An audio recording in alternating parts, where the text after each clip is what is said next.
တွေအတွက်ပြောစရာအကောင်းဆုံးနေရာ Let's play arena ကန်ထူရဲ့ကံမျိုးတိမ်တောင်ချီစုခုအတမ်နဲ့ကန်ထူရဲ့ကံမျိုးကိုရကိုစကိုချင်တဲ့ဂျိုင်းနေတဲ့ရ package တွေဝယ်ရင်အတမ်ကနေခုတိမ်တောင်ချီစုခုကန်ထူရဲ့ကံမျိုးတိမ်တောင်ချီစုခုအတမ်နဲ့ချေဆက်ပြီးတော့ကန်ထူရဲ့ကံမျိုးကြာရ channel မှာကိုရကိုစကိုချင်တဲ့အထက် package များဝယ်ယူပြီးစုစုပေါင်းငွေသားကျပ်သိန်း12,000ကန်ထူလိုက်ပါ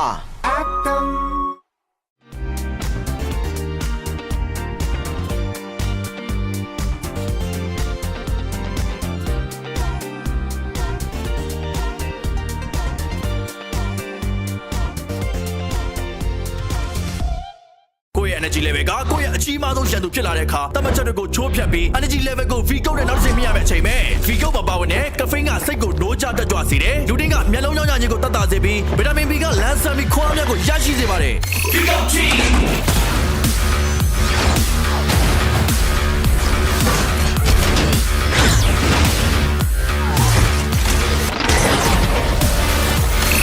မြန်မာနိုင်ငံရဲ့ပထမဦးဆုံး sparkling coffee အားဖြည့်အချိုရည် V codeတမန်ရိုးကြပုံစံတွေကခွတ်ထွက်ဖို့အစင်းနေမလားမြန်မာနိုင်ငံရဲ့ပထမဦးဆုံး Vigo Sparkling Coffee အပြည့်ချိုးနေတဲ့တူကိုသာလီကိုဘွားရဲ့ပဲ့ကန်ရှင်ဖြစ်ဟန်ကြည့်လိုက်ပါ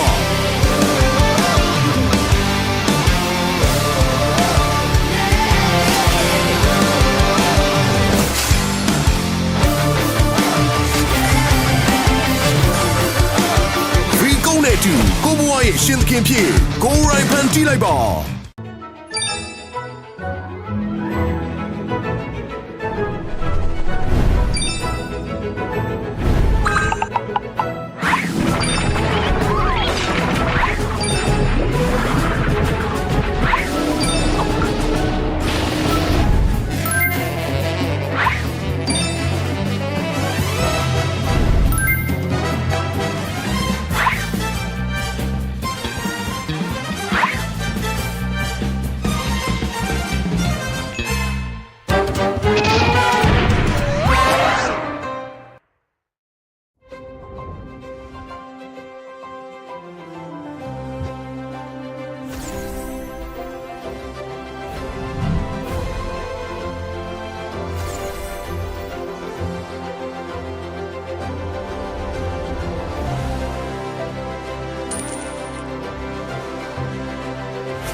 Game မှာအတွက်ပြောစရာအကောင်းဆုံးနေရာ Let's play arena ကန်ထူရဲ့ကံမြူတိမ်တောင်ချီစုခုအတမ်နဲ့ကန်ထူရဲ့ကံမြူ999ကျန်တဲ့ကြိုင်နေတဲ့ package တွေဝယ်ရင်အတမ်ကနေခုတိမ်တောင်ချီစုခုကန်ထူရဲ့ကံမြူတိမ်တောင်ချီစုခုအတမ်နဲ့ချေဆက်ပြီးတော့ကန်ထူရဲ့ကံမြူကြာရ channel မှာ999ကျန်တဲ့အထက် package များဝယ်ယူပြီးစုစုပေါင်းငွေသားကျပ်သိန်း12000ကန်ထူလိုက်ပါ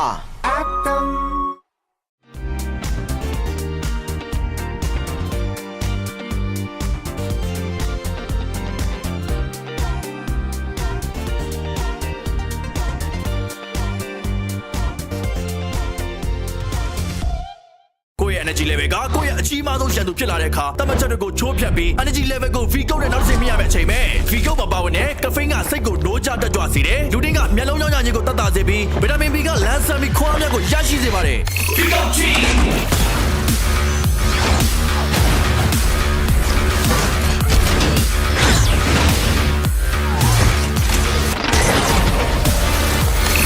မြန်မာနိုင်ငံရဲ့ပထမဦးဆုံး sparkling coffee အားဖြည့်ချိုရည် V ကုတ်တမန်ရိုးကြပုံစံတွေကခွဲထွက်ဖို့အစင်းနေမယ်လားမြန်မာနိုင်ငံရဲ့ပထမဦးဆုံး Free Go Sparkling Coffee အပြည့်ချိုရည်နဲ့တူကိုယ်သာလီကိုဘွားရဲ့ပဲ့ကန်ရှင်ဖြစ်ဟန်ကြည့်လိုက်ပါ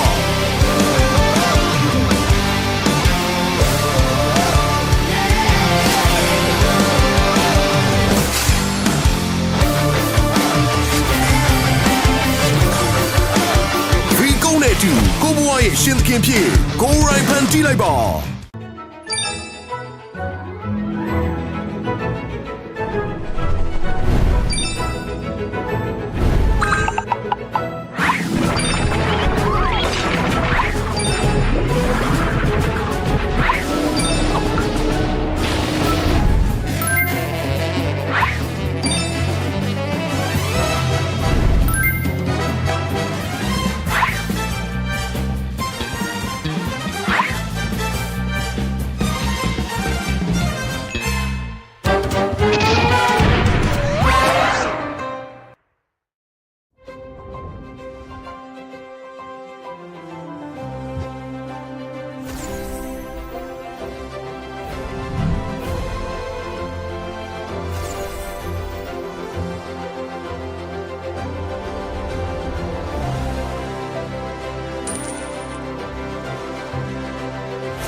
မာတွေအတွက်ပြောစရာအကောင်းဆုံးနေရာ Let's play arena ကန်ထူရဲ့ကံမြူတိမ်တောင်ချီစုခုအတမ်နဲ့ကန်ထူရဲ့ကံမြူကိုရကိုစကိုချင်နေတဲ့ဂျိုင်းနေတဲ့ရ package တွေဝယ်ရင်အတမ်ကနေခုတိမ်တောင်ချီစုခုကန်ထူရဲ့ကံမြူတိမ်တောင်ချီစုခုအတမ်နဲ့ချေဆက်ပြီးတော့ကန်ထူရဲ့ကံမြူကြာရ channel မှာ996ကျပ်နဲ့အထက် package များဝယ်ယူပြီးစုစုပေါင်းငွေသားကျပ်သိန်း12000ကန်ထူးလိုက်ပါ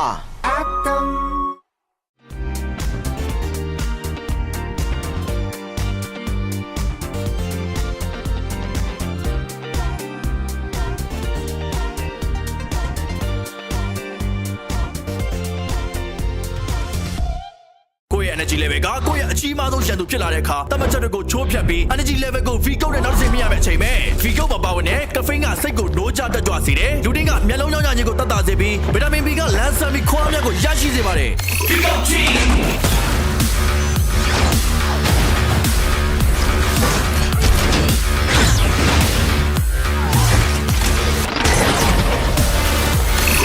မြန်မာနိုင်ငံရဲ့ပထမဦးဆုံး sparkling coffee အားဖြည့်ချိုရည် V ကုတ်တမန်ရိုးကြပုံစံတွေကခွဲထွက်ဖို့အစင်းနေမလားမြန်မာနိုင်ငံရဲ့ပထမဦးဆုံး V Gold Sparkling Coffee အားဖြည့်ချိုရည်နဲ့တူကိုသာလီကိုဘွားရဲ့ပဲ့ကန်ရှင်ဖြစ်ဖန်တီးလိုက်ပါ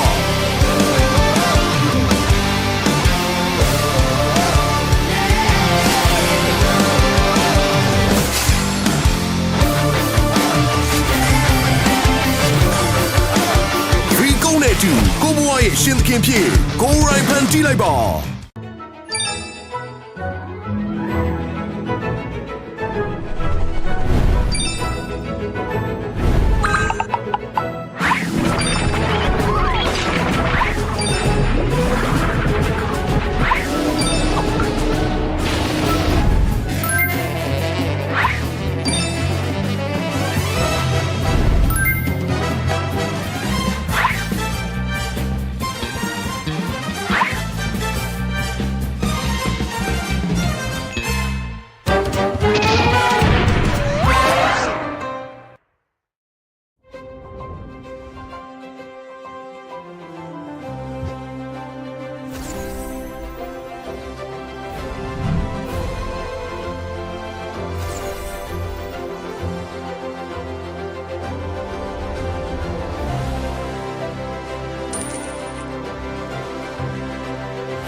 တွေအတွက်ပြောစရာအကောင်းဆုံးနေရာ Let's play arena ကန်ထူရဲ့ကံမြူတိမ်တောင်ချီစုခုအတမ်နဲ့ကန်ထူရဲ့ကံမြူကိုရကိုစကိုချင်နေတဲ့ဂျိုင်းနေတဲ့ရ package တွေဝယ်ရင်အတမ်သားလေးခုတိမ်တောင်ချီစုခုကန်ထူရဲ့ကံမြူတိမ်တောင်ချီစုခုအတမ်နဲ့ချေဆက်ပြီးတော့ကန်ထူရဲ့ကံမြူကြာရ channel မှာ996ကျပ်နဲ့အထက် package များဝယ်ယူပြီးစုစုပေါင်းငွေသားကျပ်သိန်း12000ကန်ထူးလိုက်ပါ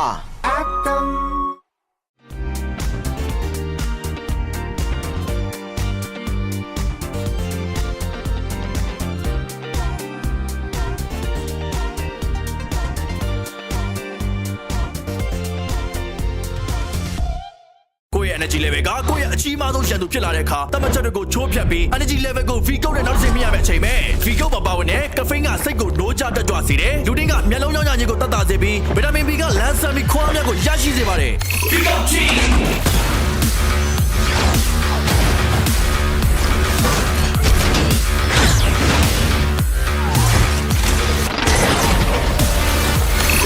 မြန်မာနိုင်ငံရဲ့ပထမဦးဆုံး sparkling coffee အားဖြည့်ချိုရည် V ကုတ်တမန်ရိုးကြပုံစံတွေကခွဲထွက်ဖို့အစင်းနေမလားမြန်မာနိုင်ငံရဲ့ပထမဦးဆုံး Free Go Sparkling Coffee အပြည့်ချိုးနေတဲ့တူကိုသာလီကိုဘွားရဲ့ပဲ့ကန်ရှင်ဖြစ်ဟန်ကြည့်လိုက်ပါ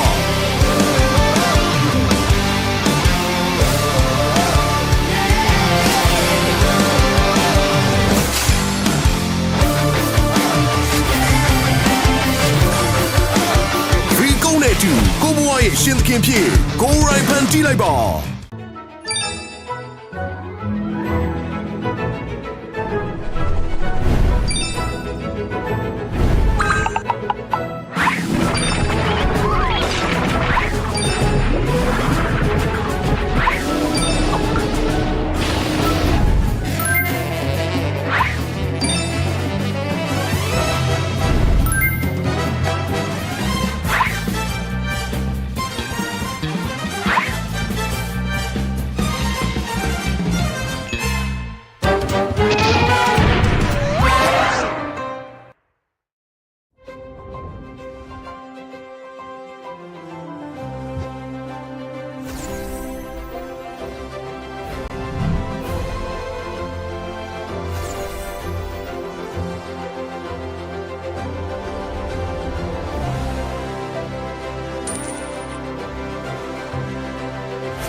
Legends Ban Super League မြန်မာ Season 3 ပြန်ပွဲကြီးရဲ့ Playoff Stage Day number 1 ကတော့ကျွန်တော်တို့အားလုံးနဲ့အတူစတင်ပြီးတော့ရောက်ရှိလို့လာခဲ့ပြီလည်းဖြစ်ပါတယ်ဒီပွဲစဉ်တွေကိုကျွန်တော်တို့တောင်းပြီးတော့တင်ဆက်ပေးသွားမှာတော့ကျွန်တော် DY မှာကျွန်တော် SC4 တွေပဲဖြစ်ပါတယ်ကျွန်တော်တို့ DY ကျွန်တော် MSL ကျွန်တော်ဒါစတင်ခဲ့တာဆိုလို့ရှိရင် Season 1 Season 2အခုဆိုလို့ရှိရင်တော့ကျွန်တော် Season 3 ထိတောင်ရောက်လာခဲ့ပြီဗျာကဲကျွန်တော်တို့ Season 3ခုတိုင်ရှိလာခဲ့သလို Champion ဟောင်းတွေ Champion သစ်တွေတိုင်းနဲ့ Contender တွေနဲ့စတုံညီပေါဝင်နေခဲ့တဲ့ Playoff Stage ရဲ့ Day number 1မှာဂဒီပါလမ်းခွဲတစ်ခုတော့ရှိနေတယ်ဗျကျွန်တော်တို့အဲ့လိုမျိုးသွားပြီးတော့ကြည့်ရမယ့်အပိုင်းလေးတွေရှိတယ်ဘယ်အသင်းကဆက်လက်ပြီးတော့တလန်းသွားရမလဲဘယ်အသင်းကအကျဉ်းနဲ့ရစ်ခဲ့ရမလဲဒီလမ်းခွဲဟာဒီနေ့မှာကျွန်တော်တို့စတင်ပြီးတော့အဖြေပေါ်တော့မှာဖြစ်ပါတယ်ချန်ပီယံဖြစ်မဲ့အသင်းကလည်းကျွန်တော် Paris ကိုသွားရမယ်အခွင့်အရေးတစ်ခုရှိနေတယ်ဒါကတော့ကျွန်တော် big opportunity လို့ပြောရမယ်ပြောင်းလဲလာ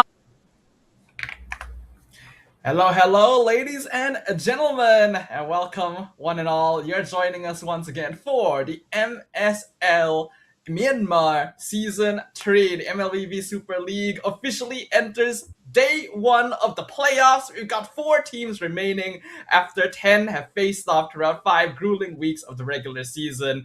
And very, very soon we will get to find out who will be the brand new champion. You're joining me, Staffa, on the desk today, joined by Rockhard. How are you feeling, sir?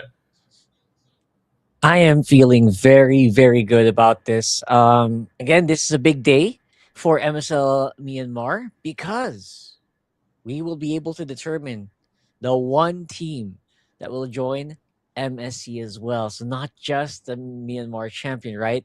By tomorrow, we'll find out who's going to be that one team who will fly to Paris to join our teams in EWC 26. Yeah, also exciting prospect to be able to fly on over to places like that and of course participate representing your region. Now, I'm sure we're all familiar with Myanmar teams at this point. This is a region that has always surprised us on the international scene and is certainly no stranger to the big stage. And there are some familiar teams up here in the top 4, but also some new faces eager to carve out a path for them. That's right. Of course, we have our lower bracket matchup. It's a best of 5 coming up very, very shortly. It is going to be Falcons, and it is going to be as well Mythic SEAL, the battle of the skies. It's going to be a Falcon versus a dragon here today. So I'm very excited to see if, the new and improved Falcons is going to be able to actually carve it out. Because I was watching Mythic SEAL's matches earlier, and I was actually pretty blown away. Yeah, having a look at some of the more recent matches, obviously there's a lot of leagues happening at the same time, so I think both of us are coming into this fairly fresh. We've done a little bit of research, but we're also going to be witnessing the capability of these teams firsthand, along with all of you guys watching from home. As Rockhard mentioned, we're going to have 2 best of 5 series. We're going to be starting off with the lower bracket semifinals, best of 5 between Falcon and Mythic SEAL, 2 teams that have basically been the pallbearers for Myanmar MLBB on the international scene for a long time, but now looking to fight for survival. And then later on in the day, we're going to be watching the upper bracket finals between Team 7 and Yangon Galacticos. One of them will be able to clinch a spot directly to the grand finals and a guaranteed top 2 finish. That's right. So Falcons Esports and the Mythic SEAL obviously have not had it easy as well. Despite usually, if you watch the M series, if you watch a lot of MSCs as well, you'll see these teams pop up over and over again. These names are household names. They're very, very familiar. Even for us who are, I'm personally relatively new to watching Myanmar in the season. You see them year in and year out, man. So the quality of the matches that they can definitely give. And they've actually shown that in the regular season as well. Pretty, pretty strong stuff from both of these teams. Yeah, if there's any region that really deserves the title of Dark Horse as an entire ecosystem on their own, it is basically Myanmar. They have surprised us time and time again, a region with plenty of experience, but are still looking for their first big success on that international level. So I think that these teams want to be the ones to be able to achieve that, and the first step to doing so is getting to that grand finals, getting that MSC slot, and then we'll see what happens next. But it's going to be interesting to see exactly how well they perform. They've actually had a bit of a longer break compared to some of the other leagues so far, because if I have a look at the schedule for how this has gone, the regular season for MSL ended on May 2nd. I think it's basically the beginning of May. The next day after that, they had their last chance tournament where 2 teams between, I believe, the 4th to 8th seeds basically competed for 2 final spots in the playoffs. After that, they had a 2-week break before they played the play-ins, which narrowed the field to the top 4. And now, 2 weeks after that, we're going to be witnessing these teams face off. So they've had a lot of time to rest, a lot of time to prepare, and they've known their opponents for a while. That's true. And what's one thing I want to add to that, since they did go through a very quite lengthy rest I wonder how well these teams are actually acclimating or accommodating themselves to the new patch. It's not super major. Like, I know there's a nerf on Harley, but Harley is still very much still in the meta. I'm pretty sure they see that on their scrims. But I want to see how they fare against their gold lane picks, right? The gold lane picks feels like it's just much more expanded now compared to like the last time these teams actually played. So wonder if that's gonna come into effect here later. Again, I'm very excited to see these very spicy gold lanes like a Bruno popping up. Sometimes Leslie also just makes appearances here and there just as a lane counter, just as a lane dominance hero pick. So, and of course, way back then, like, people probably forgot who's Belleric. What's Belleric doing? Like, and now Belleric's pretty much a mainstay, right? In some of these, lanes. I have not actually gotten to see any Valorant gameplay at all. Like, it was not picked at all in MPL I've cast a little bit of the other MSL, some other tournaments. Still haven't seen a Valorant yet. So if he does pop up, I will be very pleasantly surprised.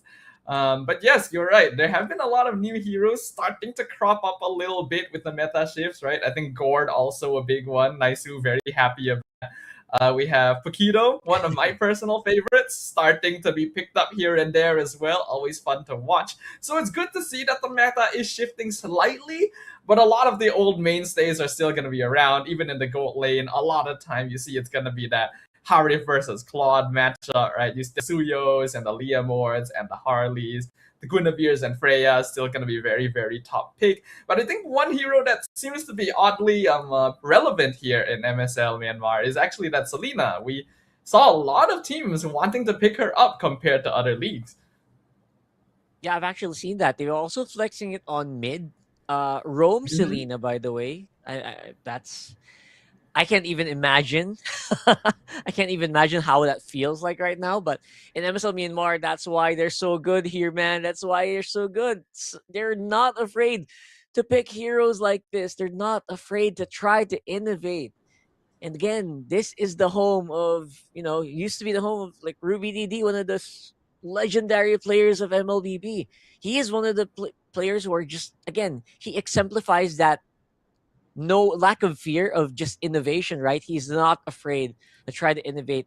And you see how he shaped the metagame way back a few years ago. So I'm not going to be surprised if, we might see more Selena picks here today just because they're very willing to show that in the game and they want to innovate. Yeah, it seems like a very hotly contested pick in this region specifically, but obviously there's plenty of other heroes that they enjoy playing as well. So I think we can all be very excited to see that. I think based on the little bit of research we have done, that spirit of innovation, of risk-taking, of fearlessness still exists among the players, but there are also clear differences in the way that these teams approach the game. And I would like to see whether or not that has changed in the last couple of weeks since we saw them. Have they refined their gameplay? Are there going to be new mechanics, new dynamics, surprise hero picks that we haven't seen before? I think all of that is going to be very, very exciting. So hopefully all of you guys watching right now will stick with us until the very end, because at the end of today, we will narrow the field to the top 3. That's right, top 3. So one of these teams that are playing here in the first match is going to go bye-bye. Only one team will be remaining in the sky after all is said and done and once the dust has settled. But don't worry, it is going to be a best of 5. So all of these matches, except for the last 2, are going to be best of 5. So we're going to see best of 7s tomorrow. So good. I hope you guys are excited about that because right now it is going to be a big test. I've seen them really be very proactive in their lanes. I see a lot of Guinevere on jungles here, or Guinevere on roams. Harley's still very prevalent the last time these two played. And I really wonder how people have started with Marcel. Because you know what? When Marcel launched, in the first week that Marcel came out, not everyone was super duper versed in it yet.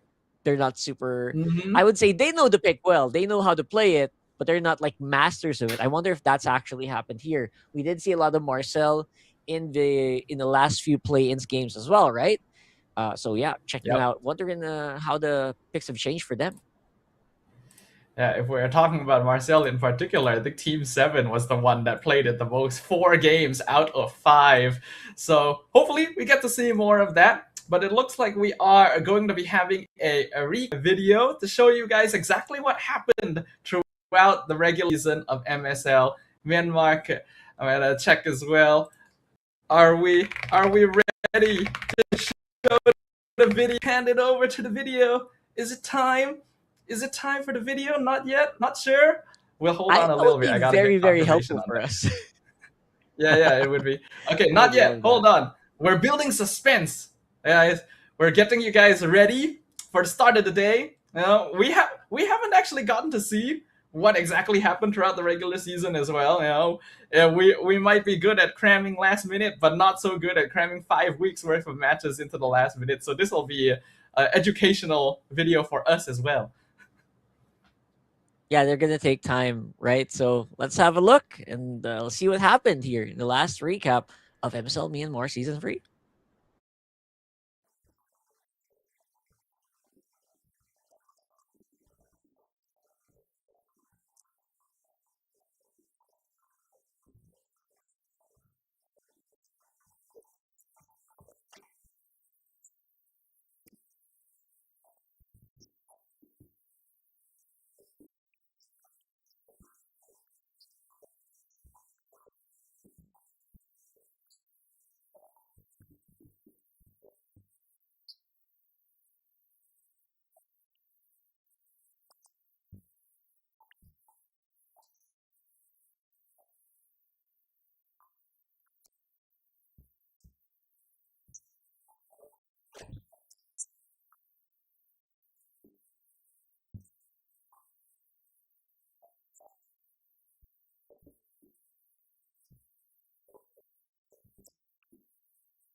Okay, ကျွန်တော်တို့ 10 squads of hopefuls started off season 3 of the MLBB Super League, all looking to represent the region at the mid-season cup.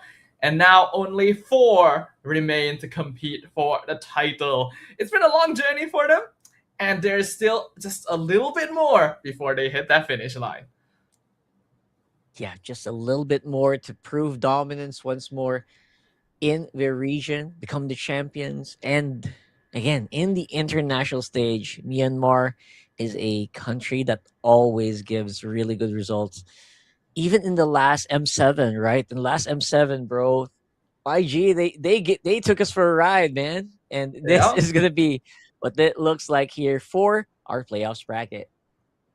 Here are our top 4 teams. We got Team 7 and Yangon Galacticos in the upper bracket. They will be the second match of the day. So at the end, we'll get to see one of these teams enter the grand finals directly. But before that, we will be witnessing Falcon Esports versus Mythic SEAL in the lower brackets, where one team is attempting to escape the threat of elimination. That's right. That's a pretty big threat, and you can tell how strong of an effort they've actually shown, especially when they're when you watch their play-ins run. The play-ins was crazy. The play-ins was even if the regular season was pretty far, the gap was pretty obvious.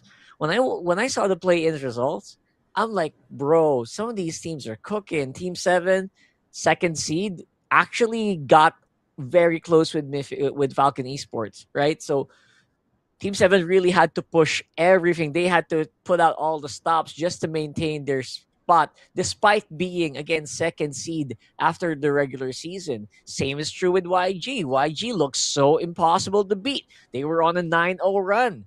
Dominance was almost secured, but Mythic SEAL took them all the way to 5 games as well.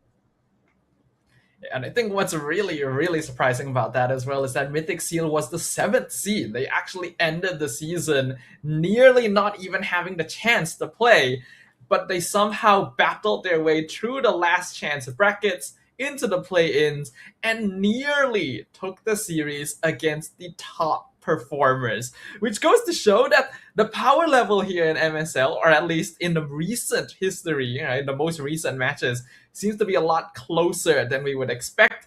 So I think a lot of us are thinking that these matches are going to be quite tight as well, right? Very intense. We're going to see sparks fly, wits tested. I think draft very, very important nowadays. Will the coaches be able to give their players the right tools to make it all the way to the end?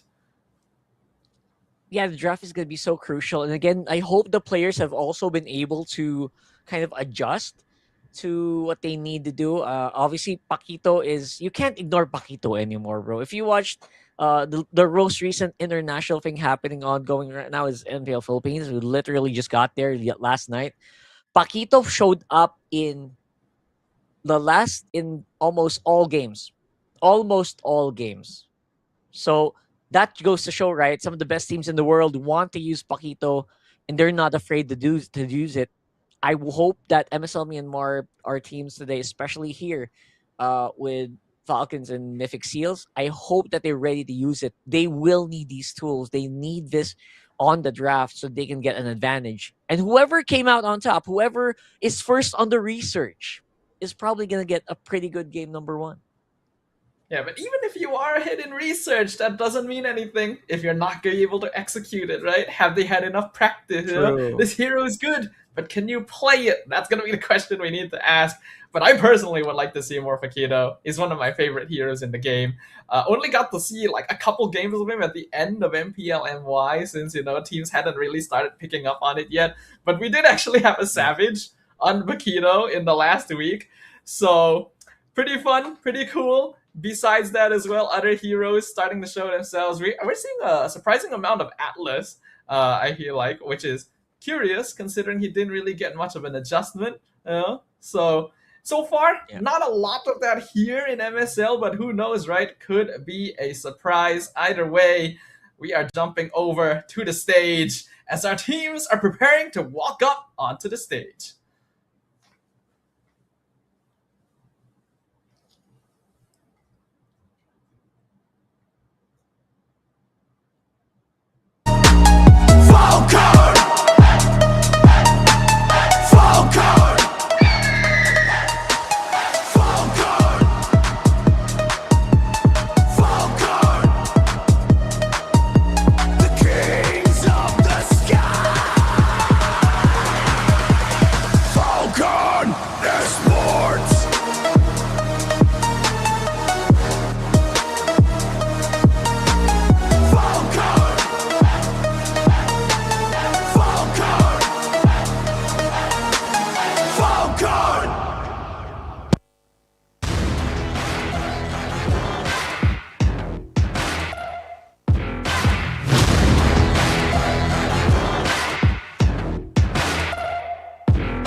Both teams are up on stage.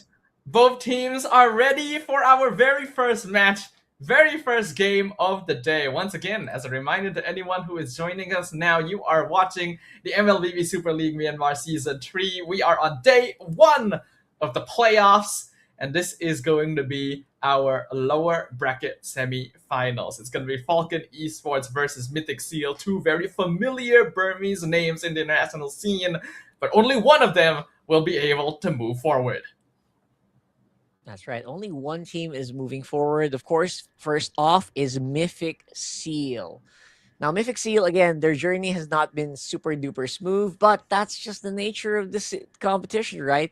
They were beaten by Yangon Galacticos with a 3-2 scoreline right after they 3-0'd the Paladin. So that's really saying something about where they might be standing. Again, getting a very close match against the 9-0 team for the regular season. I would take that any day. And yeah, that's why I'm saying the competition feels super duper close, especially considering that YG. Again, I have a lot of thoughts about YG later on for sure. Their coach Marvs is a really really good friend, and I've seen them really put in the effort, especially after their M7 run. Again, M7 they didn't win that whole thing, but they really showed heart, and they think they really surprised so many people with Yeah. how far they actually came. So looking forward to that second match as well. So for the meantime, though, Mythic SEAL, bro, they got something going. Yeah, Mythic SEAL has definitely done some sort of reversal because they were 7th seed, literally 7th place in the regular season, one spot away from not having a chance to move forward, and yet all teams seeded above make it this far. There you go. They've That's had a Falcons, pretty obviously. solid finish. Yeah, they ended at the 3rd place in the regular season. Yeah, I love Falcons, man. Falcons, it feels like they just do small changes to their lineup, and they somehow really are able to make it work. We've also seen them just become really dominant in some of these games. Last time I remember for Falcons is definitely very fond of their uh, MSC runs, right? So obviously, Yeah. we still have a lot of changes that happened since then. Here are GPM rankings. It's pretty clean cut, man. We got Sanji, a very, very high GPM, almost like a whole 100 away from number 2.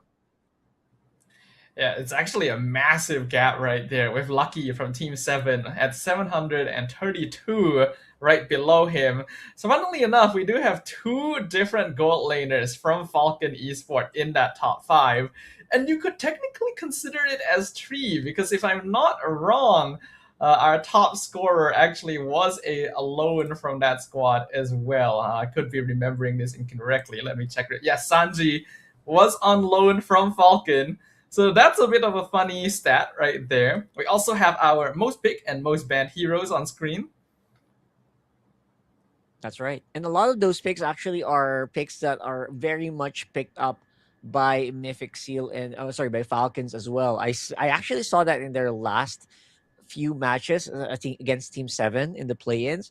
Falcons really love that magic dawn. They actually ran like a triple magic core, Harith, Valentina, and Harley in their lineup. So I'm actually very, very excited to see if they're gonna run that again, because in that series they really, really dominated too. And I can understand why, right? These are these heroes that we showed. They're like the highest tempo heroes that really accelerate the game very much. Yeah, I agree with you. Harley especially, even after the recent nerfs, is still such a difficult hero to handle. And now we get to talk about the main topic of this one. We got a rematch between the gold laners, and even beyond that, a bit of a rematch between these teams as well, where previously in the regular season, I believe that Yangon did come out on top, but that also did go all 3 games. So these teams have a little bit of history there. I'm sure that, of course, Falcon and Mythic want to be able to recreate a certain degree of success. Back then, they were always the teams that were representing Myanmar for a long time.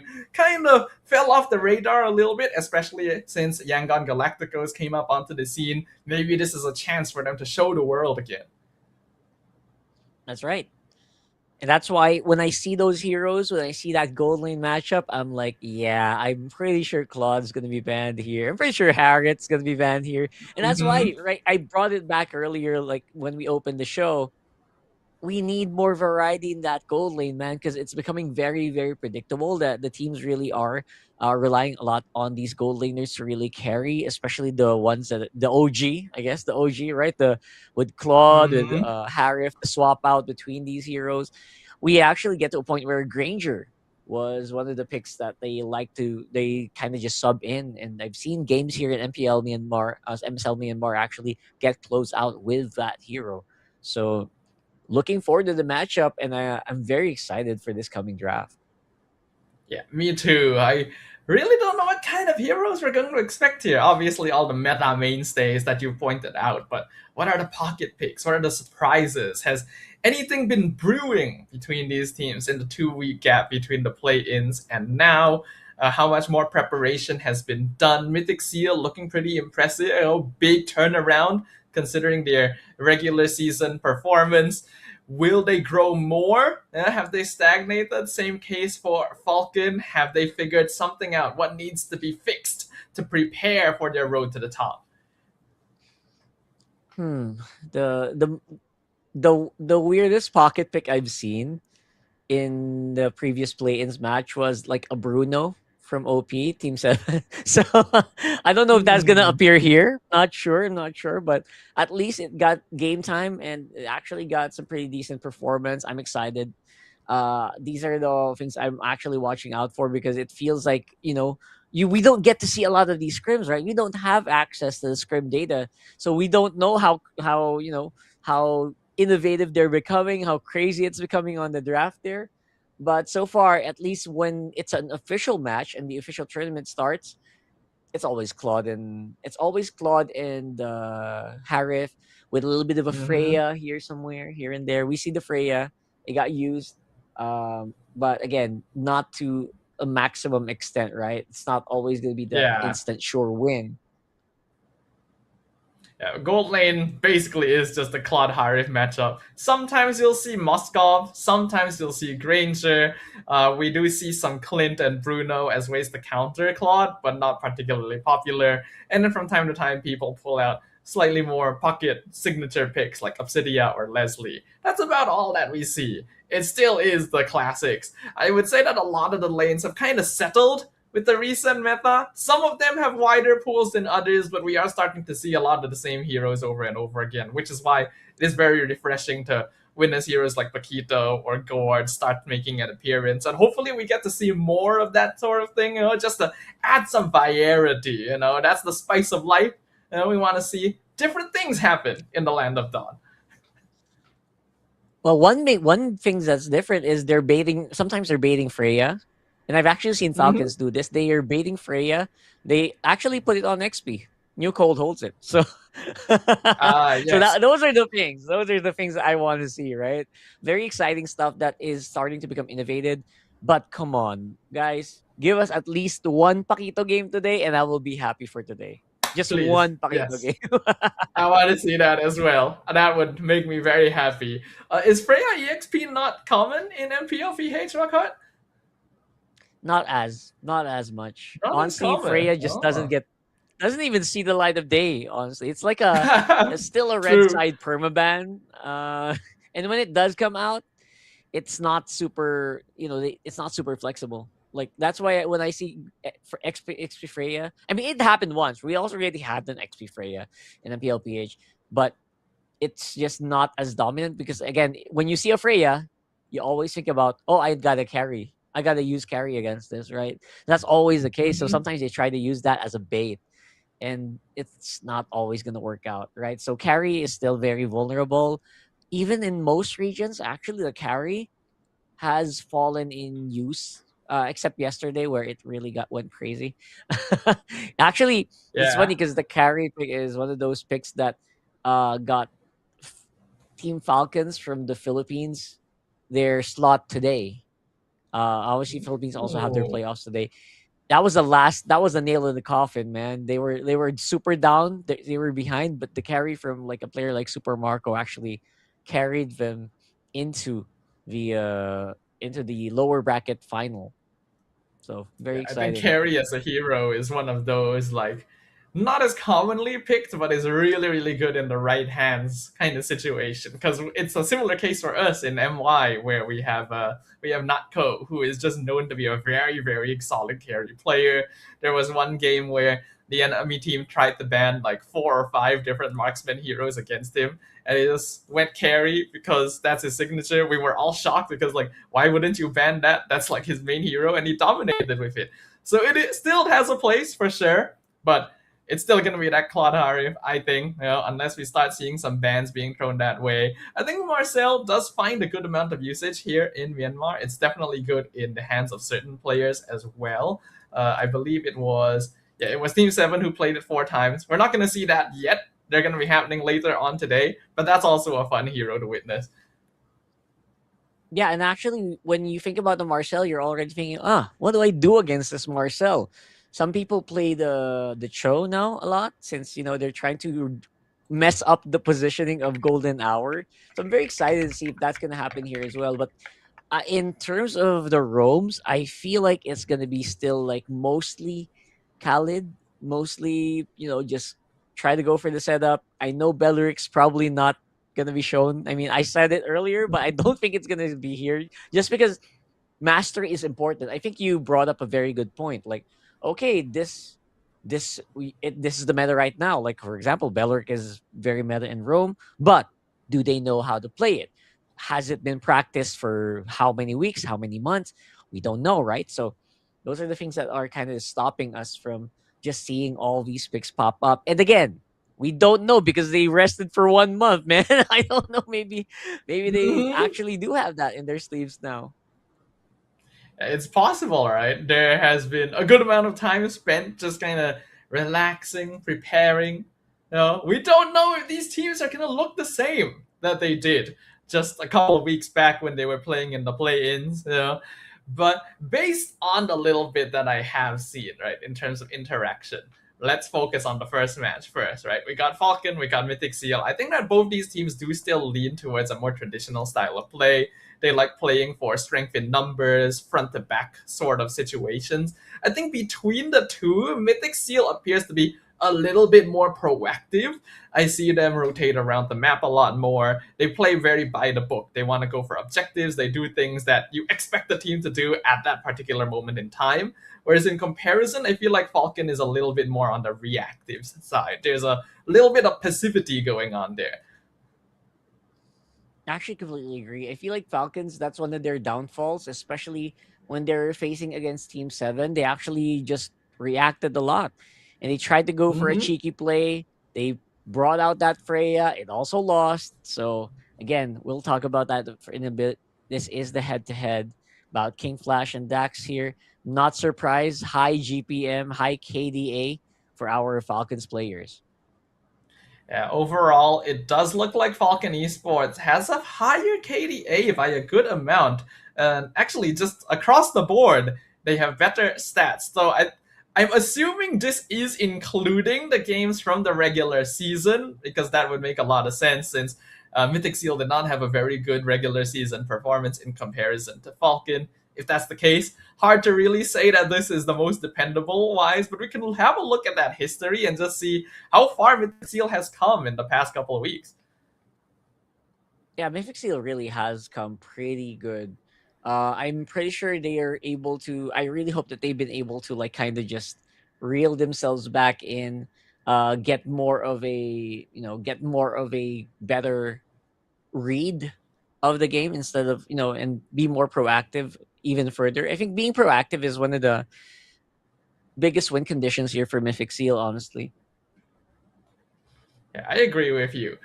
We already pointed out how Mythic SEAL seems to be the more proactive team, so they've already got that advantage. But again, it's been a couple of weeks since the last time we watched them. There's a chance that Falcon has fixed up on that issue, so it could be a much closer match. We don't know for certain, but Mythic SEAL looks to be the favorites, I guess, in our opinion, just based off of their gameplay so far, unless there is a particular dynamic here where maybe Falcon just knows Achilles' heel, right? These are teams that have faced off against each other multiple times across the past.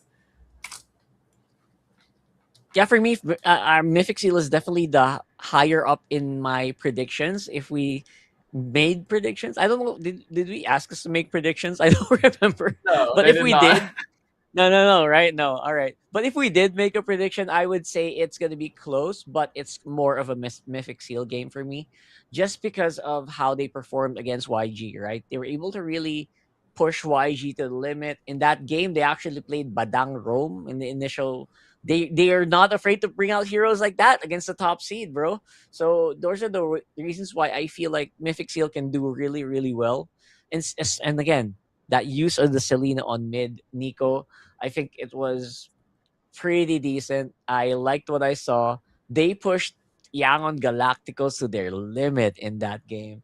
So I'm very excited to see whether or not they can repeat that or they can redo that here in the lower bracket semifinals. Yep. I hope so as well. I completely agree with you. I would also lean slightly more towards Mythic Seal, but you never know what happens, right? Especially in a best of 5, there's a lot of possibilities. There's a lot of adjustments that can be made. We literally saw teams have reverse sweeps during the play-ins itself, so you can never count your chickens before they hatch. And yeah, I think the game should be starting fairly soon. We are currently making sure that everything's okay, holding the ping test, preparing the draft. So ladies and gentlemen, don't go anywhere yet. No, now is also the best chance for you guys to grab a snack or something if you guys want to make sure you are all tucked in and ready for when the first game begins. Do you think that we're going to see the same kind of dynamics, or is there a higher likelihood that these teams will just switch up completely after the time they've been given? Honestly, I feel like it's 5 games, man. I hope you have your Ooh. snacks ready because we're gonna be here for a while, just because of how how dominant just because of how dominant Mythic Seal has been doesn't mean like Falcons is gonna give up very all like that, right?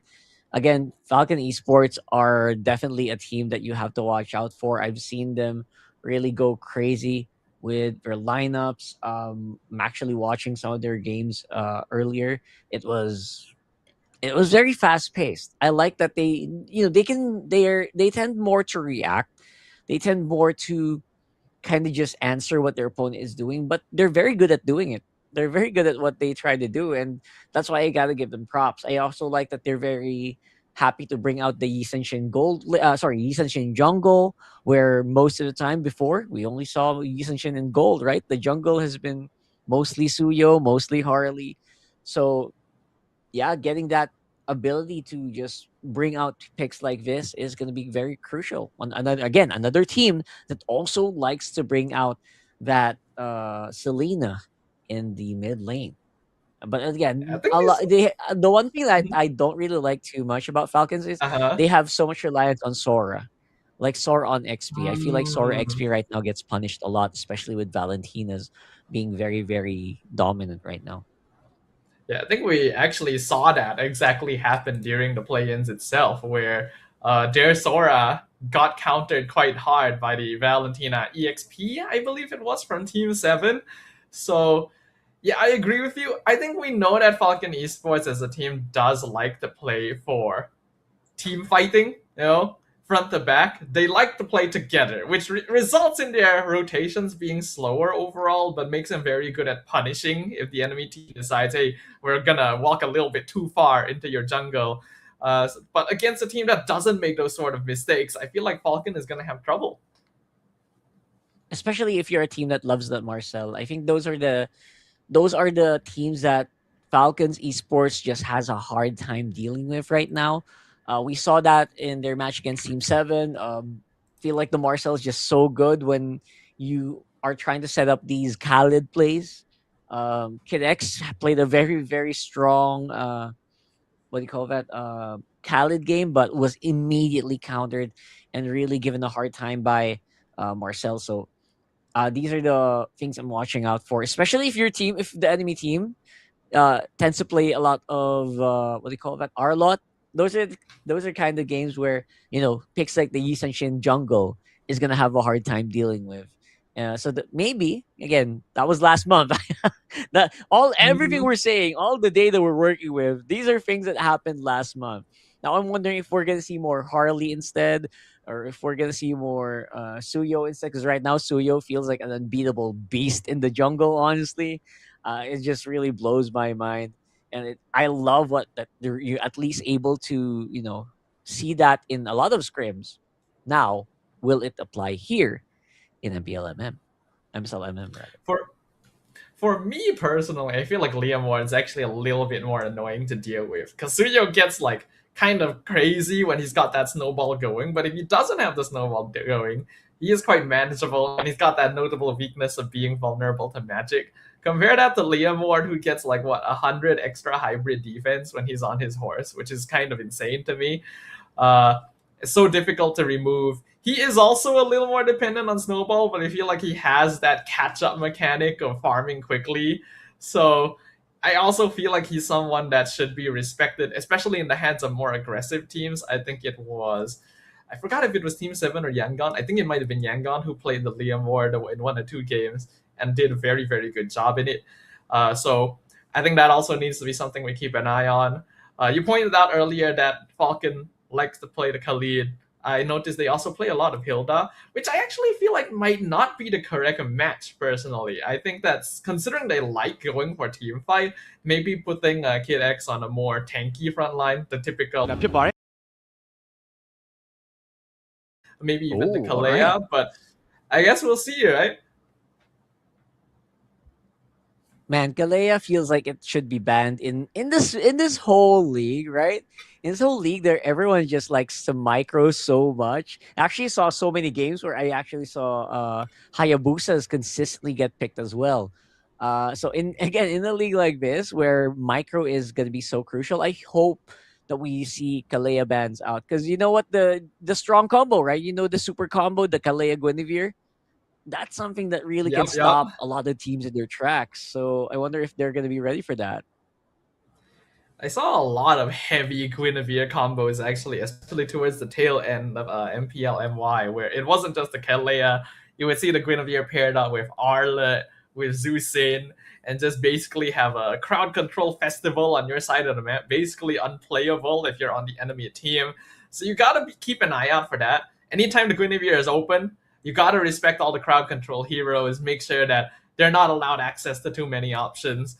And you guys can see on screen right now, the players are getting ready, they're having their ping test, they're making sure that their devices are okay, the connection is ready, and then we are going to be able to jump into the draft very, very soon. So thank you very much, ladies and gentlemen, for being patient with us. Don't worry, it won't take too much longer. Yeah, Mythic SEAL looks like they're in very, very high spirits. I love what I see. Smiles across the board here. And coming into this one, you would think that maybe they would have, they would be very, what do you call that? They would be more nervous, considering the Falcons are like the more chaotic, the more unpredictable team in this matchup. But, it looks like they're very confident in the homework that they've been able to do against Falcon Esports here. And again, another plus factor for me is, again, how they're able to just really just calm themselves. If they can calm themselves, that would be a big one. Falcons Esports really loves, from the games I saw at least, they really love to stir up a lot of mess. They love to stir up a lot of attention so that their goal laner can kind of just flourish. I wonder if Mythic SEAL is going to be ready for that. I think as long as Mythic SEAL plays their standard game, they should be perfectly fine. I think that they are slightly better with rotations, a little bit more solid when it comes to objective contestation as well. But again, it does come down to how much these teams have changed, because it has been 2 weeks since the play-ins happened, and we are officially going to get things going with the random map draw for game number 1. What's it gonna be?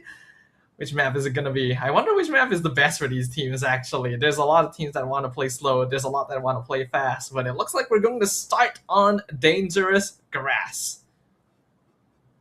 Oh, yeah. This is going to be for the surprise gangs. I was half hoping for Flying Clouds, honestly. That random map draw took a lot longer than I thought it would. But usually I would like to see Flying Clouds, especially for hyper-aggressive teams, so they can utilize it. There are teams that are super undefeated again in Flying Clouds. So, yeah, but for the meantime, it is going to be dangerous grass. Expect more surprise pick roamers coming into this one. Maybe some of those shows might start appearing. Khalid is definitely a top pick, but not first pick material. Yeah, I don't think so. Right now, we see Falcon going to be on the blue side, Mythic SEAL on the red. First 3 bans on Falcon are the Uranus, Kalea, and Baxia, whereas Mythic SEAL get rid of the Marcel and the Freya first. There's still some pretty strong heroes in the pool. We have the Guinevere still open. We have the Harley. All of the good junglers are still viable. Claude and Harif as well. Zeusin is going to be a difficult decision. Mythic SEAL decides that Zeusin is the one they want to ban first. I love that they actually feel they Falcons also did their homework, bro. Here, they know that if they want to play aggressive, they need to remove that Kalea, so that's gonna be out from the block. And here we go, getting started straight off the bat with the best heroes for Falcons. For Benny specifically, it's that Harif. Oh, gonna be a very strong opening, but usually the Phobius is a pretty solid solution to this. And yeah, Mythic SEAL There you gonna go. snap that up right away along with the Harley. The Guinevere is still gonna be a pretty solid pickup at this point. Other junglers are good as well. We'll see what Falcon decides to go for. It's the Gord actually gonna be stealing it away to make sure that Mythic doesn't have that Gord Harley combo. Man, this is extremely explosive. I like what I see here.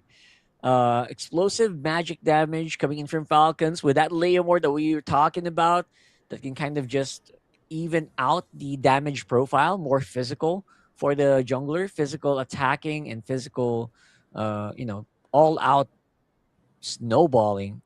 Like what I see here so far for Steel Falcons. Both these teams actually can set up for pretty solid early game rotations. I'm surprised that the Guinevere has gone this far without being picked up as well. So maybe not as big of a priority for these squads right now. Having some sort of setup for the Harley would be great here. And wow, the Atlas actually going to be making an appearance. 0% pick rate so far, making a debut on the playoff stage. Okay, okay. Atlas definitely is one of those heroes I like to see. And you know what's so funny, right? Like the recent counters for Atlas has actually been Obsidia. So that you can just stop the Atlas from engaging and just, he's just standing there and not doing anything. Mhm. You can take him out. But that Obsidia, you can't pick it anymore. You already have a gold laner on your side. So I really love that third pick taking us really much by surprise. Now I'm expecting a lot of jungle roam bans here for Mythic SEAL just to what do you call that? XP bans here. XP and roam. Just because I feel like you gotta slow down any of those heroes that can kind of just give the Phobius a hard time. You should be fine. Yeah, right now, Falcon Esports really lacking on a front line, and they definitely need one so that Gord can do his thing from the back and to set up more easily for the Leomord. Hylos is going to be one of the best options here as just a big damage sponge that also allows Falcon to engage more easily. So Mythic SEAL doesn't want to allow that. The fact that they have an Atlas already means that they want to play for a slower setup sort of situation. This is a good hero for stopping the Leomord from diving, from threatening the Gord in the backline. And the less heroes that can play around with the team and hold Revitalize, the better that the Atlas pick will be. Oh yeah, for sure. I mean, either way, they're going to be forced on Purifies if this keeps going. Most likely, this is going to force Benny on Purify. Although, if you are the Gord, you might want to stick with Flicker just because, right? Just because it's just so much better if you have that ability to reposition your Mystic Gush in a clutch moment. So I love the Atlas pick.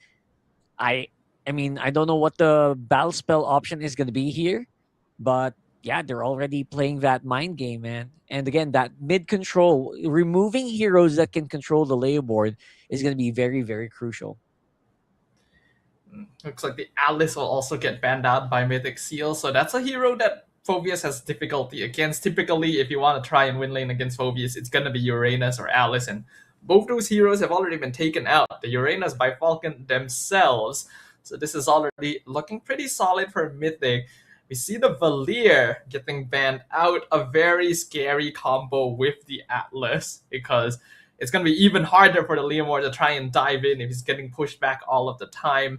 I think that if Mythic SEAL is still looking for zone control, Lilia is a great hero to pick up. They actually grabbed the Valentina just to make sure that the Atlas ult can't be stolen away. All right. Valentina definitely great. I've also seen Valentina's just take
talking about. These are the surprise picks that we're talking about, man.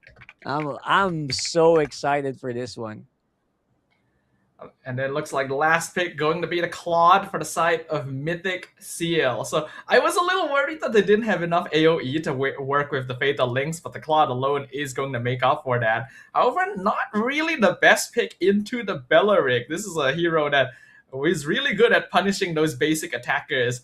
So if Alita is not careful enough in that late game, could just end up killing himself. But I think we're already looking at a very, very interesting game number one. What are your thoughts, Rockhart? All right, here for game number one. It feels like Falcons just got ahead of this. I know they have the Phobius. They have so many of those individually strong picks, just like that Harley, just like the Valentina. But yeah, this Claude pick, I feel like it was a little bit forced. And you're absolutely right. It will get smashed by this Belleric. It will get smashed by Vistarizla as well. So I'm not sure if it is the correct move here. Again, if Mythic SEAL want to win, it's not after the Claw, right? They can't play around this early on. So hopefully we'll see them play more around their mid trio instead. Oh, ladies and gentlemen, let's officially kick things off. This is our very first game of the MSL Myanmar Season 3 playoffs. We got Falcon Esports on the blue side versus Mythic SEAL on the red. Best of 5 series. Loser goes home. There's a lot on the line right here, and a game 1 victory would bring them the momentum they're desperately looking for. Absolutely. They need so much of that momentum here. So hopefully they can get some of that started as we are loading into game number 1.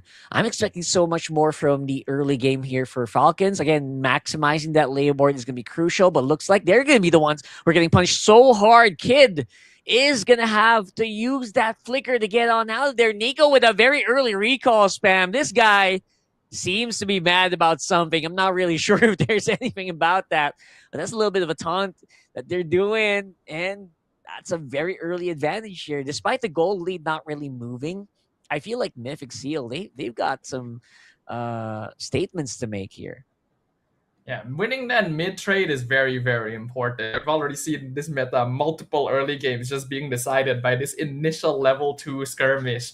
I'm actually surprised that they didn't manage to kill the Belleric. I thought it was a guaranteed takedown for sure, but still a very, very solid start. Mythic wants to play fast, especially around this Harley, to enable that mid-trio and make sure that Falcon is punished a little bit for this Belleric pickup. His wave clear is not exactly the most reliable, and that's a gap that they've aimed to take advantage of. Now they're going to be the first ones on the turtle. Yep, straight into it. Dark Wave hits him. PS going to have to rake a run for the hills. Dax is actually just having a lot of fun taking down Nico as well. PS is going to be very safe. First blood goes over the King Flash. That deadly magic just can't really be tanked that hard. And now Phantom Seed is gone. King Flash working on that turtle on his own. And it's just complete dominance. Mythic SEAL just very happy to take it. Here comes the cavalry. Here comes the backup coming in from Benny. But looks like it's going to be way too late. And just like we mentioned, man, Nico just using that Phantom Steed, just messing up the game here. Mythic SEAL coming out on top in that last exchange. Yeah, we can already see the unfortunate habits of Falcon showing itself. They're very dependent on actually having control in order to actually start fights on their terms, and if those conditions are not met, they kind of retreat into themselves a little bit. You could see how safely they were trying to play, and that allowed Mythic to just run them down. I think that Matzi probably could have even survived that if he did decide to ult the back in on the leaderboard, but it ends up being a very worthy trade regardless. Looks like we're going to jump into a quick pause right here. If the teams are having any sort of technical difficulties, we need to make sure that they are resolved before we can jump back into things. Absolutely. So from this one, you can already tell, right? You can already tell there's going to be a lot of just unlimited trading, just consistent trading over and over. And that's why it's so exciting, right? It's so exciting to see if Falcons are going to be able to do their own style. Because right now, you saw they have their own style they're trying to do, but it's not really working out, especially if like your gold leaner is Benny, right, on the Harif. It's a little bit more difficult to actually walk all the way from the bottom side of the map compared to a Claude who can just join you immediately. So, man, I don't know what I'm feeling about this, but yeah, Mythic SEAL looks like they got a pretty solid start. Yeah, they have a lot of good counter picks. That Phobias especially, it's always risky to open that if you're going to be playing a Harif. It basically denies you in every single fight. And there's a lot of other heroes that aren't really able to burst him down quickly as well. You got the Atlas on top of that. You got the stolen Leomord ult to worry about as well. And I do think that Mythic SEAL has a much more solid early to mid comp. So Falcon's going to need to play it safe. They don't really have a good lineup for pickoffs either. It's basically all team fight commitment. So it's going to be a hard game for them. You know what? I was reading comments here a little bit in our viewer section. Big shout out to everyone watching, by the way. I'm surprised there's so many viewers that are really popping off here in our English stream. I thought they'd mostly be watching the Myanmar stream, but yeah, apparently Nico he TPs. He always just TPs. Oh, okay. So, that's good. Shout out. Thank you so much for informing us, man. Good to know that. Understandable as well. We get to see the personality of these players just a little bit here. But Mythic SEAL already, we mentioned how this team does seem to have the advantage just based off of the way that they've been playing up until now. So far, we haven't seen anything too different outside of the draft itself, with heroes like Beleric and Atlas showing up. But in terms of gameplay, it still seems to be sticking to the characteristics that we saw before, where Mythic plays a more standard by the book, textbook, front to back, whereas Falcon plays a slightly more defensive style, and that unfortunately isn't gonna work for them in this situation. Yeah, they're gonna have to be a little more creative coming into this matchup, because it feels like, yeah, the old style of play is really being apparent, and I can tell that, you know what, there's gonna be a big adjustment. I think they're gonna have to death ball because have the better team fighting draft. The Mythic SEAL heroes are just so tanky, bro, especially in level 1 to level 4. Imagine like you're facing an Atlas, you're facing a Valentina, a Phobius. That's so hard to fight against. Yeah, there's a lot of slowdown. There's a lot of control that you have to worry about. But it looks like we are going to be jumping right back into things. Mythic SEAL going to be holding on to a slight lead. Actually, 1.3k already just from that fight alone is a pretty notable gold advantage. King Flash already picking up 2 kills on the Harley. Genius 1 completed at the 3-minute mark. Is already on the path to snowballing. Falcon needs to make sure that he's not allowed to keep doing this. Yeah, absolutely. I mean, they're going to have to slow this down. They're going to have to stop it from bleeding. This might be a bleeding wound here that they need to cauterize. They need to close if they want to, stay in the game. Now, Falcons, again, they have like so much burst, right? I can already imagine the burst when you land a perfect penalty zone, if you land a perfect Wrath of Dryad. But that's like if. That's a big if, right? That's it's very difficult to actually layer the crowd control properly, especially if your team if the enemy is like so mobile. if they're they're moving so much around the map. And you can already see Mythic SEAL regaining position over the turtle. They're already zoning New Cold out. Half HP on Terizla. Gonna be very hard to engage this. And there you go. That's the layering I was talking about here. A lot better this time around. But again, they just don't really have that priority on the turtle. It's like all Falcon still wants to do is to fight. They're leaving King Flash alone, bro. And they're leaving him alone for so long. Yeah, he's just being allowed to do whatever he wants there. Like, it was a better layering of cooldowns from Falcon's side, but they are very verse dependent. They gotta get a good team fight catch, and then they gotta land the Mystic Gush into it. And if they're not able to execute off of that, they don't really have a lot else to play for, since Benny is being kept in lane by Alita. And compared to the Harif, the Claw just doesn't need to show up as much. Mythic SEAL has plenty of damage without him. So already things going out of control a little bit. 2k gold lead at the 5-minute mark. Falcon still has a chance to scale up. They need to try and hit that mid-game timing around the second or third item. That would be probably around third turtle, first lord sort of situation. If they're able to win a big fight there, they can definitely even up the gold. So Mythic still has to be somewhat respectful in that regard. But so far, I'm liking what I'm seeing. Okay, there you go. So that's going to be the start that they're looking for. You got to get that stun in. Obviously, with the Mystic Projectile, if you layer it properly, you can do -1s like that. That's what I was imagining earlier, right? Although they are going to be giving up New Cold because of it. Falcons, they got a pretty decent trade. They're going to be able to get the tower on the bottom side of the map. And we got Nico up on the middle again, recalling for some reason. I don't know why he just keeps doing that, but he's recalling. And he's just making sure that he can control that right mid bush. Yeah, I think it's just a personal preference. We got a couple of players who enjoy doing things like this, you know, inflict some psychological damage along with the magical damage of your hero. They did manage to get a tower down bottom, but Mythic ends up trading for the tower top, and with the next turtle coming up on the top side of the river, I think that's a little more valuable. All right, value is definitely something they're going to try to fight around here. Madzy! Not going to be able to jump long enough. He sustained so much damage. And of course, Dark, the Deadly Magic can be caught already by Kid X. So this should be a pretty open attack. But Falcons decides, you know what? We don't want to go for it. Wait a second. How did they get that turtle? I got to rewind that one. That was crazy. All right, there you go. It was the Gord, right? It was PS who got that turtle.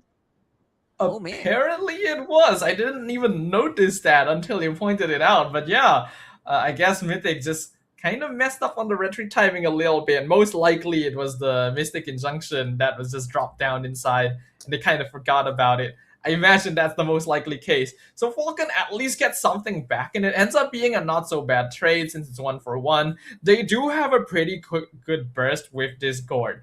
If they're able to even catch one person and insta-kill them, it doesn't really matter if they don't win the fight, as long as they don't lose either. Mythic SEAL is a little dependent on having their players around, and Madzy is a very good deterrent for Benny and Dex. If they're able to take the Phoveus out of the fight before it begins, Falcon has a much better chance of being able to win it out.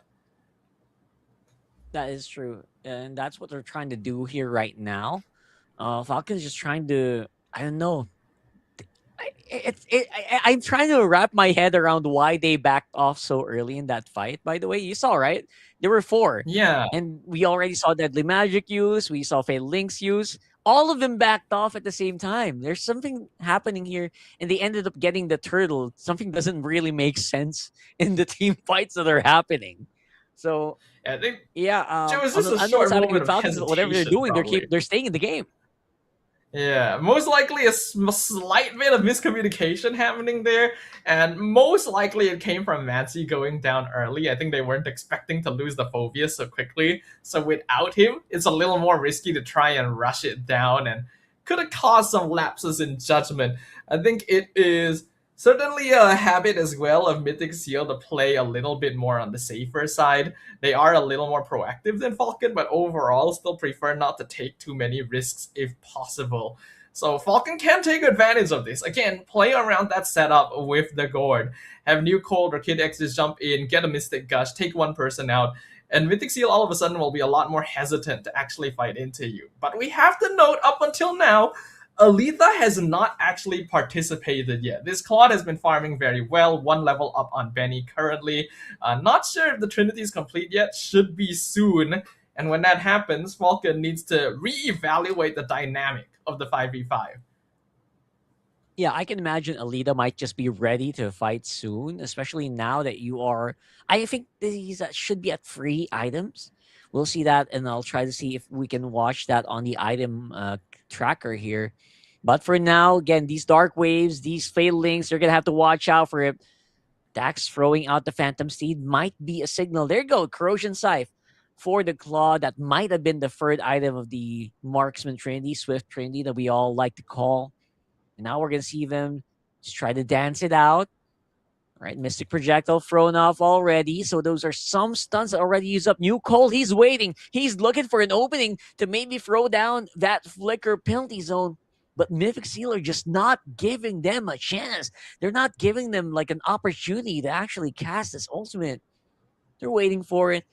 PS on the side. Dax, he can actually retry soon. But here comes Boye. They decide to go. And go they will. Dax will get the retry. And Alita gonna go down before he can actually throw out decent damage. Falcons actually will be able to just fight it out. Brawl it out until the very end. King Flash here. King Flash! Wiping out the remaining members. King Flash right now going bananas on that Harley. And this is why he's got the king in his title. That was supposed to be a total victory from Falcon. Literally a maniac being secured on their side, and the Lord as well. But King Flash comes in, shows us why Harley is still so meta overall. That fight did not start the way that Mythic SEAL wanted. They delayed it specifically to try and allow the wave down bottom to crash and take the tower, which it did. But I think they also got a little too desperate to start it, not respecting the catch potential on the opposite side, because they're literally just waiting for them to run into them so that the Mystic Gush can be set up. I also feel like Nico should have stuck to stealing Phantom Steed instead of Wrath of the Dryad, and if he was going to use the Belleric ult, should have been earlier. But King Flash was there to clean up, and that allows Mythic to not drop too far behind. In fact, the Harley now going to be the main core at 7-0. Net worth difference still kind of small, about a 2k lead, so Falcon can definitely fight into this. I think Benny was able to pick up a good amount of gold from that fight as well. And looks, oh, well, just as we were praising him, that's a shutdown on the Harley. I was actually about to say, the Harley's just getting so much free reign. And maybe Falcons realize that, you know what, he says, why are we not hitting the Harley? The Harley feels like so squishy with all the heroes that we have. And when they did choose, and when they did decide to go for him, as you can see, he just evaporated.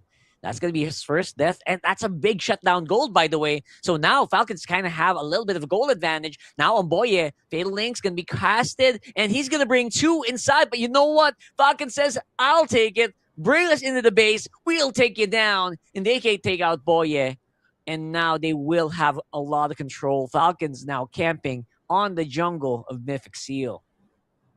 And now this is the big mid-game swing that I was talking about earlier. As long as Falcon keeps their wits about them, they can definitely turn around that early lead.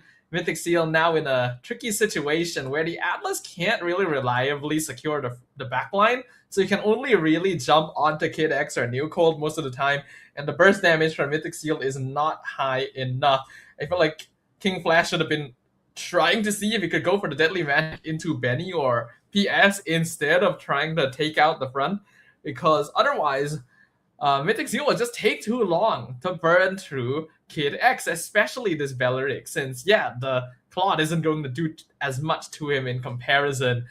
Mythic SEAL now gonna have to play the waiting game themselves. A little bit of turtling on their side to get Alita up to full build with that Malefic gun to actually be able to whittle down the front line efficiently enough to fight on regular terms. That's true. Again, despite Mythic SEAL being behind by a 1,400, that doesn't really matter in the late game, right? Because right now, all it matters is all your items must be locked in. It's only one more item remaining before Alita becomes fully itemized. So that is going to be one big weapon that Mythic SEAL have to try to dive in if they choose to do so. You already have Winter Crown on that Claude. It's all going to be the engage. Where is it going to come from? Madzy, boy, yeah, use the flicker out. That is going to be big. He's slow. He doesn't have flicker. What is the Atlas going to do here? They're getting slowly whittled down here. King Flash going to be removed just like that. And a big Rapid Riot compresses everyone into it alongside the penalty zone. What a strong wombo combo coming in here from the Falcons. They clean it up. It's almost a wipeout. Nico's all alone left to defend. I don't think Falcons even needs the Lord. They're just going to go ahead and walk into the middle of the base. There's not much Nico can do against it. There goes that Zaman Force. He gets bursted down. And it looks like game one is going to go over to Team Falcons. A beautiful engagement there coming from Falcon Esports. And that is basically how this team lineup is supposed to be played. Get those catches, get those bursts. I think that once we got into the later stages and Mythic SEAL's early lead no longer was able to matter, they kind of fall apart a little bit in decision making. Some things were forced that shouldn't have been, and then the positioning around the Lord Dance was very, very awkward. King Flash, for some reason, was just there to be caught without his front line's protection. Once the Harley goes down, you no longer have enough damage since the Claude is still waiting to be able to take down the Bellerig. So, well played to Falcon. They found their opportunity and they closed things out before any sort of late game scaling could become an issue. Yeah, that was so odd, right? He was out in the open, King Flash, on that Harley when you're supposed to be like on a side bush. So that was a very good play. And again, Nico maybe started the recall battle too early, brother. I mean, come on. Just get back into it. I'm pretty sure they'll be able to. It's only game one. This is going to be a best of 5, so don't worry if you are a Mythic SEAL fan. But right now, Falcon Esports, bro, this is exactly the kind of chaos, exactly the kind of game style I expected to watch from them before all of this started. Bro, they rely so much on really good team fighting. The macro, not so much. You can tell that Mythic SEAL was able to play around the macro there a little, right? In the first few minutes of the game. But you know what? Once you have all the items, once they are they have their core items ready, Falcon Esports are actually pretty good at team fighting. Yeah, I mean, that is the specialty of both these teams, actually. And that actually leads me to a bit of a concern, because we already saw that both these teams like their 5v5s during the play-ins. We were wondering if we would see a little bit more variation in that regard, but it doesn't seem to have been the case. So there's a little bit of a one-dimensional feeling to both teams' playstyles, where it really just depends on who has the better wombo combo. You mentioned how Mythic SEAL were playing a little bit more for macro because they have the tools to do so. They have Harley, they have Claude. I kind of wish they did it more. You know, attack from flanks, play with waves. You don't necessarily need to run yourselves into a Bellerig Terizla. But for some reason they decided, no, we just have to do that over and over again. And, well, that's the end result. Yeah, and you're right. They have like decent like split push possibilities, right? They have decent crown control. I mean, basically, they just have to avoid Wrath of Dryad and penalty zone. They should be fine. In fairness, they did not have Purify, so it was so reliant on them making a very proactive play. Yeah, all of them had Flicker. I saw that there. All of them had Flicker. So they needed to be the ones to make a play. But when Falcons are the one who play into you, that's a problem. Like you can't really react properly. All Madzy can do is jump. All Boy can do is perfect match out. So I kind of understand why they fell apart. So Mythic SEAL, if they want to run that composition again, they have to be more in the face of Falcons. Which, you know what's it's confusing, Zalfa. They were right. They were in the face of Falcon early on. What happened? Like, why did they slow down so much? I worry that it's simply because some things didn't go according to plan, right? They were aggressive early on, they were rotating well, but then they started not winning fights as handedly as before. They took a couple pickoffs here and there and then just decided, no, we're not going to risk it anymore. And that is a big worry for me. Again, a very similar habit to both sides. They tend to withdraw into their shell a little bit if things are not going to plan. But Falcon is a little bit more used to that situation. They admit that they want to play together no matter what. They will wait for the opponent to make a mistake, and they're very good at capitalizing on it. So Mythic SEAL, who were trying to force things most of the time, ended up falling into that trap. Yeah, I mean, I guess the trap was very, I would say, how would I describe it? The trap feels very juicy. It's like a honeypot, So it's kind of easy to fall for it, where you just, oh, okay, all right, like I can just do whatever I want. Like it looks like they're not targeting me. Like for example, King Flash, right? It's like he has so much freedom in the first at least 12 minutes of the game. Then after that, I think he wasn't ready for all the pressure that Falcons could actually throw into him as well. Yeah, I think unfortunately, as interesting as it is to see this Atlas, he still has very glaring issues. And this has existed ever since the hero was released, really, where you know when he is going to engage. It is a very telegraphed way of playing MLBB.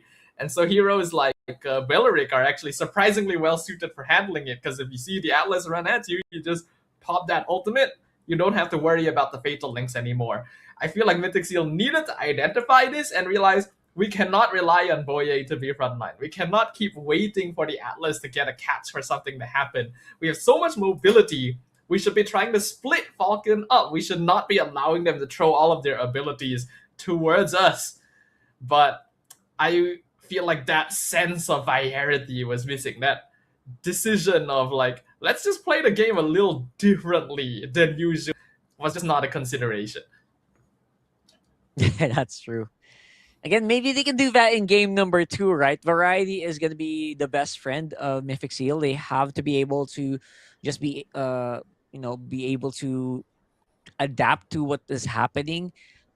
This is what I'm talking about, man. I wonder if teams here in Myanmar are ready for the Beleric, because the Beleric right now is just, it's really gonna start to run away on the roam here, and there's actually very few answers that will directly just destroy it. Beleric just does so well against a lot of lineups. We might actually see Deggy come back because of like big setup heroes like this. They're making an appearance, like Atlas, like Beleric. So again, stuff. I don't think we've actually seen everything yet. So I think we're barely scratching the surface. I think what I am just a little bit miffed about is that I feel like Mythic SEAL's comp this game is actually not bad at handling Beleric. Again, mobility. It's the heroes that can come in from various angles and kind of split the attention span of the Beleric. Like you can only ult in one place. So make him ult somewhere where he doesn't want to, or keep making him question where he's supposed to ult. But no, you just keep saying, I'm going to be here. Let's fight here. You just have to press the button here. It's very weird. I hope to see something different here. The draft wasn't even particularly bad, I feel. It was just the way that they approached it. So hopefully this is going to be a learning experience. Yeah, for sure. I mean, I completely agree with what you said. Like, there are actually a lot of tools in Falcons that you can just, you can bait out the ref drag. You can bait out the penalty zone, but they're just not doing it. They're just clashing into it with their faces. And I think we're seeing that here, right? Like, they didn't even try to sidestep or anything. They just went straight. They went forward. Maybe that's something they can kind of address later on. I know King Flash kind of did very well in this exchange. This is one of those ones where he said, "Oh, I forgot there's a Harley in the enemy team, man." So, but then again, he was punished right after that. You can tell that the Falcons lineup really had like a better death ball composition, right? They have better 5-man, but it's not like Mythic SEAL didn't have any tools to punch back. They did. They just didn't really play towards that specific win condition. So now I feel like the question needs to be, is this series just going to devolve into a situation where it's the team that has the better 5v5 wombo combo wins? Or will we actually get to see these teams do something a little different with like split pushing, pick-off style, that sort of thing? Because don't get me wrong, we love a good clash. We love a good like 5v5. Of course. But when we are looking at this sort of stage, we need to know that other strategies are possible. I think it is. I think it is. Again, we're not. This is only game one. They can probably like make a split push lineup. I know people play Fanny here as well, right? You can do a split push lineup with the Fanny. Don't ban it out. Leave it open, and maybe take your opponent by surprise. I'm not sure who's gonna do that, but that's definitely a viable option, especially in a lineup in a meta where it's always gourd, right? It's always like the big ultimate setters. I wonder if they can do that. But I'm expecting that's something that Mythic SEAL can explore here in game number 2 draft. Yeah, I hope so as well. There's a lot of like hopes happening here, and we'll see whether or not they're answered. What about the Belleric though? Do you think we'll see more of it now that it has succeeded in his first appearance? I mean, how are you gonna counter it? Like, right? How are you actually gonna stop the Belleric here at this point? If they want a team fight, it's so easy to pull off the taunt, and they can just force the team fight. You don't really have any other choice except to bring heroes that have Purify. But then if you bring Purify, you're more reactive, right? So you can't have like 3 people with Purify. You have to have Flicker. That's how you play, or that's how you're used to playing. So you know what? Because of that, I think the Belleric will make another appearance. Definitely looking forward to a straight up counter, maybe with like a Khalid. If they want a team fight in the circle, you give it to them, right? You just clash straight into it. Maybe that's a possible option to go for here. Yeah, I think typically the answer to a Belleric is just to either have a really, really beefy dude that's just like following him everywhere he goes and trying to force him to use cooldowns on him instead of, the rest of the squad. Or the option that we were suggesting earlier, just basically play around the Belleric, avoid him at all costs, make him run because he's a tree, he doesn't move very fast.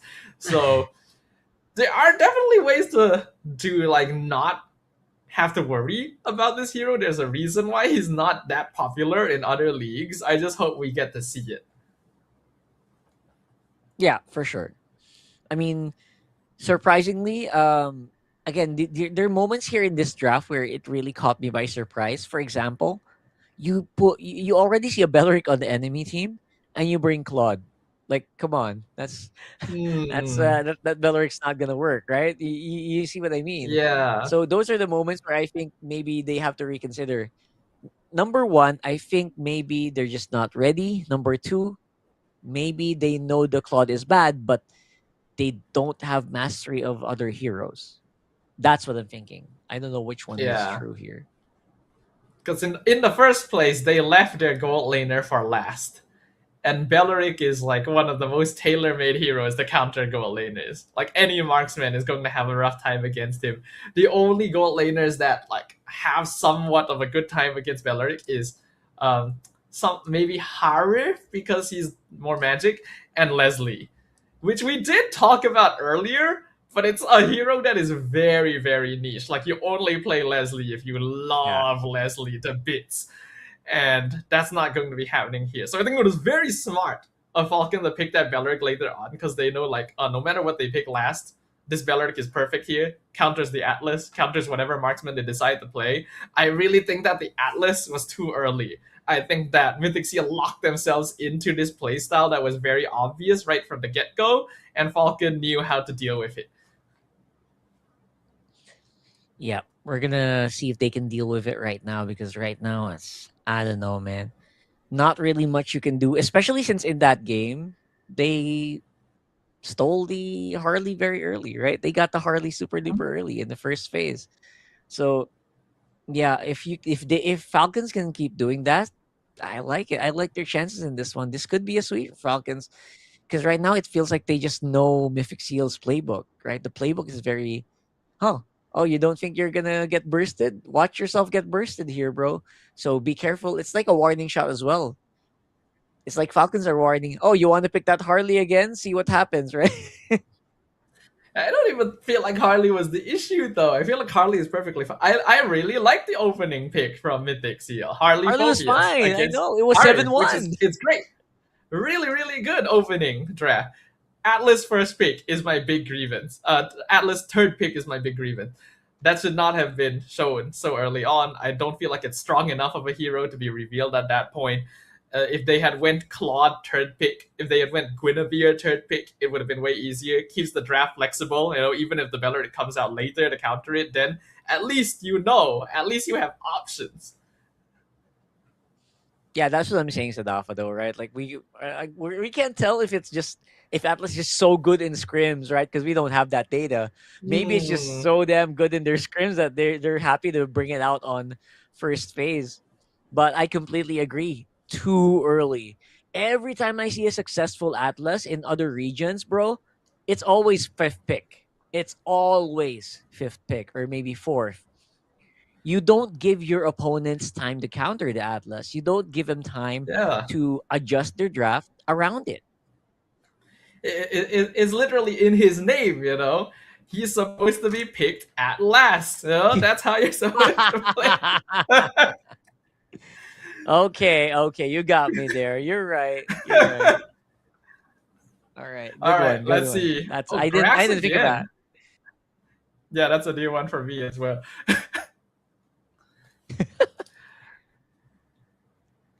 All right. So we're going to grass. Game number 2. Is that grass same again? map. So, all right, same map. Do you want to see the Bellerin again here in this game, bro? He does blend in with the grass. He becomes a lot more effective because he can literally camouflage. All right, you're right. I agree with that one. One of the things that you got to remove, though, obviously, is going to be that Fanny. Removing the Hilda as well is super duper key. But no gold lane bans, bro. That's interesting. I think it is pretty uncommon to ban gold lane nowadays. It's only really the Harif, and that's only if you're really afraid of it. I think since Mythic SEAL banned the Phobias, very high chance that they want to pick Harif first this time around. I think we should keep an eye out for that. So Falcon needs to be prepared for this. Do you ban the Harif so you don't have to worry about it, since you don't have the direct counter of the Fove anymore? Looks like they'll ban the Zeusin instead. So Harif is open, Guinevere is open, Marcel actually going to be let through the draft as well. Let's see. Mythic prefers the Marcel. All right. I like it. I like this Marcel first pick. Again, we have seen Falcons just not ready for this in a lot of the other games they've had. So the possibility of a Marcel overtaking this is very, very high. Now, the Harif is still going to be the focus priority here of Falcons, and we all know why. We saw how well they played with Harif earlier on. Now, the question is there anything that can be done to kind of just stop or can they force the Claude to still be picked on Mythic SEAL side? Because usually it's very good already. I would not be surprised if Mythic SEAL is here, or if Mythic SEAL picks Claude here in the pick 2 and 3. Yeah, that would have been a better adjustment for them to have the Claude first half in game number 1. So maybe they'll decide to go for it. But they're gonna respond with the Fredrin first. So they are trying to play a more team fight oriented style. They pair it up with the Gord on their side this time. It is definitely a solid enough combo. And I think that Marcel is very good at responding to teams that want to play 5v5. So Mythic is starting off pretty okay, but I also worry that it's revealing their general team style kind of early. I think it is. It's obvious that this time around Mythic SEAL want to go for that big five-man team fight, energy eruption someone, then Gord goes in. Nico's gonna, again, just don't recall Nico for now, maybe later. And Nico's just gonna go and attack. And I don't know, man. It's just, I guess that's just the Myanmar meta. Third pick Atlas. This time on Falcons. Maybe in Myanmar we need to change his name to @turd, because it just seems to be happening a lot. But it does actually make a little more sense this time around, since, yeah, you see Mythic, they have the Gord Fredrin. They obviously want to play Death Ball, so why not respond with the Atlas? I still feel like it doesn't need to be picked that early. There's a lot of really good team fight roamers that you can play with. You could have gone into something like Eve or Lilia to reveal your mid lane first. And I don't feel like Atlas is very good at dealing with Marcel either. Yeah, actually, it's like quite the opposite, right? Marcel is so good at dealing with an Atlas because you can go ahead and set a Fatal Links, but hey, sorry, everyone's frozen. So what was your Fatal Links for? Right? So I Pretty think much. you're absolutely right. I don't like this Atlas, man. I'm just gonna go straight up. This Atlas could get punished very hard. Yeah, I agree with you. Atlas is a fun hero. He's always interesting to watch, and it's hype if he gets those good fatal links. But again, it makes a little more sense picking him here compared to when we saw it in game 1, but it still doesn't feel very good. For now, they will ban the Arlet. Mythic Seal actually bans the Valentine, so no double golden hour being played this game. That is true. All right, so at least removing the Arlot is big. I like the Arlot ban because I was already expecting a very setup XP laner to pop off from Mythic Seal. And you at least stop that. And you're also stopping the combo of the Granger plus the Marcel. Very, very deadly combo. But you know what? Claude also combos well with Marcel, right? If you Blazing Duet into a golden hour, you can kind of just become perfectly set up. It's not always you're not gonna be able to like catch all of the projectiles, but you can at least position yourself better because of it. So watch out for that. And yeah, Valier, a lot of mids removed. Lilia is actually fine here, one of the heroes in mid lane that can kind of just survive against the Gord.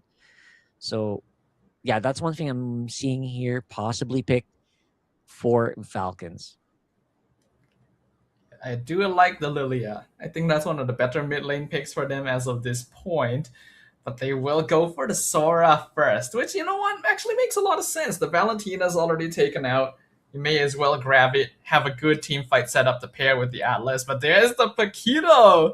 There's the boy we were talking about earlier, actually making an appearance here in the playoffs along with the Moskov. All right. So we called this is going to happen. We knew this was going to happen eventually. And we're going to see a very strong engage XP. Not as strong as Arlot. Honestly, I feel like they were thinking about Arlot. So very good drafting for Falcons. And there goes that Lilia, like we mentioned. Sora, again, I'm not a big fan of Sora Sora setup here. But if you combo it with the Atlas, maybe it can do well, but it's going to be too reliant on that combo. A majority of their damage is going to be on magic, but that's why, the Dax is on Leomord, right? But for now, I have much more faith in Mythic Seal being able to execute this lineup properly. It feels so much easier to run, man. And again, it's a great counter to the Atlas. I did ask the question earlier, right? Is this just going to end up being a series where better team fight wombo combo wins? And you are right.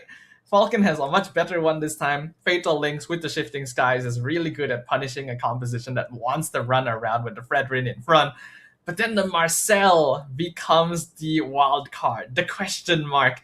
Depending on how well Boye executes on this, it could completely disrupt any sort of game plan that Mythic Seal wants to throw at them. So execution going to be very, very important as we now jump into the Land of Dawn for game number 2. All right, in game number 2, at least there's not really many surprises that are happening. That just means that the Fredrin is going to be able to just be more stable in terms of team fighting. I'm also expecting just a lot more proactivity maybe at later stages of game if you are Mythic Seal, because you want the super late game Paquito to activate later. Same with the Moscow, right? That's usually mid to late game. So yeah, for now, I'm expecting this to be a very chill and safe game until we get to see Kid X engage with Atlas. They're doing that right now as well. Forces a flicker out of Nico. That's a very good start for Falcons, though, but equal on the goal. We can definitely has the stronger mid duo. Lilia alone will have better wave clear than the Gord and Marcel together. So that should enable them to move fairly quickly around the map. Then you got the Leomord, who we know farms more quickly than the Fredrin as well. So Falcon should be aware of this. Their mid trio has a higher tempo early compared to that of Mythic Seals. And I'm really hoping that they use it to affect the side lane somewhat. But unfortunately, from what I'm seeing right now, that's not really happening. They're still playing it pretty safe. Dax is hovering in this lane a very long time. I know he's trying to go for a gank before the turtle timing, but I feel like he could be getting farms somewhere else on the map instead, not even able to steal that crab. So Falcon not really maximizing this early advantage they could have. Yeah, that's not much of a maximization, to be honest. As much as they do have these good level 4s, Kid X is not level 4 at the same time, right? So he's gonna have to wait for a little bit before that phalanx goes online, and Boye can kind of counter that if he hits level 4 as well. There goes that ult he already used up. Shifting Skies, New Cold loses out and doesn't get the kill. But you know what? Falcons gets pretty early momentum. They get the first turtle of the game. But I think it is a good call from Mythic SEAL to decide, like, yeah, we're just not going to fight for this turtle. We clearly don't have mid prio. We're not at level 4 yet. We don't have enough damage to fight. So let them have it. We try to farm the camps, play it safe. So they're also learning a little bit did before and not necessarily risk things if the trade-off doesn't really feel worth it in the first place. Yeah, the trades are gonna have to. We're definitely gonna see that later on. I'm expecting better trades as time progresses here for Mythic SEAL, just because the gourd is, I don't think they're using the gourd as well right now. So I'm thinking, you know what, it could happen. They could have a better trade later, but for now, it is gonna be Falcons with just so much more dominance on the game. Second turtle is going to be that important timing. It's still a minute away. By then, Mythic SEAL should have their first item. They should be able to try and go for a direct 5v5 if they want to. Again, Boye's execution on the golden hour is going to be very, very important to stop Falcon's initiation. And they do have a tankier jungle to help secure these objectives away. So we'll see if Mythic wants to actually fight for that, or if their goal here is just to play as safe as possible and allow their side lanes to get their items in time. Yeah, the side lanes are definitely the ones I'm keeping my eyes peeled for. But the mid trio, man, I feel like it should be coming from the mid trio more. Mythic SEAL seem to be very happy to just play this a little bit more safer. They're not in a panic just yet. I mean, that's absolutely fine, right? You can give away first turtle and you should be able to survive. But giving away more might be a problem. So I think this might be a time for Mythic SEAL to start fighting. I think they are positioned to do that just now. Benny close by on the turtle. Ready to go for the fight. Kid X this time has Fatal Link, so don't forget Boye. Tracking shot nonstop right now. Up on front. Fatal Link, Shifting Skies combo already committed. Everyone's frozen. And of course, the Mystic Gush is not doing as much damage. It's going to be Falcons going crazy. King Flash going to go down for first blood. Dax gets that turtle as well. Looks like everyone's going to be pretty happy on Falcon's side. But look at that. The gold from Mythic SEAL. It didn't actually move, Sadaf, but look at the gold. Well, early game turtles don't actually result in that much of a lead for you. It really, a lot more of the value comes from that shielding to make ganks happen. And already we can see Benny trying to be more aggro. There is actually a lane swap happening now with the gold laners moving down bottom, EXP moving up top to prepare for the next turtle. There was unfortunately a bit of miscomm coming in from Mythic SEAL because that was a very good golden. Hold on, Mystic Gush, they want to find Benny. All right, there you go. Benny is going to be found. It's just one small stuff like that. Stuff like that is what Mythic SEAL just has to keep doing. They can't really rely too much on the team fighting with Golden Hour. Earlier, that was just a big disconnect. But if you can actually use it as a pickoff, if it's not too chaotic, Golden Hour usually is very, very effective.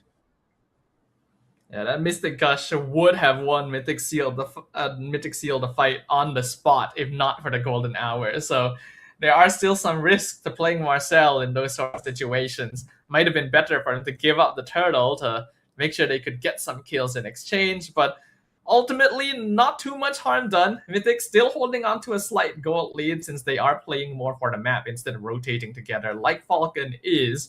So if they can keep going for this sort of style, then their side lanes will eventually come online and then they can fight on slightly more preferable terms.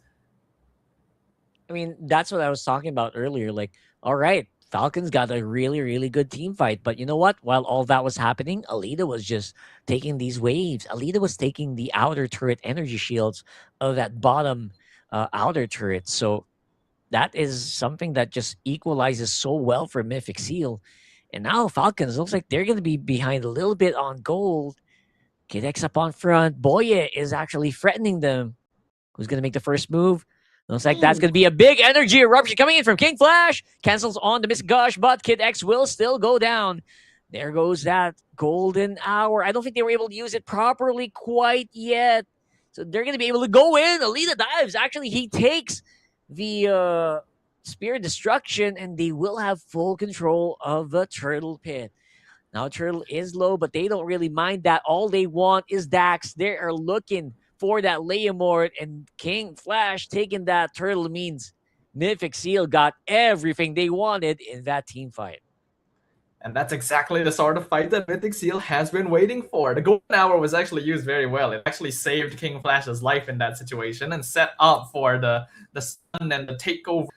We already talked about how Marcel is going to be good against teams that want to dive, like Falcon, and that's exactly how you should be using it. We officially are reached the point now where the side lanes, the Paquito, first of all, are online and are able to participate. Falcon going to need to be a lot more careful about this because a lot of their damage is quite cooldown based in comparison. So if they get stopped halfway by that golden hour, it affects them quite heavily. They need to respect this possibility, potentially try to bait it out before the fight actually happens. Otherwise, Mythic SEAL are going to have the advantage almost all the time. Yeah, that's right. I mean, they're going to have to be a lot more creative. You can't just go like that over and over again and expect a different result. I am expecting Mythic SEAL to just dominate most of these team fights. Not to mention Mythic SEAL also has the Paquito split push possibility here. And that's not something you want to fight, man. That is just a really, really scary proposition. And right now, they're just going to have to be more creative. They're going to have to plan properly. And again, this is what I was talking about, man. Sora just so unreliable in fights like that, especially when there's a lot of disruption that he has to deal with. You could actually say the same thing for Atlas. This is part of the issues we talked about with the hero in Game 1. New Cold and Kid X can't really walk up to catch people because Mythic SEAL are specifically not allowing that to happen.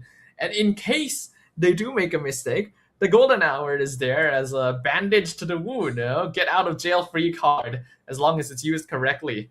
Falcon needs variation in gameplay. It's the exact same thing we talked about for Mythic in game number 1. The shoe is on the other foot, and so far I'm not really seeing it. They still are grouping up. They're gathering in the jungle because they just seem to want to team fight. Yeah, it looks like they just want to keep going here. I'm not sure if this is the correct call for Falcons. Don't forget you're split pushing as well with the Moskov. It looks like they're going to take the fight. Matzi pretty low here on the side. He's going to have to make a run for it. Knock up on Dax. That might be big. Here comes that tracking shot. Boya diving in on the back line. Golden Hour locks everybody down. Here comes that SOD. I don't know if it actually hit, but looks like Dax will be the one who gets the Lord in the end. Flicker forward is going to be everyone from Mythic SEAL. Alita just becoming a non-stop force of nature here on that Moskov. And Kid X left alone to go down. It's only Benny and New Cold alive. They did get the Lord. Will they be able to secure the win? Looks like that's going to be unlikely here. That Lord going to be easily taken. No one actually went down on Mythic SEAL. And now they have a 6,000 gold lead. Yeah, that's a massive team fight right there. And even though they weren't able to get the Lord, it still ends up being a massive W for their side. In fact, the only reason why they lost the Lord was because Kid X saved his Fatal Links for the very last second to make sure that King Flash couldn't press the retry button. Otherwise, they should have gotten that for sure as well. But in doing so, it sacrificed their positioning so much that Mythic SEAL were just able to walk over them. This is the forcing these team fights like this. You can literally see the macro play happening with Alita up top, and then he still gets to join the fight with the Spear of Destruction and pick up a kill and assist as well. The longer this game goes, the more Falcon tries to play the same way, the worse it is going to get. They either do something different, or this game is 100% lost to them. This is so difficult for them to play just because the split push from Alita, I mean, they actually lost gold after winning the Lord. That's how bad it is Yes. right now. They got the Lord, but they lost. Mythic SEAL had the gold lead. And right now, a little bit of a save here, boy. Yeah, man, don't even try. You won't be able to catch that right there. And again, while all that is happening, while you are so busy looking on the distraction that Boya is creating, Alita's on the other side of the map, just messing up your towers. This is exactly what I was hoping to see from Mythic SEAL in game number 1. It's kind of funny how they decided not to split push when they had heroes that were quite suited to do so. But now I've decided, okay, now we're going to do it. Perhaps it was a learning experience, right? It's good to see. Falcon are now the ones being challenged in this position. We're 12 minutes in, kill score is 7-1, 7k gold lead. It is not impossible for Falcon to turn this around. It depends on where in the itemization Benny is going to be. If he already has that holy... Okay, well, literally just said it. There's the holy crystal. He can fight. Right it is there. possible to take people out, especially if you're able to like catch them first. If you can find a Madzi or Alita in a one-on-one situation, feed shutdowns into the hurry, they can still make a gold swing happen. But that requires variation in the approach. And when they're this far behind in gold, it's even harder to push yourself out of that shell. You just want to play it safe a lot of the time when you know that you don't have an item lead. I think that's true, especially now that it's just so difficult to deal with individual players here in Mythic SEAL. The gold lead is just, it feels so massive, right? Like, how can you burst down Boye? How do you burst down Madzi? It feels so impossible unless they find that God set where they can kind of just pick off Nico on his own, pick off Alita on his own, but everyone else is just so beefy. Like, what do you do? How do you actually approach the team fight? Look at that. Even Oracle being locked in by Madzi just makes this Paquito just so impossible to take down. Normally, I would say that with a Lilia around, Falcon's goal is just to delay these Lord dances, allow the Gloom stacks to build up, and then you can poke your opponent out. But you can see that even the frontliners of Falcon can't walk into the river. The moment they show up, they get frozen by Boye, they get hit with Mystic Projectiles. That is what the gold difference has done to them. And they have to keep Benny on the other side of the map to deal with the waves being pushed out as well. At this point, like, what can Falcon even do? Look at how slow Falcons are playing or moving right now. They're trying to answer the split push, but they can't really do it properly. Now they have to give away that Lord, but that is the composition of Falcons, right? That's composition they decide to go for. Very slow, high DPS, but if Mythic SEAL splits you up, it's so hard to regroup. It's so slow to regroup, honestly. At this point, Falcon needs to make a decision. Either play it as safe as possible and aim to turtle your way to the late game, or you take a big risk and try to commit to a conceal play.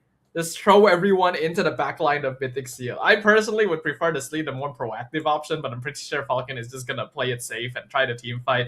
Their wave clear is not bad with the Lilia, but it's also not the best, so the Lord is now pushing in. Yeah, this might be best case scenario for Falcons. Just go ahead and just fight inside your base. I know it's going to be a bit more difficult, but as long as you guys are sticking together, you're not going to be too threatened by a split push from a Moskov or a Paquito. So Magic's going to have a hard time. Balita's going to have a hard time splitting up. And they have to kind of also stick together. Mythic SEAL also needs to group up because you can't leave one of them alone. You're risking getting bursted.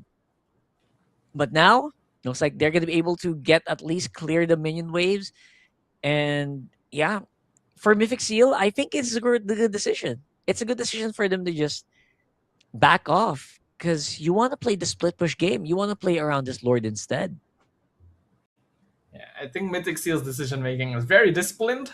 You can see they play very by the book. We talked about this before the match even started. This team plays a very textbook style of MLBB. They know when to push. They know when to not push. It's just that it can be a little one-dimensional at times. They just need the right composition to pull it off, though, and this is that answer. We are looking at an 11,000 gold lead. We are now officially in the realm of there is no way for Falcon to win this unless Mythic SEAL makes a massive misplay. And so far, they have not been doing so. I'm pretty sure this is just going to be a slow grind to the end. Maybe next Lord is already enough for Mythic to close things out. I absolutely agree. This is going to be a slow and steady grind.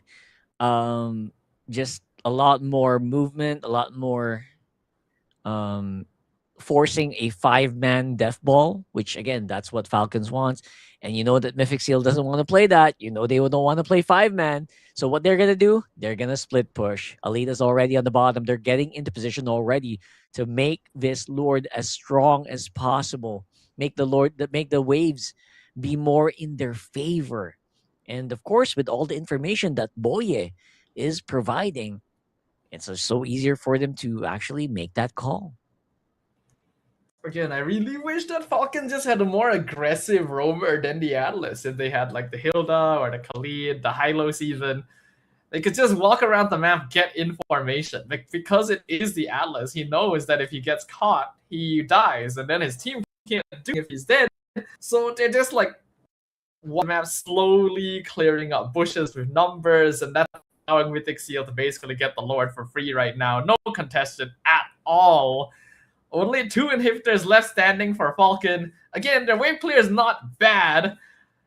Mythic, do they want to commit to an all-in right here to close this out? I think there's just no other way around it, right? You just have to go all in and wait for the Lord. Just make a play. Either way, I think one of these towers are gonna get broken. So just wipe them out. Wipe out these turrets, play with your Lord, play with the advantage. Just make sure you don't get set by Kid X. Watch out for New Cold as well. On Visora, you should be fine. Now, Mythic SEAL, let's look at the approach. Look, those 2 split pushers. They look so good. They're going to arrive at the same time. It's going to be a big fight. There it is. PS trying to do as much damage with those glooms, but it's just not making their mark. Towers are falling. New Cold survives the Appraiser's Wrath. And I don't know, looks like they're going to be able to clear. Winter Crown is already forced here. And the Golden Hour, I don't know, feels a little bit too late. King Flash could be in trouble. Alita's on side. They're focusing on the base instead, but the base is just not quite done. It's just not quite vulnerable because of the massive wave clear that's coming in from Falcons. But like one by one, Falcons players are falling. And only Benny is left alive to clear these waves. I think they will be able to just finish it beautifully here. Mythic SEAL, 15,000 gold lead, secures game number 2. I'm gonna be honest, I feel like that base push could have been a lot quicker considering the 15,000 gold advantage that we're looking at. But hey, if Mythic SEAL wants to keep it slow, keep it safe, just to make sure they don't throw that away, I can respect that. We are now looking at a tied series, and that means that we are at least guaranteed 4 games here. But both teams, at this point, I think have demonstrated some clear strengths and weaknesses, and I'm hoping that something does change, because otherwise this series is going to be a little bit, yeah. It's gonna be a seesaw. I'm just calling it right now. We're just gonna seesaw all the way to game number 5, man. I'm not even expecting anything less. Which is you know what, with the way that things are happening, I just wish they were more stable.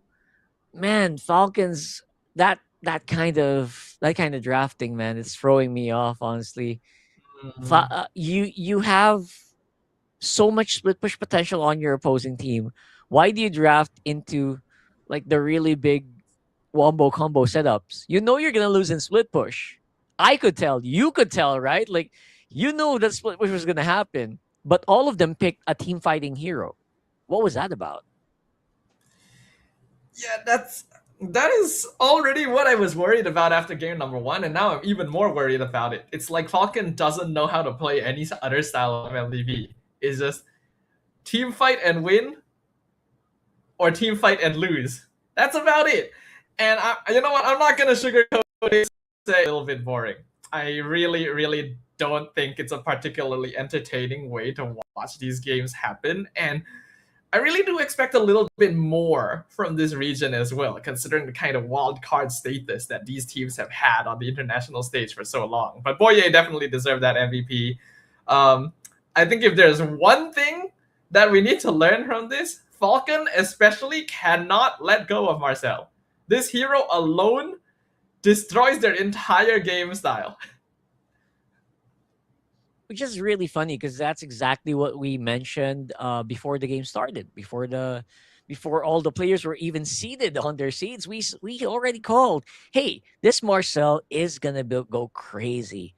Go ahead and just ban it out. And Falcons, since you like team fighting so much, that's your safety net as long as there's no Marcel. But no, they just still let it through, which again resulted into a 15,000 goal lead, 11-1 victory. Mythic SEAL, they literally dominated Falcons in this one. And that, I don't know, that also speaks to like the consistency of Falcons. That's problematic if they just let stuff like that through in the draft. Yeah, looking at the itemization overall, Mythic SEAL just in such a big lead that they can't afford to go hyper aggro with the itemization. Madzi has a Hunter Strike and a Sea Halberd.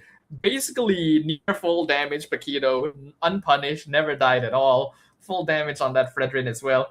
And we expressed a little bit of concern about this Fredrin. Like, hey, are you revealing this Fredrin a bit too early? They know you're going to be playing this, and that's probably why they drafted the Atlas. But there are way better heroes for handling that sort of situation, especially when the Marcel is already a known factor. I am highly, highly concerned about this series because if these teams continue to just play this one-dimensional style, I'm going to be completely honest. They are not international ready. Oh, that's a tough statement as well, but I kind of understand where that's coming from, man. Because we want the best of the best, right? And if you're showing stuff like that, a very glaring weakness, then that maybe that slot isn't for you, right? So maybe another team can kind of just overtake that. And you know what? With the adjustment that Mythic SEAL did in this game, they could be it, man. Mythic SEAL, they read into the weaknesses of Falcons and they played it beautifully. I was worried about Mythic SEAL's execution in game number 1, but in game number 2, they proved that they can pull off a split push composition very, very flawlessly. Yeah, it's a really, really big improvement. Having your 3-man cell to control objectives and then letting your Paquito and Moskov do their thing. I said that we wanted to see this sort of thing from them in game number 1, and I'm really happy that we did actually get to see it. I'm also wondering if these statistics are correct, because did Boye actually do the most damage out of his entire squad? Man, that's a lot of damage. That's a lot. Wait a second. Is that correct? His tracking Is that shot right? really bad. That doesn't seem right. Is that Wait, possible? no, thank you for bringing that up. Like, I know right, Thunderbelt I Marcel probably hurts, but that much? You beat a Gordon damage? Yeah. That's crazy.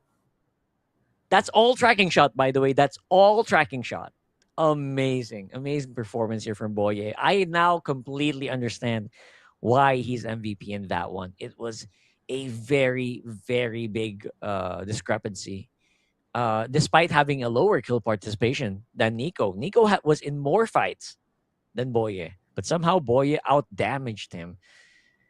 Again, one of the reasons why Marcel you just put him on a chopping block, man. Just ban him out.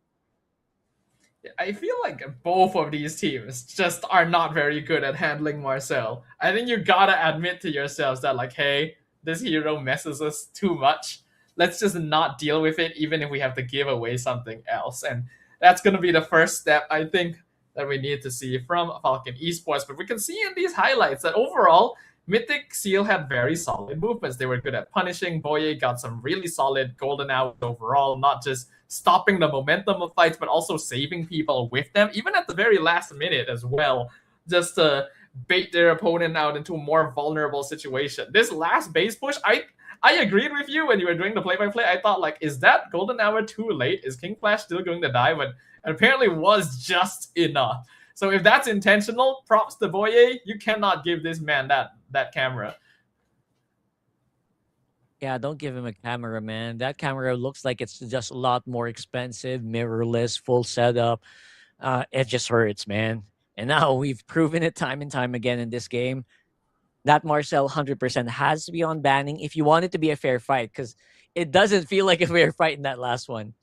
And the thing that we mentioned before the game started as well, it actually came true, right? Like, this Marcel messed up that Atlas so badly. Like, Kid X tried to make so many setups, but it just didn't work out, man. It didn't work out for him. It disrupted it so much. If you want to pick an Atlas, ban the Marcel. Especially don't pick the Atlas on Ferd. Please, come on. Like, Stop already. I really think it's just time to let the Atlas go. And if you really want to pick him, yeah, pick him last. Let him be that surprise. He's not even going to be a surprise pick at this point. These teams pick him enough that is like, he's always going to be a possibility. So, yeah, when you're picking him over Kalea, Cho, Hylos, Gatot Kacha, Khalid, Hilda, it really does create a question mark of like, is he actually that valuable? Because I'm not seeing it so far. Yeah, I don't think so. Yeah, I don't know what's happening on their scrims, but the value is, I don't see it. It's just not quite there. So maybe it's they're trying to do something. Maybe they watched like a really spicy play from a TikTok somewhere. But yeah, that's just not it. That's not it. For now, I think there's so many more viable roamers there, man. I think Khalid is even better in some of these scenarios. Khalid is good. Grok is good. I know it's more on the taste of the roamer, right? It's a very preferential sometimes. But Khalid is just objectively stronger than a lot of these roamers. I would have probably picked Glue over Atlas in that last one.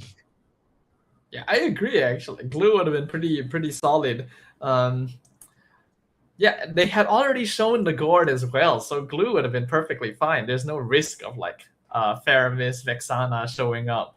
When I look at their play-ins match as well, Falcon Esports actually played 3 games of Hilda, 1 game of Khalid, and 1 game of Cho, which are all very active roamers. Now, maybe it didn't work too well for them, and that's why they decided to pivot, but it feels a bit weird to know that like they used to play these heroes, and all of a sudden they're like, Atlas, oh, he's the way, he's the answer. I know. That's why I was thinking, what did you guys watch something? Like, was there like a crazy play that you guys saw like in another region that forces you to pick a third pick Atlas? Like, we definitely have a lot of room for improvement in that area. So I'm hoping that they already talk about that while we're waiting for them to set up, while we're waiting for them to go into the game.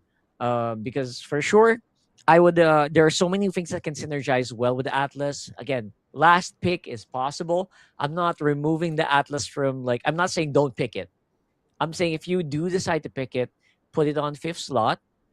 Put it in a place where it's not going to get immediately countered, and don't counter yourself. You know there's a Marcel. Don't force an Atlas, bro. You're just gonna fail. Out of 100 setups, you're gonna fail 99 of them because of the golden hour, right? Yeah, it's a weird case because we know how strong red side is on the draft, right? Like this is the counter draft position, especially that last pick 5th. And then first game we saw a Claude being picked into the counter, and now we're seeing Atlas on red side being picked into a counter. We talked about how important it is to draft in this meta correctly. And I think the viewers get where we're coming from here. Right. I see that. Yeah. It's just so apparent, man. It's again, a really big gap was created because of this. I didn't feel any sort of pressure for like a comeback, except like the only comeback win condition there was if they kind of just all slipped You know what I mean? If they just all tripped and just like fall flat on their face, which again didn't happen. You can tell that Mythic Seals had a very good control of that game. So I'm hoping that we can see definitely more variety or like a different approach, because Falcons, if you keep doing this, Mythic Seal actually might just sweep this in 1-3. That's a Yeah. really scary game to play, man. Yeah, as like after what happened in game 1, Mythic Seal had a really good adjustment for game 2. They changed not only their drafting style, but they changed their gameplay style. Right? Go for that macro play, punish your opponent when you know that they're a very slow reactive team. Great. I hope that when Marcel is taken out of the equation, they're still able to replicate that. Marcel is a big portion, but being able to identify what else you did that basically destroyed any chance of your opponent fighting back is important here. And if they're able to continue with that sort of momentum, then yeah, I can definitely see you coming out on top in this one, because so far they do have a little more variation in their gameplay compared to what we've seen from the Falcon side. But we're going to be jumping into the draft for game number 3, and it looks like this time it is expanding rivers. All right, so a little bit more of that control. This is, you know, that the map pick feels like it's just going to be very, very good here for Falcons, just because that's how they want to play. That's the style they want to play. They want to go into the team fight very early. They want to be able to overrun them, steamroller their opponents. So this actually might be in favor of them. Yeah, expanding rivers is a map that really facilitates strong early game rotations. Like the faster you move around the map, the more you can take advantage of it. I just don't really feel like either of these teams are good at doing that. In game number 2, we literally saw a strong mid duo that was clearing waves quickly from the side of Falcon, and they just decided not to utilize it in any particular way. That was a big issue of them losing out that early game. So adjustments 100% need to be made. We've called for it multiple times. It is game 3 at this point. Remember, guys, there are stakes on this match. This is a lower bracket match. Loser gets eliminated. If it's any time to do something different, it is now. Absolutely. Come on, do it right now. Give us a really good alternative setup. We know, right? We know that Falcons is capable of running the Khalid. I'm literally watching their game right now. They have Khalid, they have Selena combo. They can do a very spicy lineup like that. They don't need that like 5-man engage, 5-man wombo combo lineup. You don't need to do that, man. Just go for your pickoff style. Falcons should be fine here. But then again, we are seeing Mythic Seal just adjust very, very well. Nice pick here on to Benny. I think Benny has been very strong on the Harif for a lot of their games. Now, what's the answer? It is kind of interesting to see Mythic Seal ban Phoveus on red side, because they have to know that Harif would be the instant lock-in afterwards.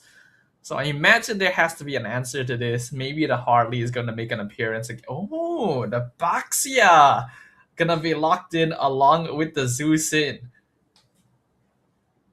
All right, this is way better, right? And for Nico, if you want to recall with this hero, that's absolutely fine. I get it. Very tanky mage with the Zushin. And now this is where it gets spicy. Are we still gonna stick with the Atlas here? Are we gonna plan something?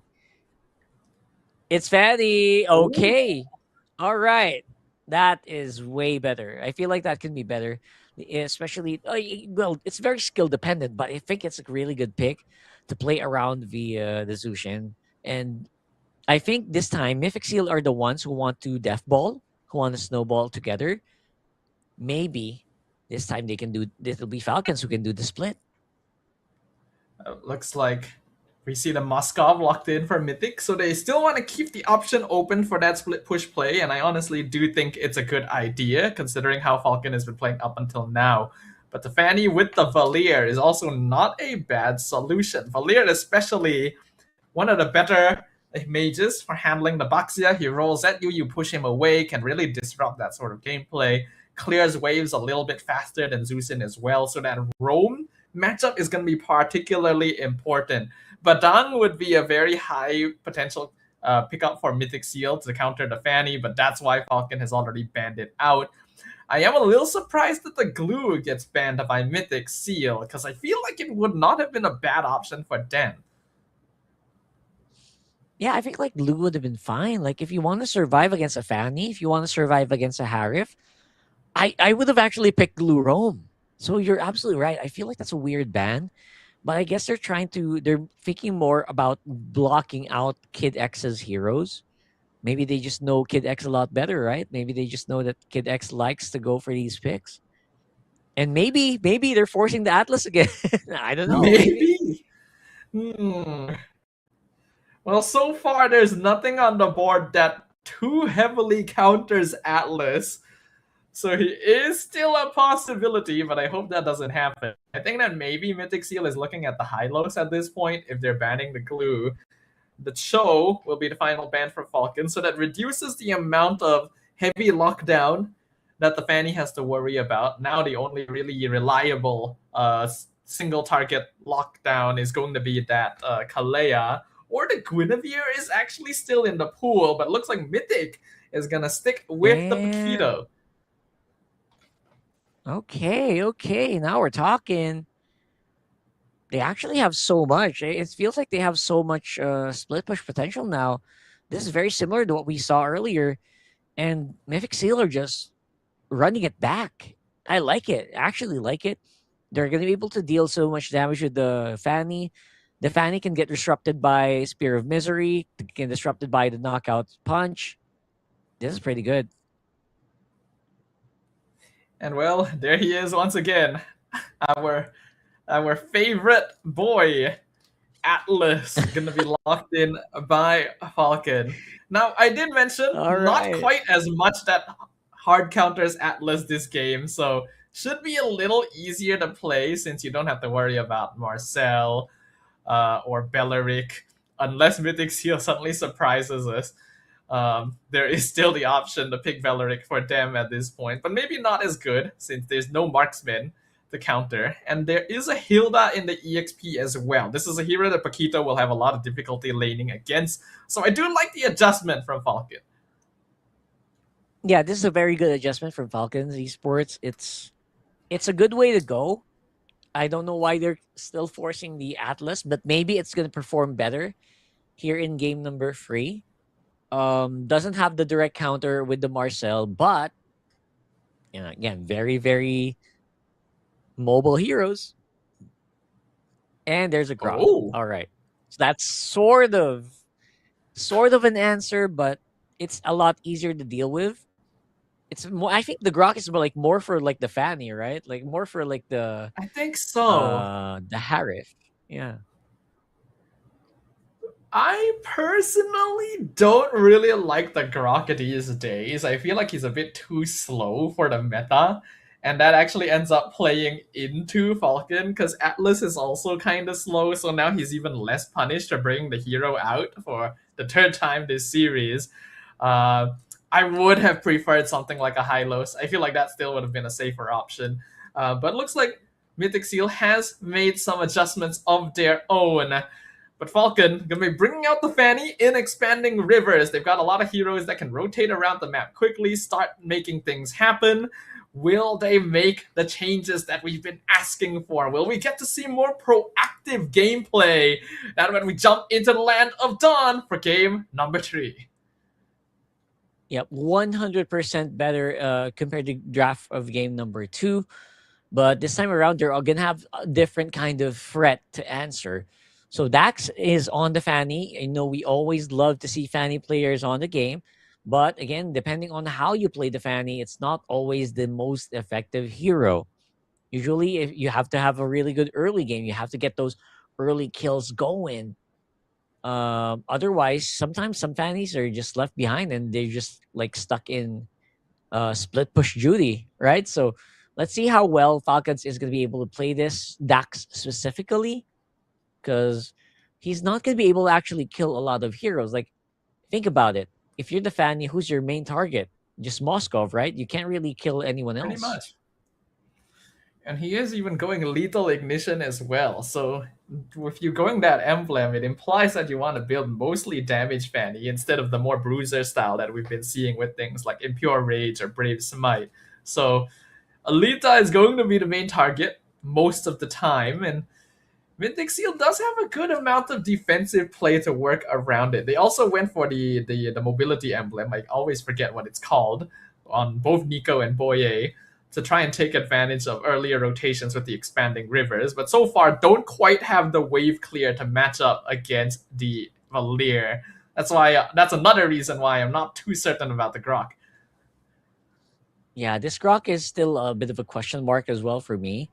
Like we mentioned, Earthen Rampart is very good in blocking out some walls, but yeah, it's not always sunshines and daisies, right? Like sometimes that can actually disrupt your team if you miss you're engaged with the tectonic charge. Usually, you are the one who gets punished. So we're gonna go on a quick break here, and we'll see what happened. But for now, I mean, if nothing's really happening, here's the thing, right?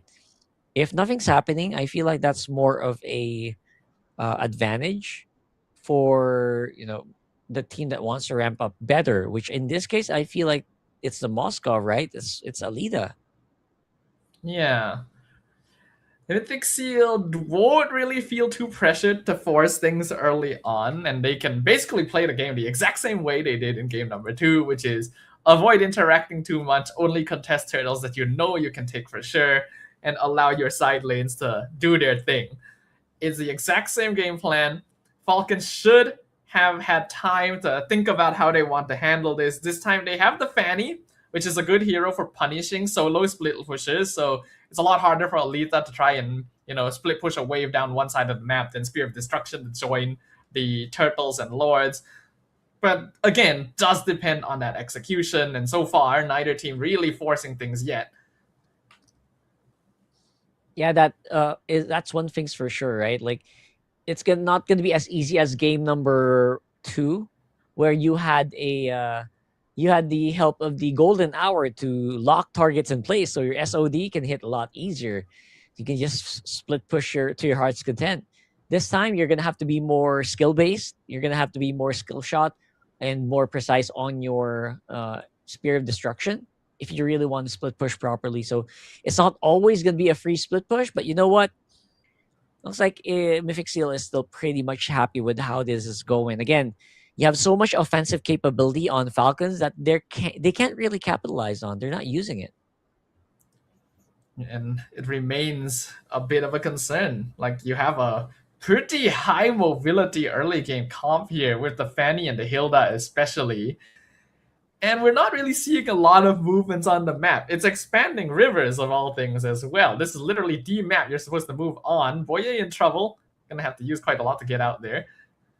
Oh, that's one way to use the Earthen Rampart. But you're right. Like what we just mentioned earlier during the draft is actually coming true. It's not that easy to play Grok against this lineup, especially when there's so many things that are pressuring you at the same time. Rampart is there, tries to lock out Kid X, slows down the offensive from Dax as well. So at least they stopped the Fanny. But it's just not as easy as game 2, man.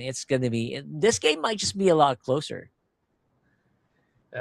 From a personal standpoint, as someone who's watched plenty of MLBB and pro MLBB across the years, this is the slowest Fanny Baxia game I have ever seen, and that is right.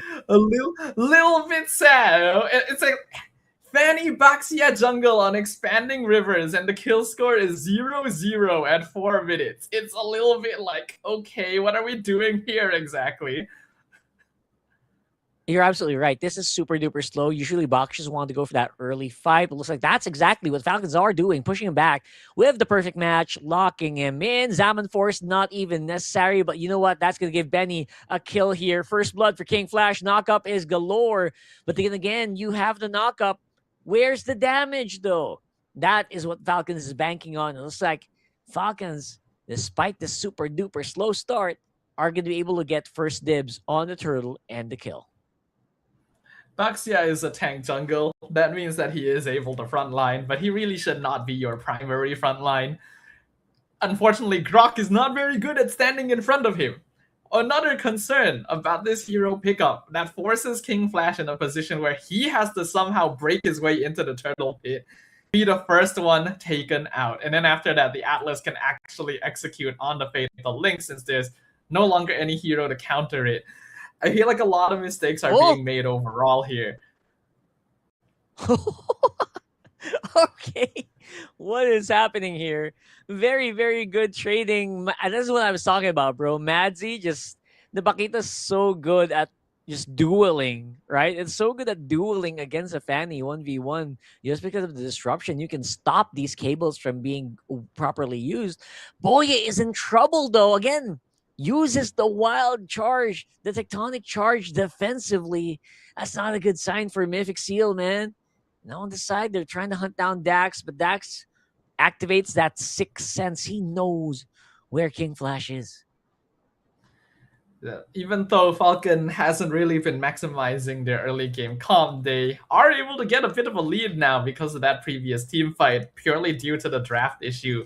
Like, Mythic SEAL are not able to play around the mid trio as confidently as before, purely because they don't have the damage pressure. Their side lanes are still solid since it's the same hero pickups, but it's going to be harder for them to get that free farm and split push going because of the adjustments that Falcon have made to the current situation, which means that we need to see a variation again. We need to see a shift in the approach. Hold on, up top.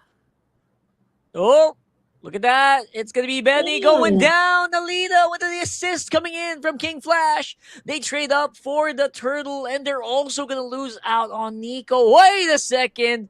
New Cold just will not let this happen. Falcons are slowly dominating every single angle of this map right now. Oh, I don't really know what to think about this situation, man. I feel like a lot of the common sense that we've built up on throughout the leagues are not really applying in this current situation because these teams are just not really maximizing the situations they've been given. Falcon now going to have that advantage, looking pretty solid. 2 kills into Dax. I kind of want to see what the Fanny is building actually, because I'm wondering if it is full damage. And Mythic now losing out on that early potential they should have had with that Baxia. You can see that Benny as well, already hitting pretty hard on this Hari. Okay, we got the items. 2 items completed on Benny. It is full damage on Dax currently with the Heptases into the Malefic. Usually after this, we would see Fannies go build some bruiser items like War Axe or maybe Brute Force, but it does look to be another damage item on top of that, and why not, considering the lead they have right now. Yeah, they're very hard hitting right now. They should be able to just use it, maybe just brute force their way into victory here. I don't doubt that. But I think they still have to be kind of just wary. I haven't seen a decent tectonic charge engage yet. If that happens, maybe Nico can make something. Maybe Alita is just waiting for the items, right? Maybe that's all they're doing. They're just waiting, trying to buy some time. And they can't rest on their laurels because they might get taken by surprise here. Now full on Kid X. Perfect match, good scouting. Just gives Falcons exactly the info they need to make that split happen on top side as well. Slowly but surely, Falcon Esports are tightening the vice grip in a very similar way to what we've seen before. And you didn't mention how we might be witnessing a bit of a seesaw situation between these teams. Currently, that seems to be what's happening as Benny alone is zoning out the entirety of Mythic SEAL. This is when Harif gets that snowball. It's pretty impossible to play against. Oh yeah, for sure. The snowball here is going to be a little bit more difficult, especially since they don't really have a lot of burst, right? There's not really that much burst on Mythic SEAL. It's going to have to be slow DPS, so it's going to be... Benny's actually very safe in this game. He has the Purify as well, so the Tectonic Charge can't really catch him by surprise. And it looks like that is going to be a pretty easy Lord take here for Falcons Esports. Now they just have to block and blow up some of these holy defenses. They should be fine. I'm trying to think about what are the ways that Mythic SEAL could potentially come back from this situation, but there really isn't a lot, because Alita is not going to be able to safely split push. So Madzi is the only one that can do it, but he himself would also get caught out quite easily, considering that they've already been pushed into their base, and Falcon just has so much map control. Most of their heroes can 1v1. So the only way now is for Mythic to try and turtle this up, try and get shutdowns into the Moskov, but I don't know, this is going out of control very quickly. Yep. Especially now that we have just no good engage coming in from Boye, and Benny can just do whatever he wants. Diving in, New Cold as well. There goes that 5-man tech charge. Oh my goodness. That just blew them up, but 5-man tech charge doesn't mean a thing if your team does not have damage. It is such a shame as well as a roamer to see that.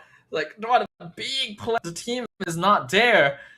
And perhaps in a way, not really worth going for that, but it does at least delay the base push. Gives Mythic SEAL a little bit more time to breathe. That was the only tech charge that we've seen this entire game, by the way. That's just how slow Grok is nowadays. I kind of feel a little bit of pity for that red 5 slot, because it's not being used very well. It is. It is so funny, man. It's just... I should see more. I should have seen more. Almost all the tech charges were used defensively.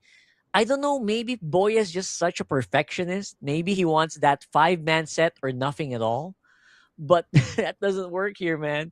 It's already an 8,000 goal lead for the Falcons. Yeah, look at the goal difference right there. Dax and Benny leading by quite a big margin. Alita right behind, but still clearly not in a position where he can fight yet. This game needs to last another like 6 minutes or so for Mythic SEAL to try and make a return play.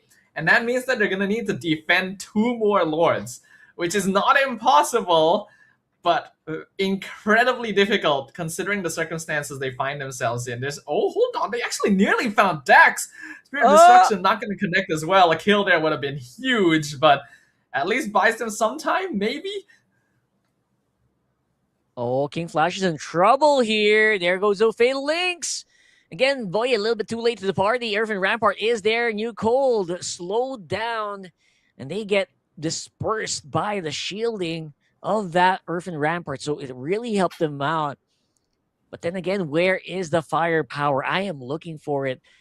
We need an item check on Alita. I don't know if they're even ready to fight this.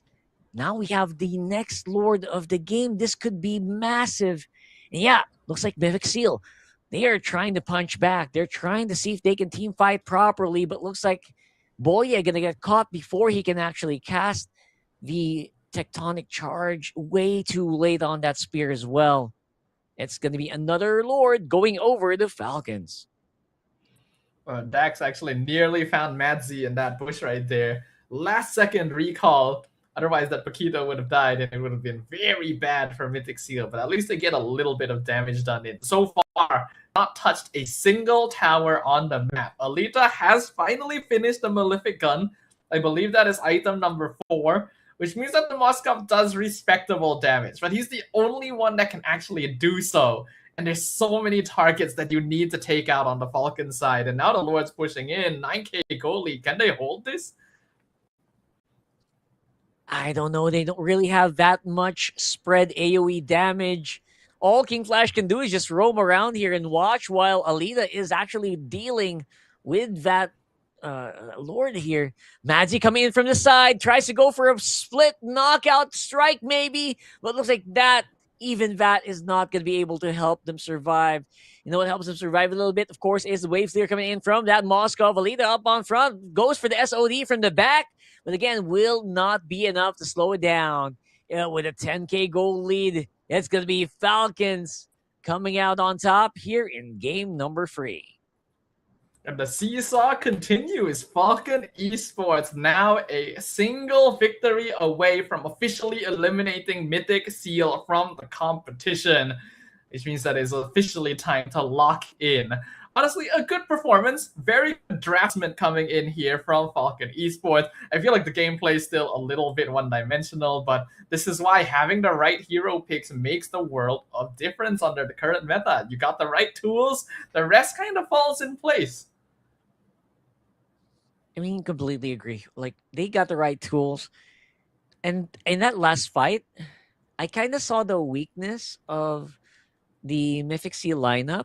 Alita was the only damage dealer, man. Like, that Zushin could not clear for anything. Like, that Zushin was more like a crowd control machine, like a knock-up machine. They had no damage for a majority of that game. Like, I was looking for it. Nothing. If Alita dies, no one's gonna they don't have kill potential. And I guess that's one of the biggest things that really broke it down here for Mythic SEAL. Yeah, pretty much. I've already said it plenty of times, but I'll just emphasize it again. Grok was not a good pick. We were confused about it when it was locked in. We are still confused about it at the end of the game.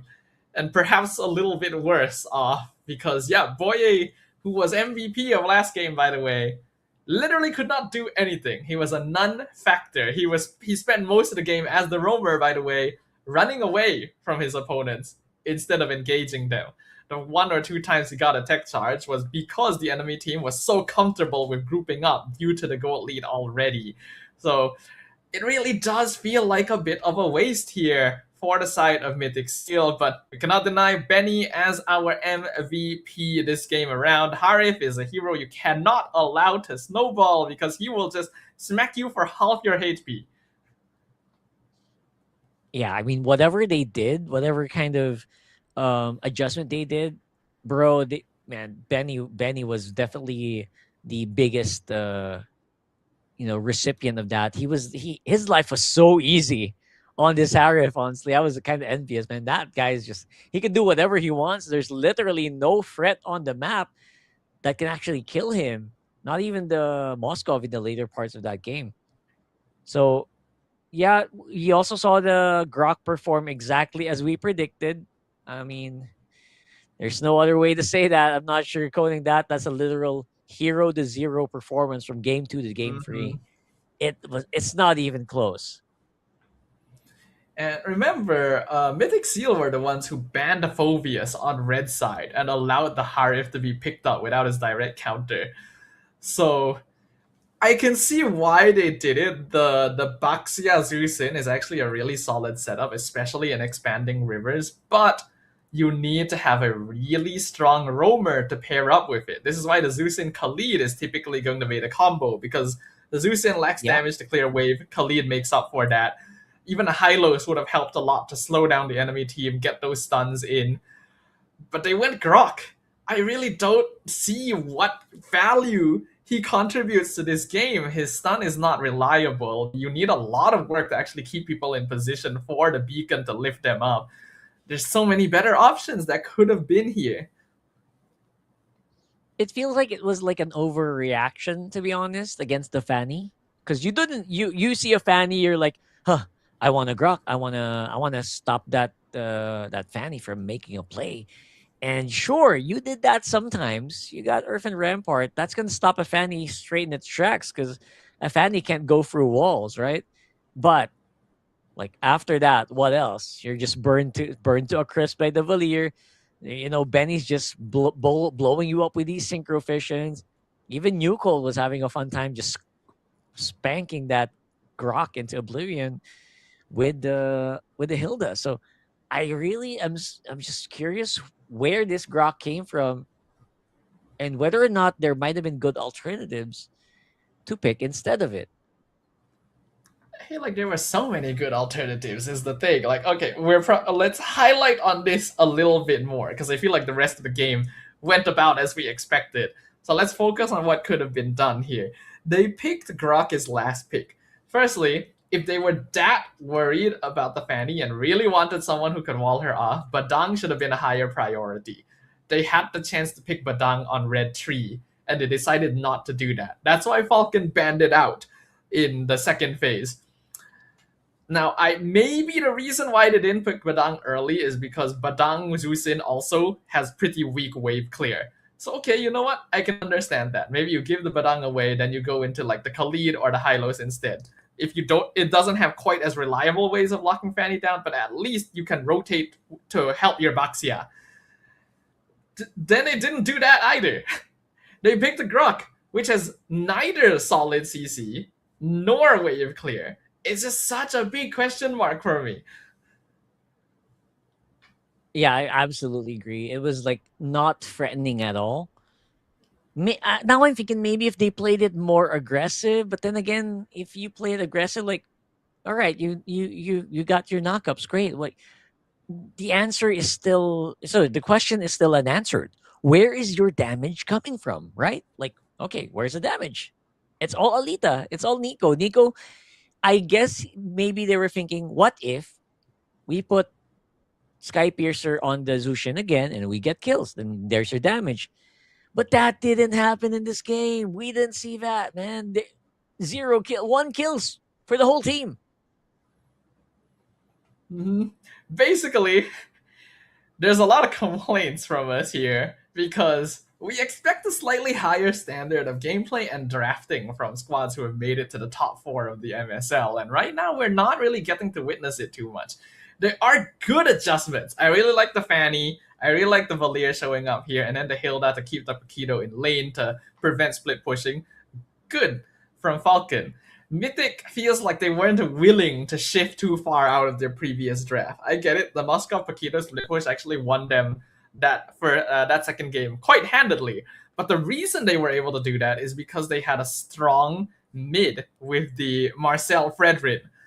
So you need to be able to match that kind of mid priority. And that was just missing this time around.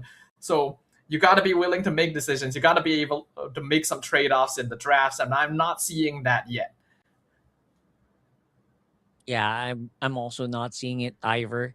Right now, their only win condition there was just Alita, and you saw in that last clip how quickly they could deal with the Moscow if they wanted to. The Moscow was like a fly, got swatted, to be honest, in that last one. So honestly, you gotta find, if you're gonna draft a composition like that, you need multiple threats. You need multiple win conditions, not just one. Yeah, I know that we're probably sounding a little bit harsh here as well, but I can't deny it. I can't sugarcoat it. You know, we gotta, like, I feel like our ecosystem has grown enough. This is season 3 of MSL as well. This is a region that we have a lot of respect for and expect slightly higher standards for as well. So it's harsh, but it comes from a place of love. You know, we are passionate about this game. We're passionate about these teams. We want to see them do better. I personally want to see them do better, man. And you know what? We already kind of expected it, though. We already expected a big seesaw, like as teams are adjusting slowly into what their opponents are doing. So I am gonna be just happy to watch them redeem themselves here in game number 4. You know what? It's probably gonna happen. They're probably gonna redeem themselves here in game number 4, because that was a far cry from what we saw in the previous games, right? That was not how they play. It's like it kind of just that's why the draft is such a big factor, honestly, with this. If you draft better, if you just draft a lot to your win condition, it's easier for the players. So hopefully we'll see it from there. Yeah, there's a lot of good heroes in the meta right now. Like, it's basically the widest meta pool that we've had ever in the history of MLBB. But it's also because the reason why it's so wide is because all of these heroes are strong in different ways, right? And also weak in other ways. There's answers and solutions that can be played around, and that's why we're seeing new heroes pop up in the first place, because they are answers to heroes that were previously considered like unkillable in some way or another. And it's because of that there's so much of a rock, paper, scissors situation in the draft. If you have the right heroes, you are basically halfway to winning already. You gotta be really, really smart about it. And we know these teams can. They have a wide enough hero pool to do so. It's just pulling all the pieces together. I agree with you. I feel like Mythic SEAL should be able to claw their way back and get a victory now in game number 4, bring us to a full series. Literally, since their backs are against the wall as well, 1 game away from being eliminated after a miraculous run from 7th place regular season to top 4. They do not want their journey to end here. Yeah, this is going to be a rough way to end your journey, especially after such a promising victory in game 2. So watch out for this. Watch out for Mythic SEALs here. I'm pretty sure they're going to be able to just get back in the momentum. I am, again, looking forward to seeing more of a balanced lineup. I just want to see a balanced lineup. I don't even want to see like a flashy lineup. I just want to see a balanced lineup here. And I should be very happy. Just don't put all your eggs on like one basket. Like, don't put it all on Alita, bro. You just don't do that. I guess I would give props to Madzi for trying to play the Paquito as well. But if I'm watching correctly, that Paquito is actually pretty offensive or pretty defensive minded as well. Mm-hmm. So it's not as Paquito optimal is kind of a snowball hero as well, right? Like, if he's behind, his impact is reduced quite a bit. But I actually, there are 2 ways to build Paquito now. Like, a lot of Paquitos I've seen in the previous games, actually build Oracle first, or Hunter Strike first, then just pure defensive items, starting with Oracle. So maybe that's one way that you can do it. But if you play in that lineup, no, you do not go full tank. You go full damage, Malefic Roar, Heptasis, Hunter Strike, everything, all the damage items, right? If you want that lineup to work. But the Paquito that Madzi built just wasn't as fearful. It wasn't as strong as I hoped it would be. It wasn't the full-on damage type. So if they want to do that lineup again, maybe it can work. But your itemization has to go with it. Your itemization has to be very similar. I agree. Basically, we just need to see better performances in every aspect from these teams. And that's why we're going to give them a little bit of downtime to make that happen. We're going to jump into a short break for now, ladies and gentlemen. And when we come back, we will see whether it is Falcon Esports that closes things out or if Mythic SEAL brings us to a full series. We'll see you in a short bit.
တွေအတွက်ပြောစရာအကောင်းဆုံးနေရာ Let's play arena ကန်ထူရဲ့ကံမြူတိမ်တောင်ချီစုခုအတမ်နဲ့ကန်ထူရဲ့ကံမြူကိုရကိုစကိုချင်တဲ့ဂျိုင်းနေတဲ့ရ package တွေဝယ်ရင်အတမ်ကနေခုတိမ်တောင်ချီစုခုကန်ထူရဲ့ကံမြူတိမ်တောင်ချီစုခုအတမ်နဲ့ချေတပ်ပြီးတော့ကန်ထူရဲ့ကံမြူကြာရ channel မှာ996ကျပ်နဲ့အထက် package များဝယ်ယူပြီးစုစုပေါင်းငွေသားကျပ်သိန်း12000ကန်ထူးလိုက်ပါအတမ်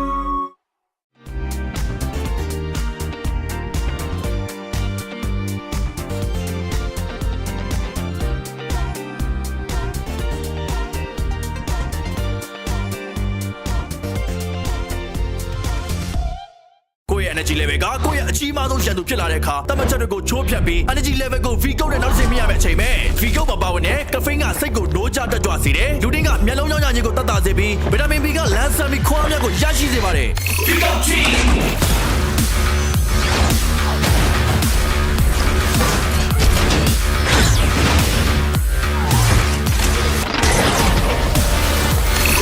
မြန်မာနိုင်ငံရဲ့ပထမဦးဆုံး sparkling coffee အားဖြည့်အချိုရည် V ကုတ်တမန်ရိုးကြပုံစံတွေကခွဲထွက်ဖို့အစင်းနေမလားမြန်မာနိုင်ငံရဲ့ပထမဦးဆုံး V Gold Sparkling Coffee အပြည့်အချိုရည်နဲ့တူကိုသာလီကိုဘွားရဲ့ပဲ့ကန်ရှင်ဖြစ်ဖန်တီးလိုက်ပါ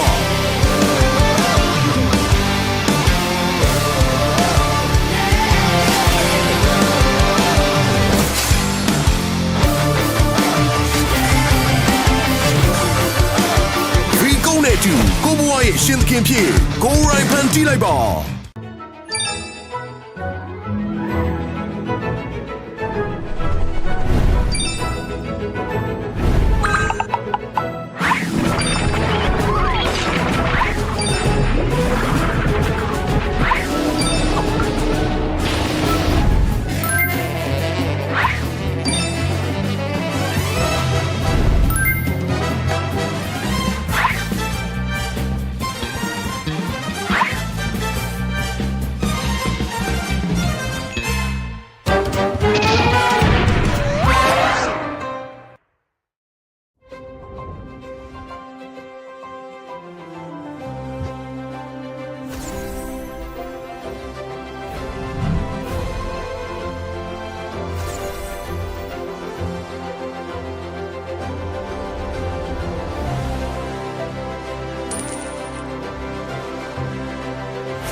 Hey, we're back. Hi, guys. Welcome back. This is MSL Myanmar season for you. We're still on the playoffs in day number 1. I'm Rockhart, and of course, got Sadafa on the side. How is you holding up?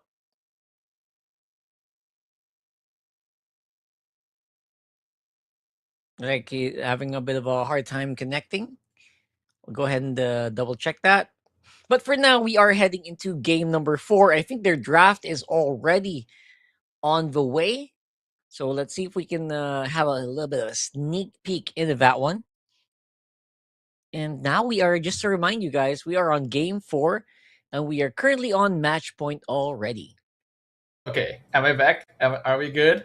I think my internet spazzed out a little bit there. Okay, I think it's still spazzing out a little bit. I'll see if I can do what I need to fix it. But yes, hello everyone, welcome back. Apologies for that. We are just about to jump into game 4. It's gonna be Mythic SEAL versus Falcon Esports. Currently, Falcon Esports 2 and a 1. Whoa! Now that's interesting. We got something different already. Masha chip, bro. Masha chip. I like it. I like it. I like it a lot. Okay, so usually the last time I saw a Masha chip, they were trying to counter a Freya, but there was no Freyas in this game. I don't know what they were trying to answer here, but this Mythic SEAL lineup feels like overkill, man. I don't know what they're trying to do, but Agatot Kacha actually answers that pretty well. So you got Penalty Zone, you got the AOG, Avatar the Guardian, to deal with. And that's a pretty good tool to actually answer the shortcut. I'm not sure if that's going to be a big plus, despite I like it that they pick these picks, but I don't know. It feels like they can get countered here, man. Yeah, there's definitely a riskiness to playing this sort of style. Now, this is actually listened to a specific team that was in MPL MY before. They really enjoyed playing this Masha chip combo to go for those backdoor plays to send the Masha through, thunderclap the backline. There is a pretty obvious target on the Falcon side, which is going to be that Granger, but as you mentioned, it can be pretty conditional. And now there's heroes like the Gatot Kacha and the Terizla who have big AoEs that have the potential to punish a shortcut play quite hard. It's a risky option to go for, but we said we wanted to see something different from Mythic SEAL, and they're doing exactly that with their backs against the wall. It is do or die. Let's find out what happens as we into number 4. All right, so game number 4. Don't forget, guys, it is Falcons who are currently on match point. They're on the brink of winning the Battle of the Sky. And yeah, Falcons Esports feels like they can actually do this. See if they can actually win out on these trades right now. Forcing a flicker out of Boye is already pretty major, especially coming into this next turtle. Now, Boye's gonna have to get back soon because they need to repel this invade. Falcons seem very happy to just keep trying to fight and force these battle spells from Mythic SEAL, and it's not a good sign for Mythic SEAL right now. But I am happy to see it. We've been wanting these teams to try and do something in that early game, and Falcon are taking the initiative to do so. They understand that they have the stronger mid trio for sure this time around.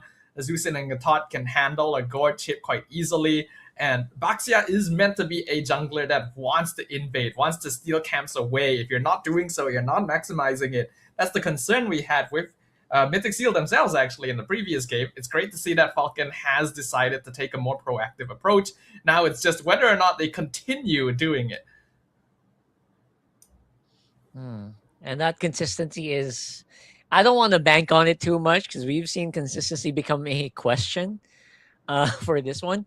But Falcons, as long as they can kind of just make sure that Benny's alive, make sure that Benny can stack up, get that Sky Piercer early. Maybe it can work out for them. Maybe they can be more consistent in here in game number 4. You can already tell Benny's already in trouble. Force a flicker out. They trade that turtle for the chance to take down Benny, but looks like they're not going to be able to capitalize much onto it. Yeah, that's definitely worth using the flicker for. I think it is a little bit too greedy to try and force that to happen, but it's not necessarily a bad thing either. Losing out on the turtle at this point, kind of expected in a Fredrin versus Baxia matchup. As long as Mythic SEAL makes sure they don't fall too much further behind that, they'll still be okay. But I am really liking the rotations that we're witnessing now. Kid X and PS actually affecting the side lanes and making sure that Mythic SEAL cannot play for their timings. When they're going for a chip Masha play, they are definitely intending to try and scale into the late game. It means that they're basically giving up on early game side lane prio. So expect Mythic SEAL to not really try too hard to contest for turtles. And it's going to be up to Falcon Esports to decide, okay, how much do we want to increase the tempo? Oh, look at the temp. Bro, what the hell happened, man? Flicker and a shortcut used to try to take down New Cold, and he just nullified it with a single flicker. And now, because of that, Mythic SEAL they're scrambling to get back in formation. Falcons are reading them like a book. And now they're going for more as well, AOG. They're making it look so easy, man. Falcons, they're putting on the pressure. And it's so funny because I can feel it, man. If you're Mythic SEALs right now, you would be so pressured. And they're making so many mistakes. Like, that's like 3 mistakes in a row here for Mythic SEAL. Yeah. So, I really feel like what Mythic SEAL should have done there is, instead of ganking New Cold, gank Benny again. That really should just be the play. You already forced him to use the flicker before. You know it's on cooldown. There's no real reason not to gank the Granger a second time, especially with how much that wave is pushed up, instead of trying to gank the Terizla, who you know still has his battle spell and is on the opposite side of the map from the turtle. This is unfortunately the risk of the chip. In a similar sort of situation to Atlas, enemy teams know you're trying to play around it, and yeah, they'll even force the passive out to escape. Tower is going to be taken easily by the Granger, which is already starting his snowball. And I am really, really liking what I'm seeing from Falcon. This is exactly the sort of early game aggression that we've been waiting for the entire series. Absolutely. This is the kind of aggression I expect from Falcons Esports. I expect them to be very in your face. We said that in the previous games. That's what you wanted them to do, and they're doing it. They're playing into their win condition. Mythic SEAL might have actually, I was going to say let them cook, but they might have actually overcooked on this one. Yep. This is okay, there's a particular team. Previously it was DX Soul last season, but kind of rebranded a little bit, and now it's something that Team Ray likes to do. Whenever they try to play the chip Masha, it has not really worked out, and they were basically the pioneers of this strategy before. They were the only ones who could execute it properly. This season they have not been able to do so successfully anymore. So if one of the teams that was known for doing it is no longer able to consistently perform, you can see that the meta has kind of shifted away from it being a consistent option. And yeah, so far we're seeing the same kind of issue for Mythic SEAL. They're not really able to find these openings because Falcon already drafted quite well to handle it, and they're moving in a way that punishes the slower sort of movement that Chip Masha wants to play. That's true. It's super fast, but at the same time, it is super slow, right? Like, if you don't kill them with a shortcut, you're so bulky, you're so clanky. Oh, but there's going to be a possible win condition here. They take out New Cole. I don't know what happened to New Cole there. He might have been delayed. He used the flicker, and he tried to penalty zone through the wall, which I think blocked him a little bit. I don't know what happened there, but that's definitely a much-needed win, although immediately nullified because the rest of Falcon Esports were already taking that turtle. They were taking the lane, they were taking the turtle. New code going down is not ideal, but you can see how many resources need to be committed from Mythic SEAL side just to make that happen. Basically multiple ultimates all at once because they don't have enough items yet to get the quick execute instead until they're able to get that itemization. Oh, that was actually really close. Right. Boye was a split second away from being found there. Oh, but here comes AOG. They know what they want to happen. They want Nico to go down, but the follow-up is just not quite there. Benny was way too far, way too deep into the tower to help out in that jump. It looks like they're going to go and take Kid X for all their efforts. Very good defensive positioning here by Mythic SEAL so far. Yeah, I kind of feel like Falcon could have stayed to guarantee take that top tier 2. It might go down anyway if their calculations are correct, but it looks like Alita is there handling it. They could have guaranteed take that mid tier 2. They could have just easily sent PS back to clear up the wave, make sure that Madzi doesn't get it for free. I do think it was a little bit unnecessary for them to dive that deep, but I also don't think it's too bad that they only lost the Gatot Kacha for it, to just apply a little bit more pressure. Because the important thing right now for Falcon Esports is to make sure that Mythic SEAL doesn't get to freely farm and push out the waves, because that is the goal for this lineup. You want to make sure that Madzi is in a position where he has enough items to basically one-shot the Granger, and then the job is done from that point. As long as Falcon just makes sure he doesn't get the farm to reach that timing, they will still hold the advantage for most of this fight. The goal is, when it comes down to the 5v5s, don't leave Benny exposed. Yeah, and you know what? That's a little bit difficult because Benny does have the flicker. So if you can catch him and chain stun him, there's just no way that Benny can survive. And right now, I think Falcon Esports already knows what's up, right? They know that's the main condition. There has to be, what they're saying is there's always like at least 2 guys who must go with Benny at all times so that they don't get caught by surprise. What? Oh, that's very good info here. Dax canceling that slows down Madzi even further. But the split push capability is definitely with that Masha, so watch out for that later especially. Yeah, there is definitely still a late game win condition from Mythic SEAL that doesn't even necessitate fighting, which is going to be that split push. That's basically half of the strategy from the Chip Masha as well, because very similar to a Moskov, you just have Matt Z push down one side of the map, then bring them to the fight with the shortcut when necessary. However, now with the Lord pushing in, it's going to be hard for Mythic SEAL to actually respond to this. The goal is going to be from Boye finding that backline angle, and that's why Kid X is literally hiding behind, making sure that there is no entry point for the chip. Yeah, that's very smart. I love the formation here of Falcons. As long as you don't get stunned to oblivion, force a flicker out of Nico, that's pretty big.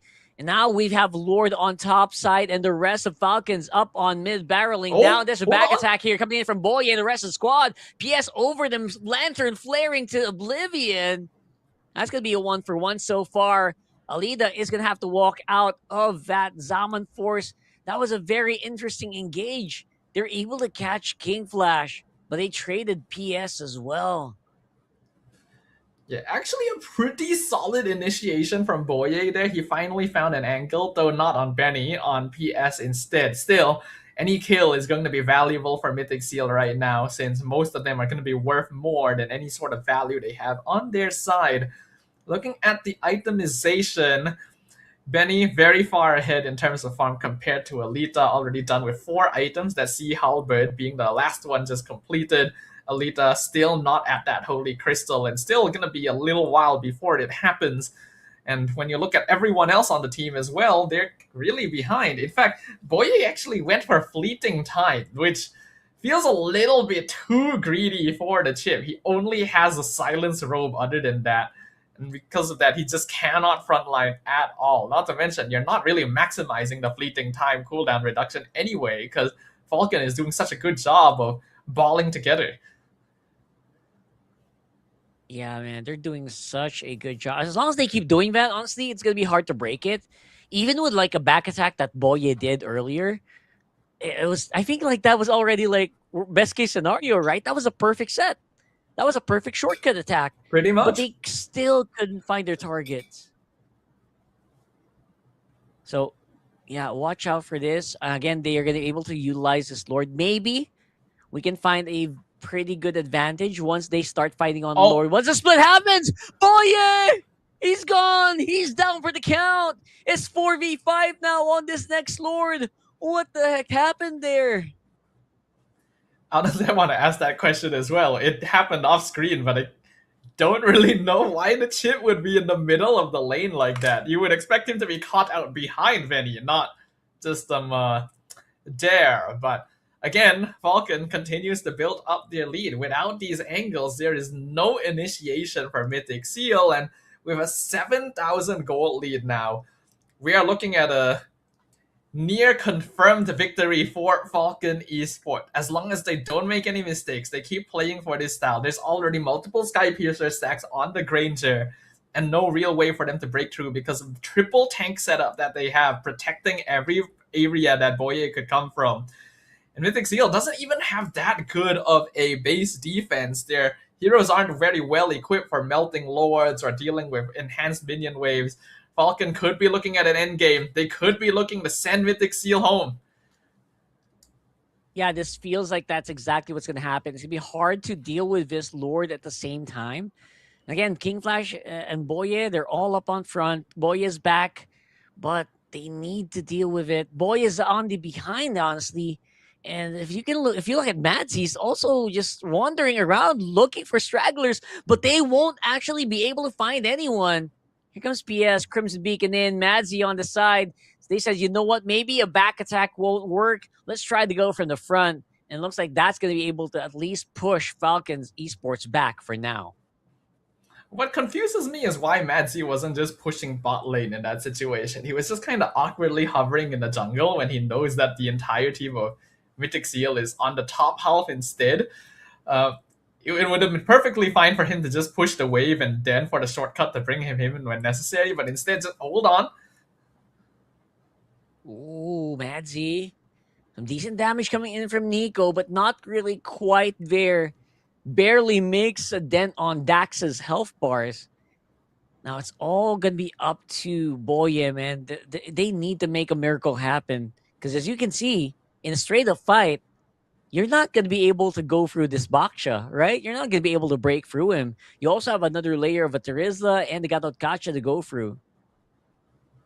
Yeah, I honestly just need to see Madsy start split pushing. It is time to put your body on the line, basically. If you are going to die to get a tower, it is worth it at this point. Just to keep yourselves in the game. Buy a little bit more time. If you can delay until the 18-minute mark, then Alita will hit a power spike where you can actually do enough damage to threaten the frontliners from Falcon somewhat. And we have to remember, this is basically a 4 Protect 1 comp. Benny is the only target. If Mythic SEAL can throw bodies in, sacrifice people just to take the Granger out while keeping Alita alive, they do actually just win the fight after that. The rest of the heroes on the Falcon side are just basically meat shields and don't scale quite as well. So that has to be the goal for Mythic SEAL. Again, the stakes are high right now. They are looking at potential elimination, so it is really time to lock in. Yep. Looking for that split push, that moment where you can split push freely as a Masha. Look at Boye. Did they spot him out? They do. So that is going to be conceal used for nothing, basically. And now they're going to force a fight. They're trying to secure this Lord as soon as possible. PS up on the front. There's a penalty zone with the flicker committed by New Cole. And it's going to be Lord going over to Falcons once more. This time it's PS going down. And damage is pretty decent. They take care of Benny. And that just might be the ticket. They're able to remove so many heroes from Falcons. It's only Dax and Kid X up on alive. And even the Lord wave is not going to be able to repel that. We have 20 seconds on PS. Something went terribly wrong there. Honestly, that was just props to Boye. Kid X was keeping an eye on him the entire time, but he actually managed to flicker past the Gatot, and now they're going to melt down Kid X as well. Mythic SEAL might just end here. Yeah, it looks like Mythic SEAL will be able to end. PS all alone. Can he actually clear these minion waves? Oh my goodness, they might actually be safe. And they are. They're going to be able to buy more time. The Lord is up on the base. Everyone has to make a run for the hills. And I think with the spawn of the minions, we'll be able to buy enough time. Oh my goodness, that was a literal one hit away from taking it to game 5 already. That was a true butt-clenching moment right there. So close. But you can see how we mentioned there are still win conditions for Mythic SEAL. Just from that play, that exchange alone, the entire 8,000 gold lead has been shifted. Falcon only holding on to a 1.5k gold advantage, which means the game is basically even at the 17-minute mark. And all of it was props to Boye. He actually flickered past Kid X to drop the shortcut, and then Madsy came through and dealt with him. I felt like Falcon needed to back off quicker. They needed to really quickly retreat and surround to make sure that the Granger is able to stay safe, but they were unfortunately too distracted with handling the rest of the fight, and that is what brings us to this circumstance. We can look at the itemization. It has now been maxed out on both of the cores. Alita has caught up. Madzi 1 item away from finishing their build as well. Full build Masha as expected, so basically one-shotting this Granger is going to be his goal. And Benny did have that Winter Crown as well, but his team wasn't able to back him up fast enough, so he did still die, and after that there's not enough damage, which also halves his Sky Piercer stacks. Falcon cannot afford to lose a fight like that again, otherwise Mythic will bring this to a game 5. Oh man, it's looking like it's gonna be very close. It's a lot closer than I thought it would be. I thought Falcons would have this for sure, but the goalie is gone. The goalie is gone, man, and it's gonna be a lot more difficult to actually protect Benny this time around. If they get caught by surprise here, they are in trouble. So I wonder what Falcons are gonna do. It looks like they're positioning themselves to go for like a pick or like just a wave management. And they want to contest the Lord, probably. They do have a slight advantage now in terms of damage scaling, since they're going to have forces of it. But when it comes down to objective holds, Falcon still has a more solid count, because it is front to back. A lot of bulky damage sponges. But now they also have to be worried about the backdoor potential, because Man's going to be pushing the entire time. The longer the Lord dances last, the more chance they just end Masha hitting the crystal. Yeah, they see Boya. They know there's going to be a back attack happening, but Kid X can't really dance around it well enough. It's a 4v5 now, and again, the Masha is just such a big split push threat. We're gotten to a point where this is exactly what Mythic SEAL wants to happen, and they are forcing the issue. That Masha going to be joining them in the fight, and it's going to be a big brawl.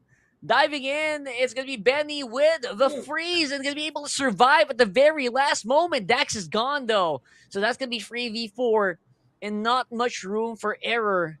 They're going to have to back off and concede the Lord because of that. But they do actually lose Alita on the Mythic SEAL side as well, so they don't take the Lord quite that fast. Though they do see Benny back at home. So not too sure if Falcon can actually still contest this. Boy, you're gonna drop the shortcut. They're gonna try. I don't see the point in doing this, man. But they're gonna get that kill. Immortality is still there. Damage is real from Benny. PS super low, but you know what? They're still chasing. Winter Crown pop. He goes for the Crimson Beacon, and it's still gonna be a 4v4. No one goes down. Mythic SEAL is locked in for real right now. They are making some very impressive maneuvers, and this is a 21-minute Lord pushing down mid lane. I don't know if Falcon can defend it. Do they have enough damage? Man, I don't think so, man. They have PS on here. Benny is still pretty much a threat. He got some back, but looks like it's not going to be enough. You cold, low, and alive. But looks like King Flash misses out on the Appraiser's Wrath. That's going to be Jungler going down. 4v5, and the pressure is now somehow relieved. They get rid of the Frederen, and they show they are still in this game. Both teams firing on all cylinders here. That was honestly really good positioning from Falcon, making sure to keep Benny safe. I feel like Madzi probably jumped the gun a little bit, lost 1 HP bar. I don't know who he thunderclapped, but it was not Benny. And you really need to save all your damage for that. The Masha is basically the only person who can usurp that positioning. Once that was no longer a threat, very easy for Falcon to play that front to back, play the defensive play, and punish King Flash for walking too far forward. Big props as well to Kid X. He was actually holding 1v3 in the backline, and that's why the damage from Nico was not coming through to the rest of the team fight as well. 22 minutes in, net worth is even, basically everyone on full build. It really just comes down to who is able to win a major fight. Yeah, this is actually a full build fight, man. It's all gloves are off. Now there's a bit more of an advantage towards Mythic SEAL, despite the gold being even, just because of the split push capability of a Masha and a Chip. You saw that, right? Masha can just pivot 180 straight into a team fight just because of the shortcut. So I'm not really confident about Falcon's wins here. I don't know if they're going to be able to take this Lord, especially that there's going to be a Masha threat on the bottom side of the map alongside that chip. It's going to be a close one. Both teams do still have the chance to win this out, but it is going to come down to the nitty-gritty.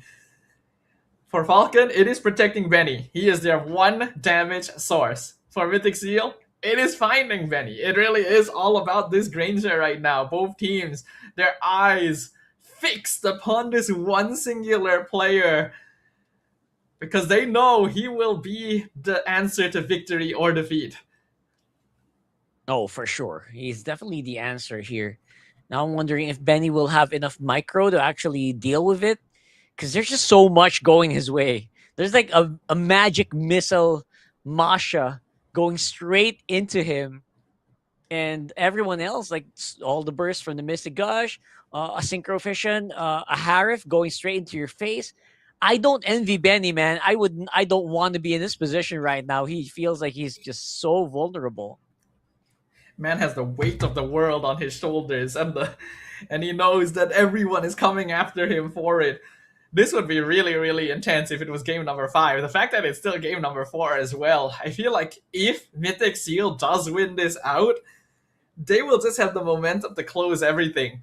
Because we are really entering the late game. Falcon has tried. They had the advantage. They threw it away just because of one play.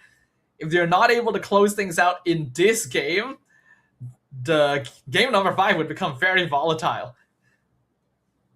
That is true. Now it's a big set. King Flash, surprisingly low HP right now, going up on front, and the back attack coming in from Boya. They all go into it, and they get rid of Benny. That just might be it. That might be the play that they needed to get rid of Falcons once and for all in this game. And without their main damage dealer, PS is all alone. Not really much that they can do to stop the attack. Dax will probably fall as well. What is happening here? They're buying so much time. What? Wait a second. They go for a shortcut again. And this time, that is the nail in the coffin. And looks like it. Sadafa, we are probably going to go all the way here. And that is going to be it. 25 minutes in. Mythic SEAL with a disgustingly strong comeback against Falcon Esports. What an unexpected end result. You'd ask anyone who was watching the first half of that game and they would have said, this is it. This is GG. This is a confirmed victory for Falcon, but a single play is all it takes when it comes down to a composition like this. The Masha chip is designed to make these sort of situations happen. You just gotta find that one kill. And Falcon did a very good job of denying it the entire time, but I think that the passage of time really cost them this game. They got too desperate. That last play was wholly unnecessary. They committed multiple ultimates to rush forward, forgetting that the reason this game lasted so long was because they were playing defense around Benny. And once they let go of their hold, once that defensive barrier went away, it was go time for Boye and Madzi. Man, if they just played it a little more safe, kept it standard, we don't know how that could have ended. Actually ended soon. Like a lot sooner than I expected, especially with the huge lead that Falcons Esports was actually able to muster. But man, I was proven so wrong there.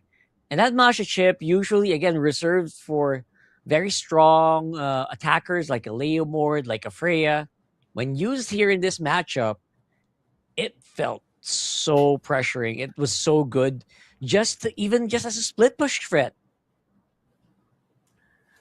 And now we will congratulate our MVP of game number 4. It is going to be Alita. Once again, on that Harif, his hero just racking up MVPs left and right on our very first match of the playoffs. Still a very, very strong pick. And unfortunately, I didn't get to see in too much detail what happened in the draft, but there is a possibility that Falcon did overcut a little bit on their side as well. They built They picked up 3 tank heroes just to protect the Granger, forgetting that if the Granger does get taken out, their entire team lineup just falls apart with no damage output anymore. They had to play a lot safer. They had to know that protecting Benny comes at all costs, even if it risks like delaying the game longer. Yeah, and they could only protect Benny for so long, man. That Granger was bound to just die eventually, right? Just because of the amount of pressure that was inside the game, the amount of kill threats, right? From Amasha, everything from a chip hunting you down. I mean, you can already tell that was a losing game if that went on for longer. And that is exactly what happened. This was a 25-minute game. Everyone is full build at this point, and any missing gaps are probably just from people item swapping at the very end. It really did come down to the wire. We knew that, like, if Mythic SEAL finds a single kill on this Granger, the entire game just breaks wide open. And despite Falcon Esports' best efforts, a momentary lapse in judgment is all it takes for Boye to send a Madzi right into the face of Benny. And then they lost their composure. They lost their item lead that they were holding on to the entire time. And then the tanks become less effective. And with the tanks being less effective, the game becomes a lot more difficult. That's true. I mean, man. But there's only so much that Terizla, Abaksha, and and Gacha can do against a lineup like this. Because eventually Nico will just burn through you, right? And Alita can just blast you with Synchrovision.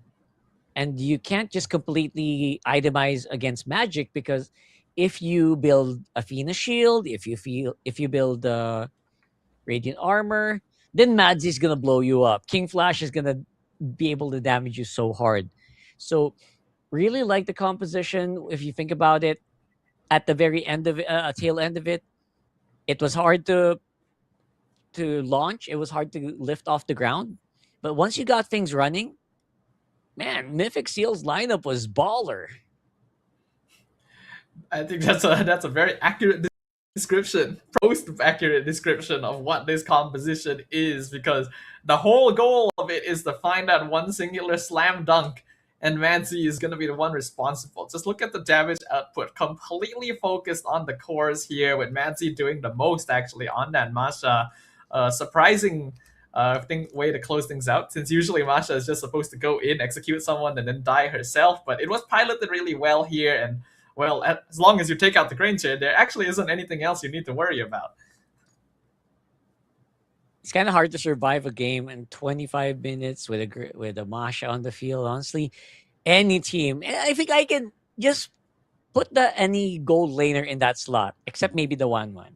That gold, even the 1-1, it'll probably get blown up. So, I don't envy. I stand by what I said earlier. I don't envy Benny in that situation.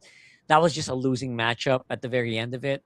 So, I'm hoping they can kind of just recognize things like this. I saw the Masha was super late in the draft anyway, so I guess there's not really much they could have done, but maybe they can kind of just finish out the game a lot quicker. That was what I was hoping that they would do earlier. I was hoping they would use that goal lead to finish it, but they played so conservatively. In a game that has a Masha and a chip, you don't play conservatively. You play to go for the finish. And I think they were punished so hard because of that, bro. You gotta find the right balance. I don't really blame them for being somewhat conservative, because yeah, they know that if Benny dies once, the game breaks open. So they'll keep it safe. They'll keep it standard. They'll always commit someone to protecting the backline and keeping an eye on the chip. And because of that, they just can't push as well, since all of their damage comes from one guy. I do feel like most of their early game was executed very properly. They actually broke the cycle that we were seeing this series. They made things happen early game. They rotated hard. They actually pushed. They put pressure on the opponent. But this is the danger of this kind of composition, right? With the chip Masha. The moment you let your guard down for a single second, your world collapses in front of you. But you know what? I really like what they were doing with this lineup here. I think that's exactly they did. You're absolutely right. They did play to their win conditions. It just so that I think they could have maybe swapped out of, they saw trouble brewing, so maybe they could have swapped the game plan at the very end. But yeah, it feels like they were really forced into this situation. And just like most games in the play-ins and playoffs, we're going to go into a 5-game series because of that. Now it's going to be up to like some really cheesy play, cheesy draft maybe. That's how it's going to boil down to here. But yeah, the triple fighter, triple super tanky hero lineup, I don't mind it. It's not bad. But they could have probably drafted a different, laner overall, like a different mid or a different goal that would survive the onslaught of the chip Masha, which again, that's saying something, right? But it's also very difficult to do in practice. Right there. I don't know if the Badang was banned. Badang would have probably been quite useful here. Basically, they just need a hero that's able to also fight back and provide like consistent lockdown. Because you're not going to be able to execute a mashup very quickly either if you're just depending on sustaining through the damage. And once the game gets late enough, multiple BODs will melt through you no matter how much HP you've got. So a little shift there would have helped. But I do think this has been an interesting experience. Compared to the first 3 games of the series, this is a lot more unique. We actually get to see action happen. The team is making smarter decisions, a lot of tight fights happening from different angles, different ideas being expressed. That's good. That's what we've been missing the whole time. Hopefully Game 5 also brings a sense of uniqueness to the table. Yeah, I need to see that Game 5 where, on the contrary, I feel like they should just go crazy. Yeah. They should just go cheese it out. Just go cheese it out. Just make sure you can make it work. If you can make it work and you can kind of just catch your opponent by surprise, go ahead. It's this a best lineup, of 1 now. Yeah, it's a best of 1, right? So come on, just have fun with it and show off whatever your team's strong in. If your team is strong with, if you think your team is strong with, burst, go burst. If you think your team is strong with split push, go split push. Just don't half it. Don't go to it with half pressure, right? Just go all in on the aim number 5. Yeah, pretty much. But we're going to give the teams a moment once again to refresh themselves, and we're going to hop into a very short break. When we come back, one of these squads will move on forward to the lower bracket finals, with the other being eliminated. Join us in just a few minutes to find out who it is.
Game မှာအတွက်ပြောစရာအကောင်းဆုံးနေရာ Let's play arena ကန်ထူရဲ့ကံမြူတိမ်တောင်ချီစုခုအတမ်နဲ့ကန်ထူရဲ့ကံမြူ999ချက်နဲ့တက်ကြိုင်နေတဲ့ package တွေဝယ်ရင်အတမ်ကနေခုတိမ်တောင်ချီစုခုထူရဲ့ကံမြူတိမ်တောင်ချီစုခုအတမ်နဲ့ချိန်ဆက်ပြီးတော့ကန်ထူရဲ့ကံမြူကြာရ channel မှာ999ချက်နဲ့အထက် package များဝယ်ယူပြီးစုစုပေါင်းငွေသားကျပ်သိန်း12000ကန်ထူးလိုက်ပါ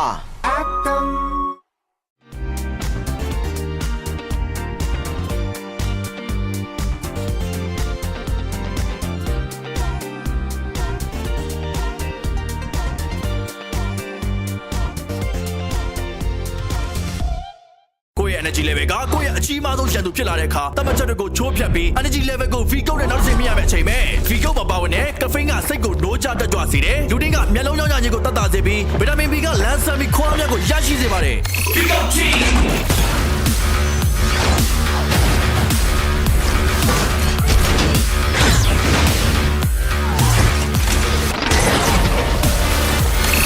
မြန်မာနိုင်ငံရဲ့ပထမဦးဆုံး sparkling coffee အားဖြည့်ချိုရည် V ကုတ်တမန်ရိုးကြပုံစံတွေကခွဲထွက်ဖို့အစင်းနေမလားမြန်မာနိုင်ငံရဲ့ပထမဦးဆုံး V ကုတ် sparkling coffee အားဖြည့်ချိုရည်နဲ့တူကိုယ်သာလီကိုဘွားရဲ့ပဲ့ကန်ရှင်ဖြစ်ဟန်ကြည့်လိုက်ပါ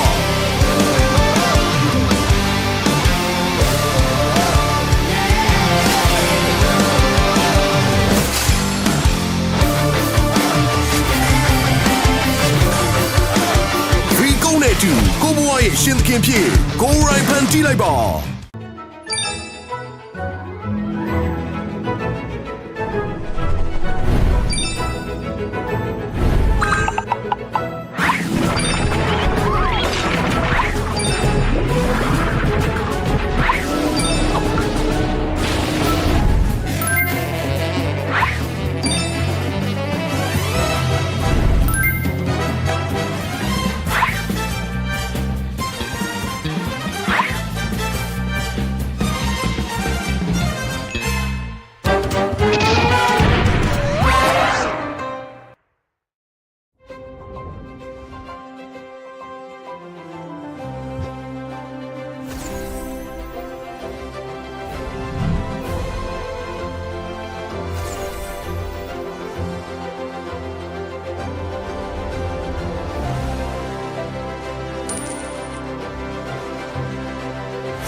With their backs pushed against the wall, a mighty thunderclap allowed Mythic SEAL to claw their way back into the series for the contention of moving on in the MSL Myanmar playoffs. And now we officially enter game number 5 in our very first series of the day. Winner takes all. You're once again watching me stuff along with Rockhart as your English broadcast. And well, I don't think many of us expected it would come this far. How are you feeling, sir? I mean, it literally happened the way we expected it, man. It's a literal back and forth between these two teams where I guess they're trying to prove their consistency. they're trying to prove their reliability, but it just so happens that they're swinging off of tempo. Or maybe they just like it. If they lose game one, they win game two. If they and they just swap out from there. But I would say it's very respectable. They're able to get out of situations where it doesn't feel like they should win, but they win it anyway. So the way that you would describe that is they're both of these teams are very very scrappy. They're scrappy. Mm-hmm. They rely so much on winning major team fights, less on macro. Like that's one thing I've noticed. Like I know there's still macro, but it's a lot less. They just really want to be able to beat down their opponents better. And when they beat down their opponents, those are the times that they get the dubs. Yeah, big respect to that kind of gameplay. It's just a little bit inconsistent when you think about it, because you're relying so much on like a team win, and if you don't get the team win, you just wait for the next one and the next one and the next one. That's what I noticed with the fights that are breaking out here. Yeah, from games 1 to 3, it was even more like predictable, because it was basically do nothing for the first 4 minutes. One team gets the first turtle, one team wins the second turtle fight, and then they just snowball until they win from that point on. That was basically game 1 to 3. But then in game 4, we got to witness a bit of a reversal of that dynamic with the Chip Masha comp, and actually winning out a reversal from the side of Mythic SEAL, because they were literally 8,000 gold behind at a certain point. And now the tempo going to be on them. Definitely brings a lot of energy when you win a game like that. Game number 5, we are going back to dangerous grass. Yep, dangerous grass, back at it again. So expecting a bit more proactive roamers here, and a lot of them getting banned out, just like that Kalea. That Kalea did not see the light of day in today's BO5, and possibly maybe in the next BO5. So big props to them. Really what do you call that? Really respecting that a lot. And from here, you can probably go with your jungler first. I'd like to see those Harleys, man. I probably want to see more Harley, more Zushin trades. Again, this is. Am I right? Did almost every game, have a Zushin in them? I think so. I mean, she is still one of the most contested Almost, heroes right? in the meta overall. So I'm not too surprised about that fact. But what will the first pick potential? It is going to be that Zushin. It's like Falcon will go ahead and snap it up. Now, since they decided to ban the Harif along with the Marcel, even the Fredrin this time around, a lot of heroes have been let through. The Phobius is now open. The Guinevere, surprisingly, just not a particularly contested pick in general here. I feel like Claude also going to raise quite a bit since the Harif is no longer an option. And yep, Mythic SEAL will go ahead and lock that in along with the Baxia. All right. So no frills, no angry, no crazy strats so far. I like what I'm seeing. Baksha very stable. We've seen King Flash do well on it as well. Not completely winning, but again, so many options available, even for Falcons right now. They can go for a more aggressive jungle option, or they can go for a more aggressive, aggressive jungle, Suyo, and probably if they want to lose out on jungle, they can go XP. But if you go XP here or roam, you will lose out on the jungle trade for sure. Indeed. Suyo Zushin is already a pretty good setup. You need a pretty strong roamer to be able to match up with it. I'm surprised we still haven't seen any Khalid at all up until this point. Khalid. I feel like it would be a pretty good option for Falcon right now. If they don't pick it right now, actually, there's a pretty strong chance of it getting either stolen or banned away. So could be something that they want to consider. I feel like the other positions are still pretty open in terms of hero pickups, but they go for the carry instead. All right, that's a fair pick. That is an absolutely fair pick, just because I know that there are going to be very few who can kind of deal, very few gold laners who can kind of deal with the Baksha. So one way to go at it is just make sure you get a decent farm time, and you should be able to get decent farm time, and you'll be able to shred that Baksha. So looking forward to that. But for the next one, this might just be your XP. No? Mid. All right. Okay, I think that's fine. You grab the mid lane to make sure it doesn't get denied against you, and now you have first pick when it comes down to the EXP pool remaining. I was thinking initially that maybe a Phobius would be good, but it only really works early game against carry, and the late game he would still get shredded as well. So Mythic SEAL keeping things standard, and Eve honestly is a good hero to deal with teamfight comps as well. Offers so much zone control with that RWM. Should be quite good against Falcon. If they stick to the same style that we saw from them in games 1 to 3, where they just kind of run at you with 5-man death ball, and they will go ahead and ban the Phobius themselves. I mean, despite Phobius suffering against the carry in the late game, the early game sets, I mean, the Phobius can really go crazy. So I'm kind of expecting some really good XP and XP and roam bans. Maybe remove the Gatot. Gatot might be one of those tricks that Falcons are running up their sleeves. And if you're Falcons, remove more XP variations.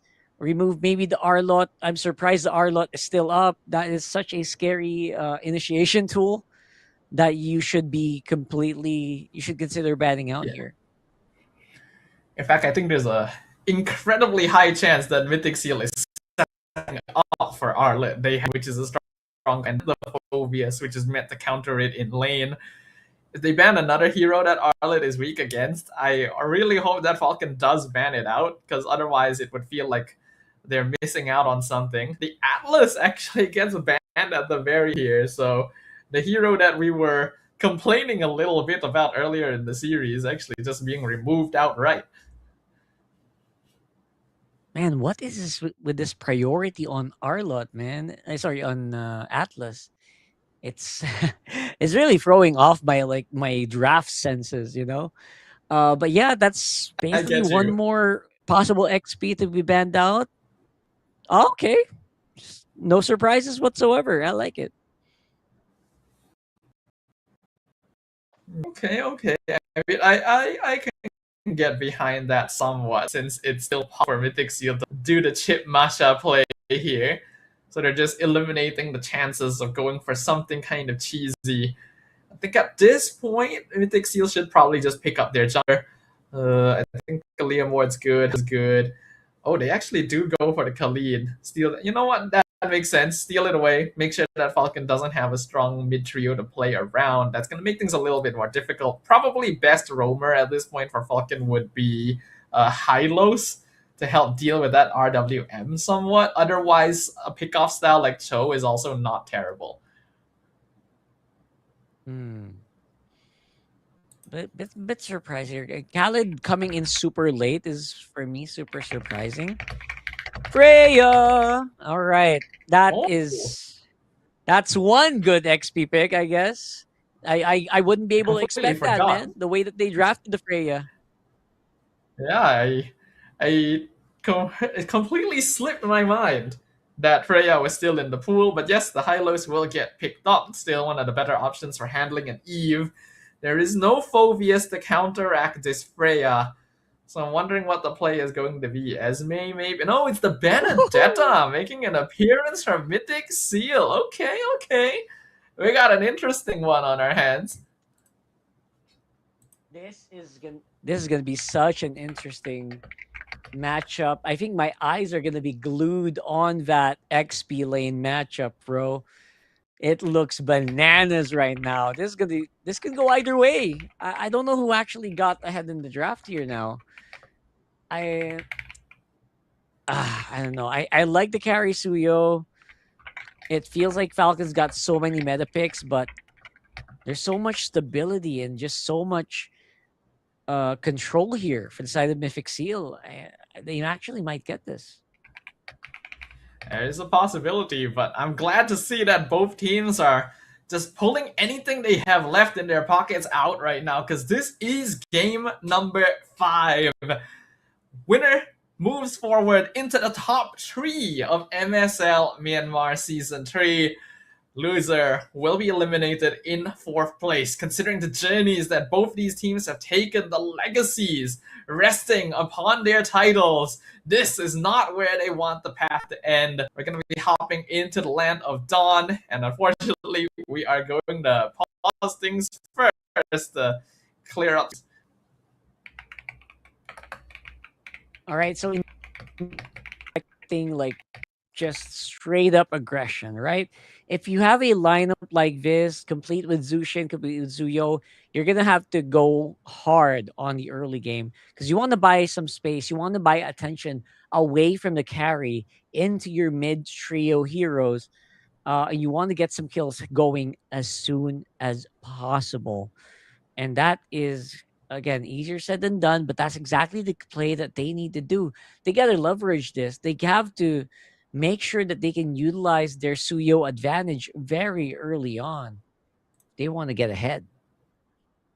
Yeah, we already talked about how strong Suyo is, especially in a position of snowballing, so I hope to see more proactive gameplay there. We already got to see Falcon in game number 4.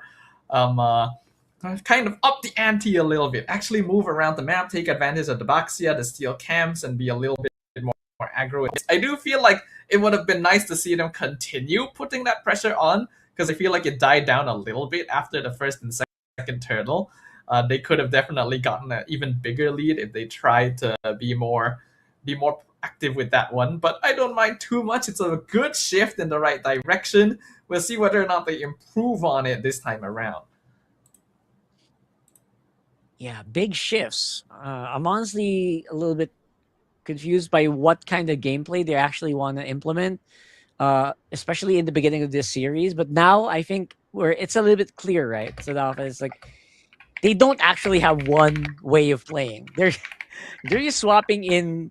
They're shifting their gameplay on the fly, and that just, again, they're trying to confuse each other, right? They're trying to catch each other off guard. Maybe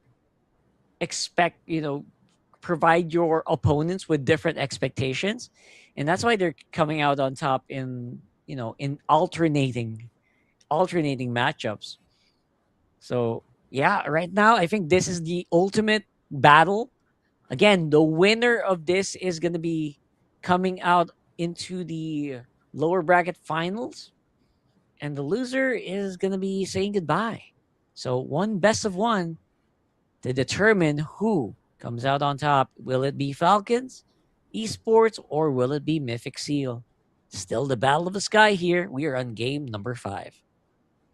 It is honestly hard to believe still that we've actually made it the entire way at this point, and there's still an entire best of 5 series after this as well. So anyone who's choosing to join us today for some MLBB action is getting treated to an excellent show.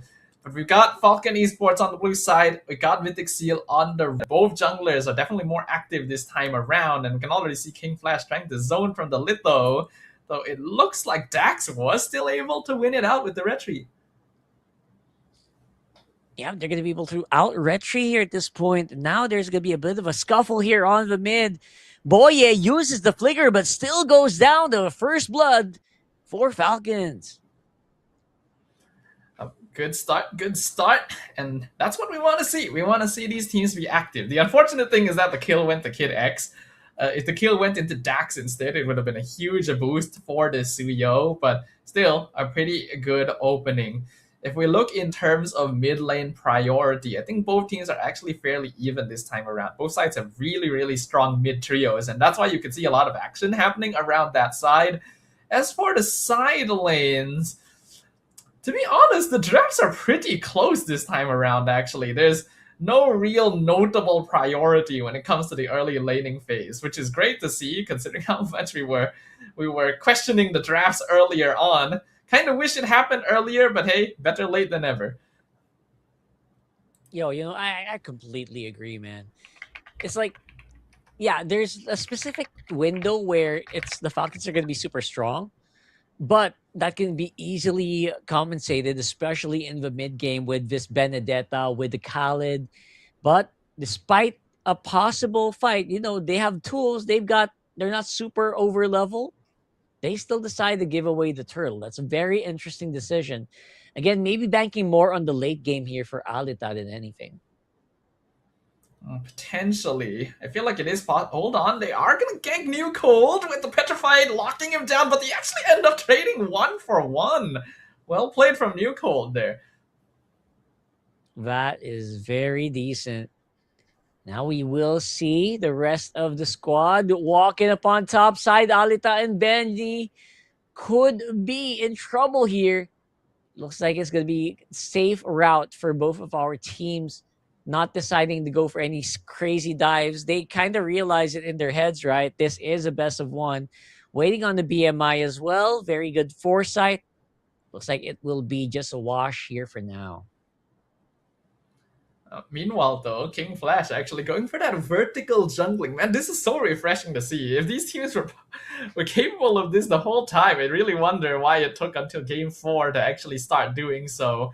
But I believe he was able to steal that away. That's going to slow down the EXP a little bit from the Dax, which is exactly what Mythic SEAL wants to be doing against this Suyo. Yeah, that's Suyo. You got to slow it down as much as you can. And Dax on the side. Madzi. All right. I don't know if they're going to try to dive on the Mads here anytime soon. I highly advise against that. King Flash on the side, trying to see if he can just secure this purple buff before the fight start. 17 seconds on the next turtle. Again, another pause. Oh, looks like things are really ramping up right now. It's still somewhat slow. Oh, hold on. No, looks like we are absolutely fine. We're going to be jumping right back into this. Turtles is going to be spawning in another 10 seconds or so. Both teams still have a pretty solid position in the game, but Falcon has the slight goal lead. A lot of that actually in Benny, who is a full level up on Alita currently, the carry pickup, allowing him to win lane quite handedly. And that gives Dax first control over the turtle. Ooh, but maybe not for long. Look at King Flash. He's hunting down PS, and he's actually just wailing on him. Vendetta from Madzi also coming in a little bit clutch, but looks like New Cold going to be a little bit on top of that. Forces the Petrify away. And now, what are you going to do? How are you going to stop this Freya? Looks like the answer is you don't. You can't really. Yeah, it seems like Mythic SEAL just doesn't really have a really good answer for the Freya early on. They picked up, hold on, they're engaging. Nice licker from Benny, but he gets surrounded anyway. And the carry will go down. That was a very good micro. That was a nice sidestep I wasn't expecting. But again, that's just so many people committed to just take down that carry as soon as possible. Now, one person they can't really quite take down yet is, of course, the Freya, for good reason, right? Like, it's just so hard to deal with that straight up, especially that Golden Staff's already locked in. We could see Corrosion Scythe also just completed very, very soon on that Freya. So another tool. You just cannot out smash it. It's just gonna keep smashing until you just have to run away from it. Yeah, I kind of feel like New Cold could end up being the big issue for Mythic SEAL this game, because they really don't have good heroes for handling a Freya. You would normally need the Phobius, but that was already banned out earlier on. And Freya just completely slipped their minds the same way it did ours. Alita having a lot of difficulty in this lane, as Kid X is already winning out an EXP against Boye as well. A full 4-man commit up top to guarantee the tower. And that means that Benny can start joining team fights as well. Yeah, I think so too. Benny should be primed here. I think all he needs is just basically just one Golden Staff Corrosion. He should be good to go. It doesn't even need to DHS quite yet, because King Flash isn't really that threat right now that needs that DHS.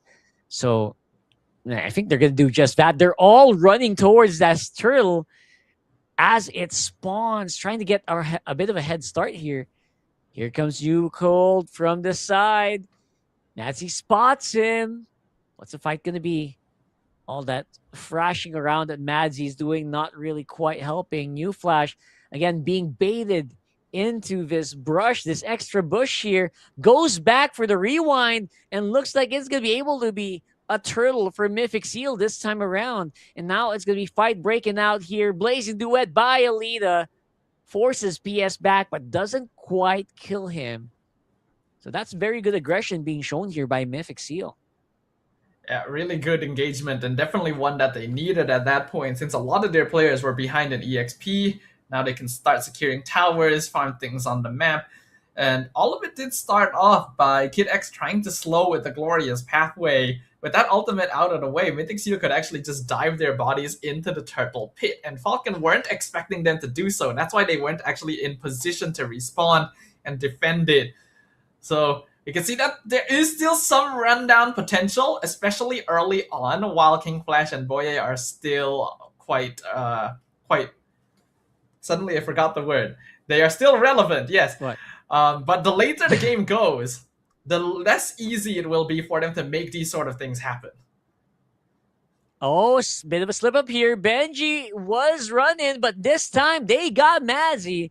And it's gonna be a pretty solid -1. That looked like a bit of a slip up for Mazzy. I think the direction of one of his charges were just so off. He kind of just panicked at the end. But again, with all that said and done, Alita was able to get some decent damage on the tower at least.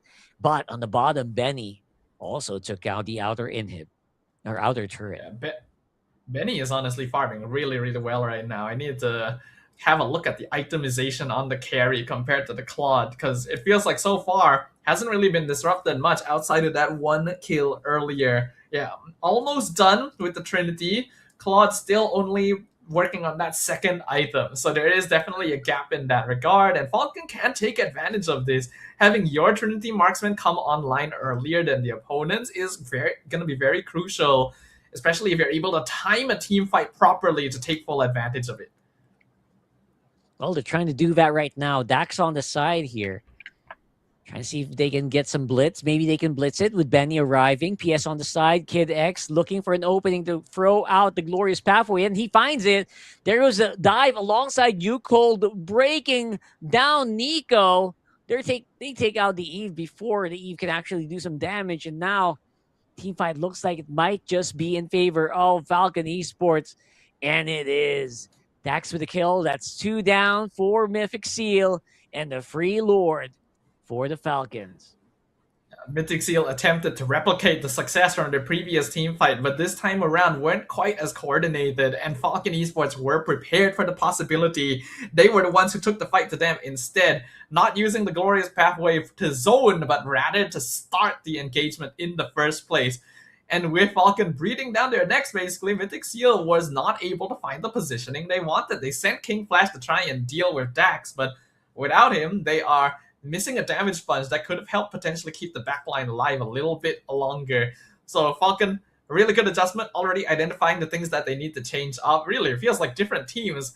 I assume that they were warming up in the first couple of games, because this is definitely a much better showing right now. Falcon Esports, 4K gold lead, Lord pushing down bottom. They're probably going to try and aim for all the exterior towers with this one.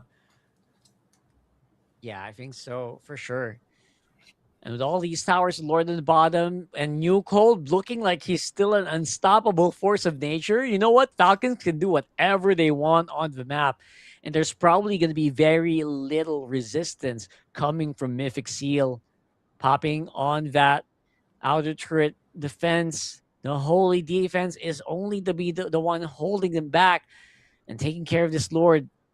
But look at Falcon. They laid down the glorious pathway. They want to fight under tower, and they're able to actually get it, bursting down the inhib so quickly. King Flash and Boye are low.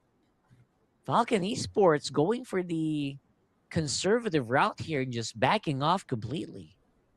That was honestly a really clean shot call. They identified that they could force the tower, and they executed on it perfectly. I've been saying that this Hylos would be a good pick for most of the series, and now we get to see why. It's just so easy to lay that carpet down, deny space, control space, and Falcon is doing a great job of playing around it. Benny still a big threat. New Cold still no answer that Mythic SEAL can really come up with. Now their goal is going to be trying to delay the game for Alita to come online. I think by now he should be pretty close to finishing that Trinity. So there is still a chance to turn this around. But Falcon are looking a lot more confident. Yeah, absolutely confident, man. Like I said earlier, like they can pretty much do whatever they want in this game, and there's very little that Mythic Seals can actually do to stop him. Let's see if that trend's gonna keep going here as we're heading into the 12-minute mark, 12.5-minute mark, 20 seconds before the Lord spawns. I think I am just gonna call it out right here. I just want one good pickoff from Mythic Seal. Make that one pickoff happen, and maybe, just maybe, something can happen. It doesn't even need to be New Cold. Doesn't even need to be Benny. Can be maybe just PS or Kid X. Something, anything from Mythic Seal, man. Yeah, they need to isolate basically, and they actually do have the resources to do so. They have Benedetta and Claude for splitting up and pushing sideways. If one of them needs to sacrifice their body, it might actually not be too bad, especially Madzi. You can see that he actually stopped pushing bottom and is coming mid to join the fight, but I feel like he should have just stayed, actually. Oh, Alita almost got taken out here. Nice save from Nico with the real world, but now it's going to be Madzi who is suffering from behind. Boye as well, that glorious pathway. Oh my goodness, Kid X hit the exact glorious pathway they needed. And now they have the Lord. Another similar issue to what we talked about earlier in the series. Madzi had basically a free push on the tier 2, but gave up on it to join the team fight and then just came in to get himself killed. I feel like it's a big waste there because we're still early enough in the game that Mythic SEAL can handle these lords. Why not surrender them? Get some pressure on the map in some way instead of forcing these big team fights. Well, I guess at this point, 14 minutes in with a Lord inside, they really don't have a choice. They need the team fight as well. They need to position Alita in the proper way. Lord is getting worked on by the Claude, though, and looks like Falcons. Interesting. They don't force it. They don't force the issue here. They want to fight outside the base, maybe, and they want to fight alongside the minions on top. They're trying to do that right now. Lord's pathway is laid down. Kid X quite low. He's tanking so many of the Claude hits, but Madzi again is going to be the victim of everything happening here. And that's just going to be another one. Another death for the Benedetta. Mythic SEAL at least are able to hold their base, but for how much longer? The minion waves are still streaking in. Look at the gold lead that Benny is holding on to right now. Dax right behind him. New Cold as well. The gold difference making a huge impact as the final inhibitor falls, and now the crystal is exposed. Falcon, though, still keeping it safe. Not attempting to force things. They know what is at stake. A throw here would be terrible for them. But the next Lord is still 70 seconds away. I wonder if they'll try to make something happen before then. Or I don't really blame them for waiting for the next Lord again. They want to go for the conservative route. Force away the nature here from Alita, though. Up on front is going to be Kid X. Boy, force a flicker out. No more flicker engage coming in from that Khaled for sure. And now it's going to be a Winter Crown. It's going to be super duper low. King Flash can't really go out. And taking out another member of Mythic SEAL. Where is the fight? Where is the firepower? I just don't see it, man. There's too much dive potential from Falcon Esports. It's very difficult for Alita to walk up and actually do damage because he could get caught out at any point by Benny, by New Cold, by Dax. So he has to keep it standard, keep it safe. At the very least, a consolation is that King Flash getting taken out there is basically the best time he could have been taken out. He will respawn in time for the Lord, but it's kind of doubtful that Mythic SEAL will be able to claim enough space on the map to actually go out and meet it. This is why I was saying they should have split pushed with that last one, considering how easy it was for them to actually clear the Lord when it reached the base. They're going to need to make a decision once again as the Lord respawns in the river. The later the game goes, the more difficult it is to sacrifice these for split push pressure, and now they basically don't even have a choice. don't really have a choice. They are forced to fight here, especially with New Cole diving in non-stop. They do secure the Lord, but they're actually quite low. So Falcons, I don't know if they're going to be able to go for the fight here, but they find Alita, and they remove the Claude from the fight.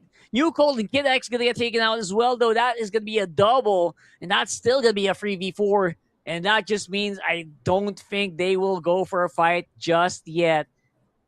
Lord's going to be walking. I don't know if Falcons are going to be able to utilize this, since now it is 3v4. Plus, Alita will be back in 20 seconds. Plenty of time to go for the defense. It does look like they're still going to escort the Lord for a little bit, but you are right. They're missing both of their frontliners. I don't think they're going to be able to do too much with this, especially considering how safe they were playing before, but the Lord is on the crystal. Oh, I don't know if they want to do this. Raging Sandstorm stuns out PS. Oh, Madzi again! That could have been so bad, but luckily for him, no more stuns coming in from the high loss. And of course, the Freya is very, very far from the fight. So they're probably gonna have to warm up. It's gonna be pretty impossible to push the Mythic SEALs in their base for now. That is a very damaged crystal. Not sure what they're gonna do with the base. And for the meantime, looks like they're going to have to wait for the next Lord again. I will say, the game honestly is not over yet. Claude and Eve together forms a very strong late game base defense duo, and they do still have Madzi to go for macro play if they decide to commit to that. Falcon has to be cautious about this one. Their goal lead is still fairly notable. But if they allow the game to last too long, or if they end up throwing a kill here or there, it could easily even out against them. They still have the tower lead, so there's a lot of leeway on their side, but they're gonna need to try and find some way to bait Mythic SEAL into their control area, because inside the base, it's actually quite difficult to 5v5. It really is. Inside the base, like Mythic SEAL, they don't have to worry too much. Unless Nico like messes up a real world, or unless Boye just kind of flops on the Raging Sandstorm, as long as they stay intact, Alita's firepower is actually very, very formidable. Wind Talker on the Claude. Did he remove his boots? Wait, I gotta double check that. Wait a second. What does that mean? What are you trying to do here? It has to be, right? It has to be removing the boots, right? And weirdly enough, there's two immortalities on Boye. Am I seeing this right? What is happening as well? I'm wondering if that's correct. Okay, yeah, he did sell his boots. He still got the Wind of Nature, so there's still some defensive options. Probably will try to swap the Wind of Nature once it comes down to the actual team fight. But now Lord is up, and this is the 20-minute Lord. There's no guarantee it ends the game if Mythic SEAL gets it, but there's a very high chance of Falcon finishing things off if they have it on their side, since there are no inhibitors left standing on the red half of the map. I'm still getting flabbergasted by the double immortality. Let's see if they can talk about that later. I want to ask. But it's a team fight. It's going to be a knock-up here, King Flash. They're trying to fight inside the real world manipulation, but looks like they're not going to be able to utilize in this fight. Alita is the main target here. Falcons going from the back. Glorious Pathway cuts off the support. They're all walking super duper slow, and they're going to go ahead and blitz the Lord because of that. Again, Kid X just knows when to throw down the Glorious Pathway so that his team can really use it to its potential. So well played right there from Falcon. The gold lead still leaning towards them slightly, so they're able to take down that objective without too much contention. But I do respect the choice of Mythic SEAL to back off and cut their losses. So because of that, they don't end up taking any casualties, and they will be able to hold a 5v5 base defense. But again, no towers on their side. Damage is going to come down to Alita. The Claude has hit maximum capacity. Will actually hurt quite a lot to anyone who is caught out too far on the side of Falcon. We will see how this goes, because now the Lord is pushing in. All right, it's now or never, right? If you're Falcons, you want to go for it. It looks like they will try. King Flash is on the side. He's trying to see if he can just tank up as much as possible on the damage output. Gonna be using the Winter Crown to survive that fight for longer. We're still not seeing the Blazing Duet. I don't know when he's reserving it for, but he's reserving it apparently for the fadeaway.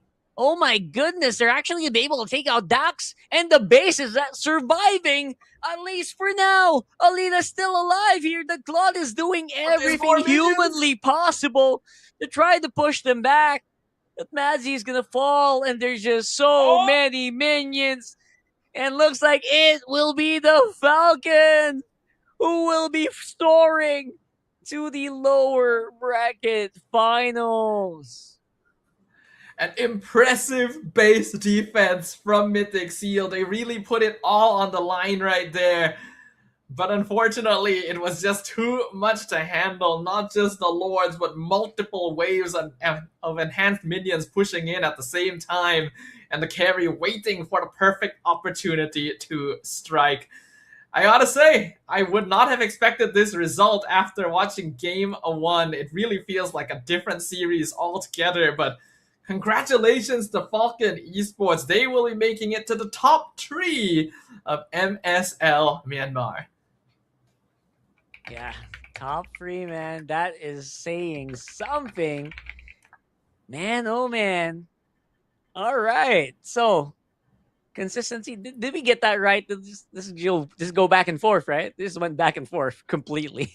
It did, actually. And that is going to be the Falcons coming out on top. What an amazing performance, honestly, in that last game. We finally saw what they were made of. And I think we will hear about them on the stage. Yep, I'm not sure if we're going to be getting the interview on the English broadcast side, since I'm not sure if they're going to be able to do that. But for now, really impressive series right there. Full best of 5. Like you mentioned, Rockard, back and forth. Falcon won Game 1, Game 3, Game 5. They really put themselves through the ringer. They put us through the ringer as well. But definitely entertaining, and I'm glad that it was able to end off in a proper game performance as well. None of that just waiting around for your opponent to make a mistake. Actual gameplay, and not bad drafting as well. Actually, not bad. The draft there was honestly very immaculate, because they kind of just saw a win condition. They knew that they need to be very aggressive. They need to take him by surprise. And I think the carry was just phenomenal. What a pick here. And as you know, as good as it was to watch them play into a Claude, it just couldn't do everything. You couldn't swap out. And the Freya XP, that was just the icing on top of the cake, man. That was beautiful.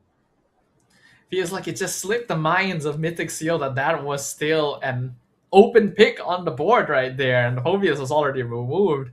Without it, there really are very few answers to the Freya in the meta right now, and they just couldn't find one. And even so, still managed to keep it fairly close. They respected their opponents. They played it safe. They knew that a single mistake here would cost them. It would have been nice to see if they were able to mount that final defense, but when you get to that late game, those minions are tough to handle, and you got the entire enemy team breathing down your neck as well. A well-deserved victory from Falcon Esports, and hopefully we get to see Mythic SEAL come back stronger next time too. Yeah, Mythic SEAL, man. It's going to be odd seeing an MSC without Mythic SEAL. But definitely, I mean, Falcon Esports really flew in this game. Now, not saying that they're like a perfect team. I can tell that there's a lot of things they need to kind of work on as well, especially the consistency in dueling in the early game, right? I feel like the moment they lose early game, it's just so difficult for them to claw back. So I don't know if that's a weakness that some of their opponents might spot out, you know, in this coming in the next few. But we'll definitely find that out soon, because I think the next one they will fight is whoever loses against YG and Team 7. So yeah, we're gonna be watching the upper bracket finals right after this. Loser drops down to lower bracket finals, where they will face off against Falcon. And I don't think either of those teams wants to be in that spot either, because you're gonna have to play potentially up to 12 games tomorrow, right? Lower bracket finals into grand finals. But regardless, what a way to kick things off. Literally first match of the playoffs. It comes down to this. Highly unexpected, very entertaining, even though the first half of it was a little bit sus. I'm glad that they were able to switch things up. And really makes me wonder, with how quickly they were able to switch things up, why they were playing like that in the first 3 games. Because, like, question mark? Yeah, lots of question marks popping up in my head as well. I completely agree.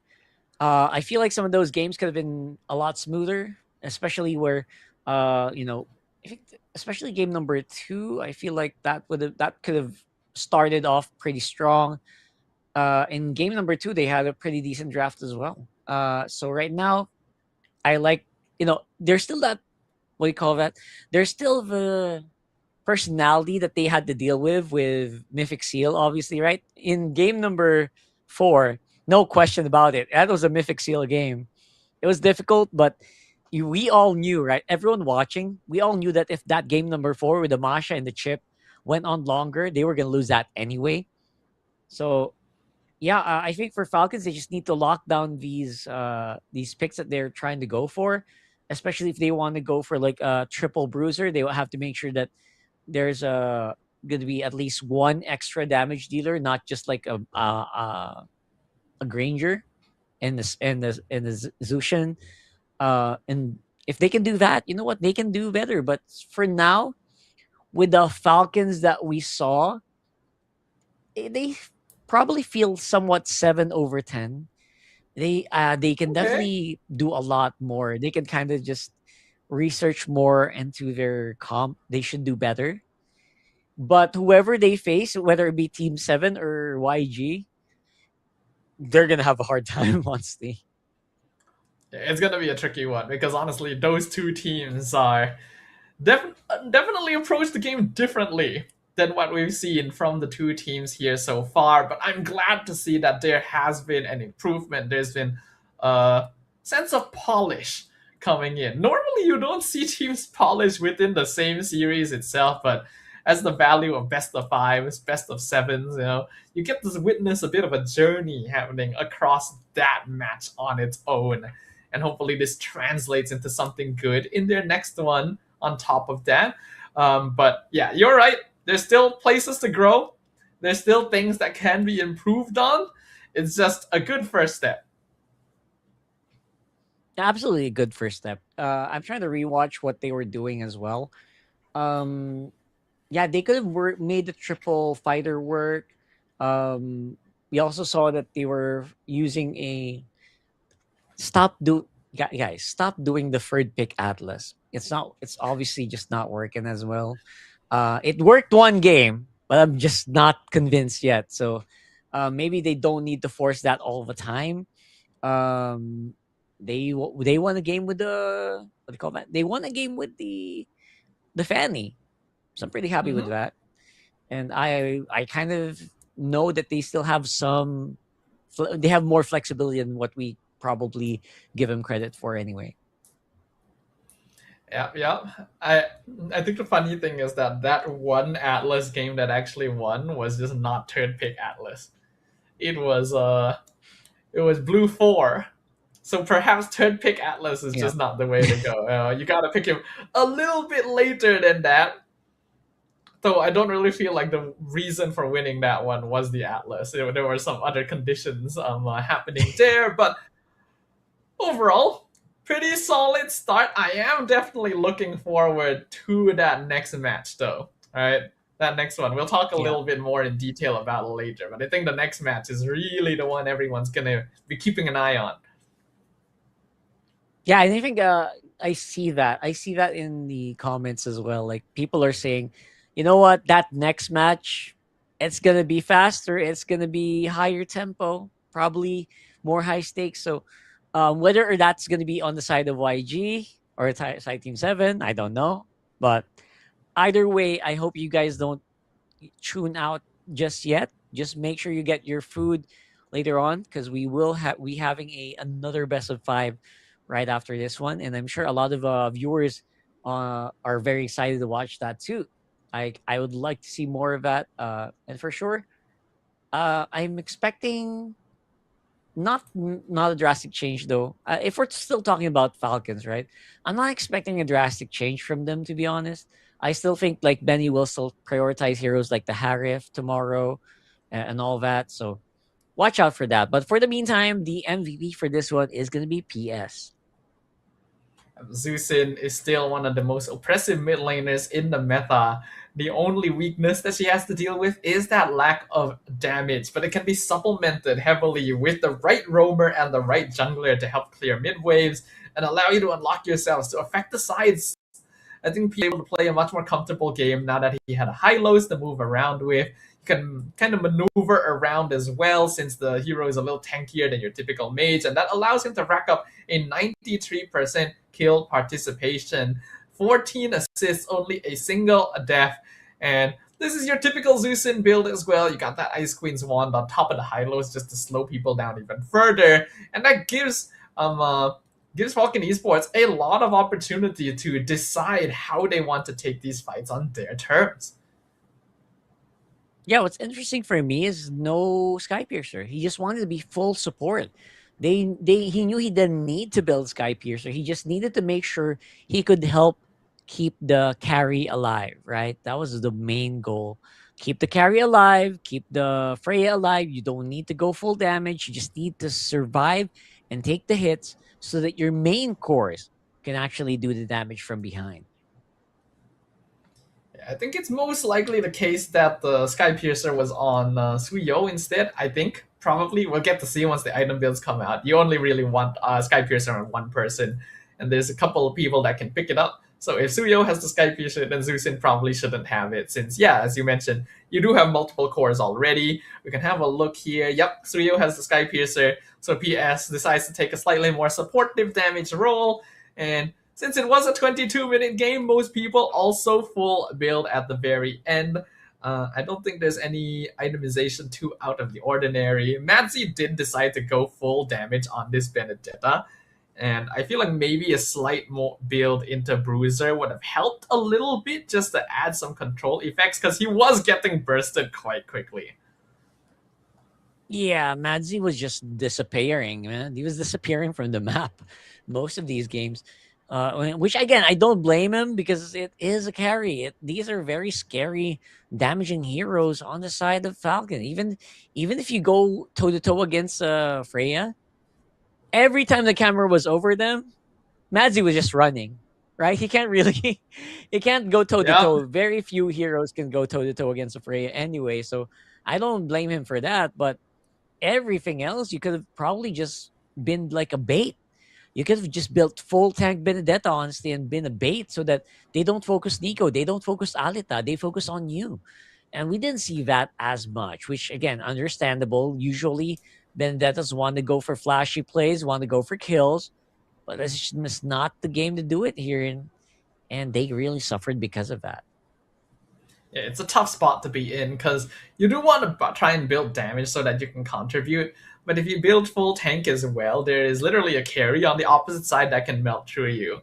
I do agree, though, that slightly more bulkiness would have been useful, because even if you buy a couple more seconds of eating damage from the carry, maybe that would have been enough to allow Nico and Alita to do their thing, right?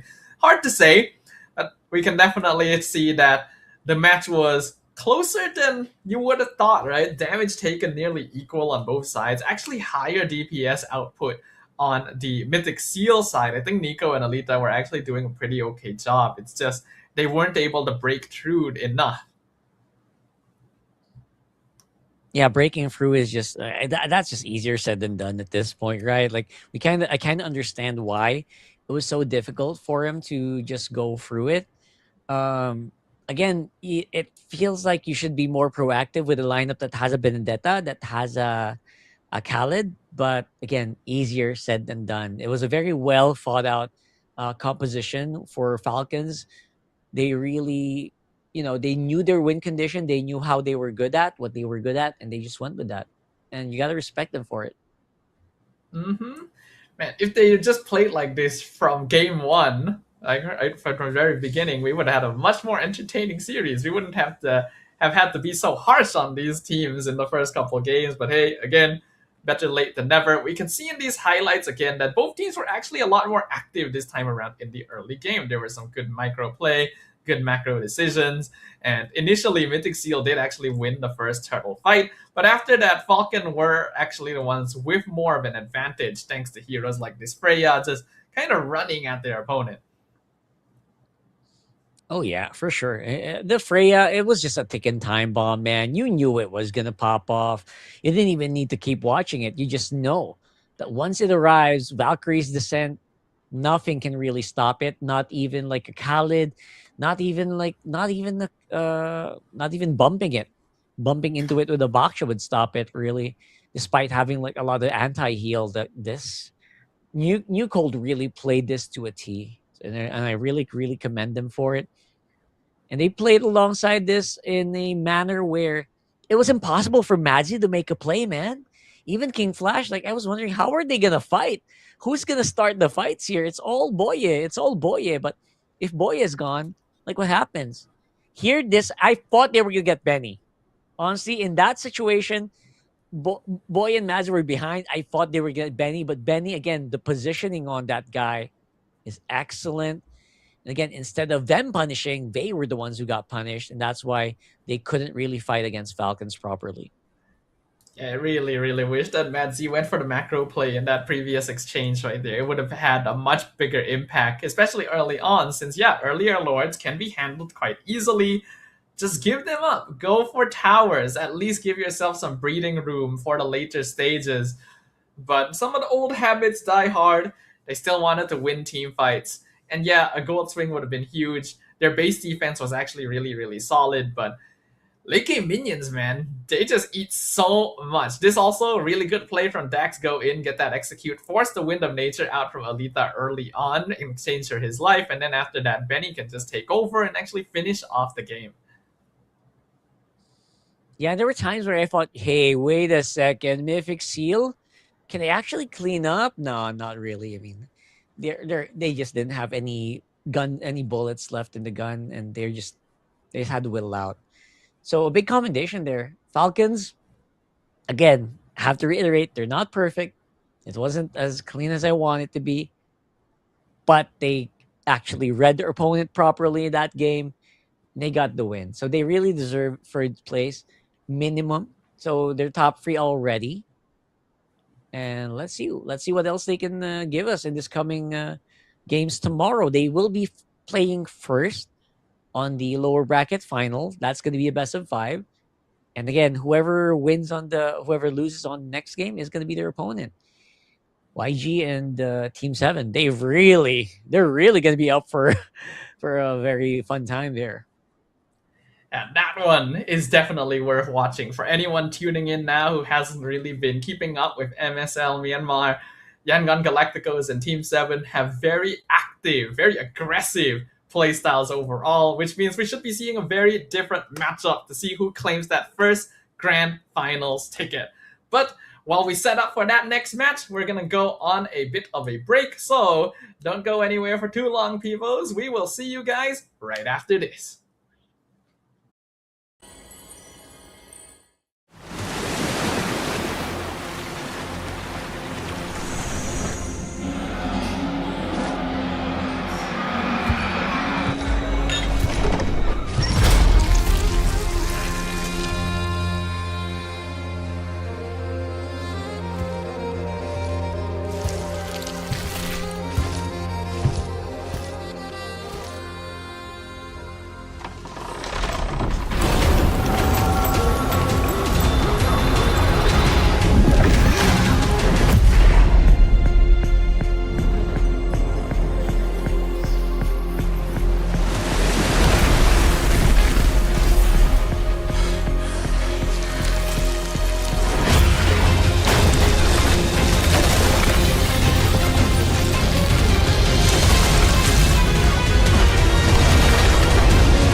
ဂိမ်းမာတွေအတွက်ပြောစရာအကောင်းဆုံးနေရာ Let's play arena ကန်ထူရဲ့ကံမြူတိမ်တောင်ချီစုခုအတမ်နဲ့ကန်ထူရဲ့ကံမြူကိုရကိုစကိုချင်နေတဲ့ဂျိုင်းနေတဲ့ရ package တွေဝယ်ရင်အတမ်ကနေခုတိမ်တောင်ချီစုခုကန်ထူရဲ့ကံမြူတိမ်တောင်ချီစုခုအတမ်နဲ့ချေဆက်ပြီးတော့ကန်ထူရဲ့ကံမြူကြာရ channel မှာ996ကျပ်နဲ့အထက် package များဝယ်ယူပြီးစုစုပေါင်းငွေသားကျပ်သိန်း12000ကန်ထူးလိုက်ပါ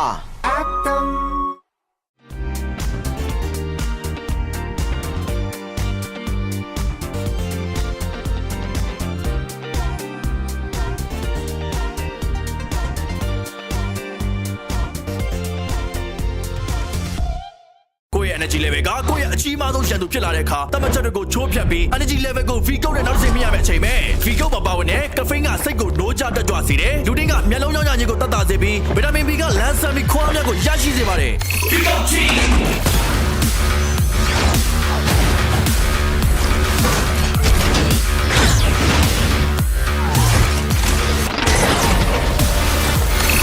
မြန်မာနိုင်ငံရဲ့ပထမဦးဆုံး sparkling coffee အားဖြည့်ချိုရည် V ကုတ်တမန်ရိုးကြပုံစံတွေကခွတ်ထွက်ဖို့အစင်းနေမယ်လားမြန်မာနိုင်ငံရဲ့ပထမဦးဆုံး V ကုတ် sparkling coffee အားဖြည့်ချိုရည်နဲ့တူကိုယ်သာလီကိုယ့်ဘဝရဲ့ပဲ့ကန်ရှင်ဖြစ်ဖန်တီးလိုက်ပါ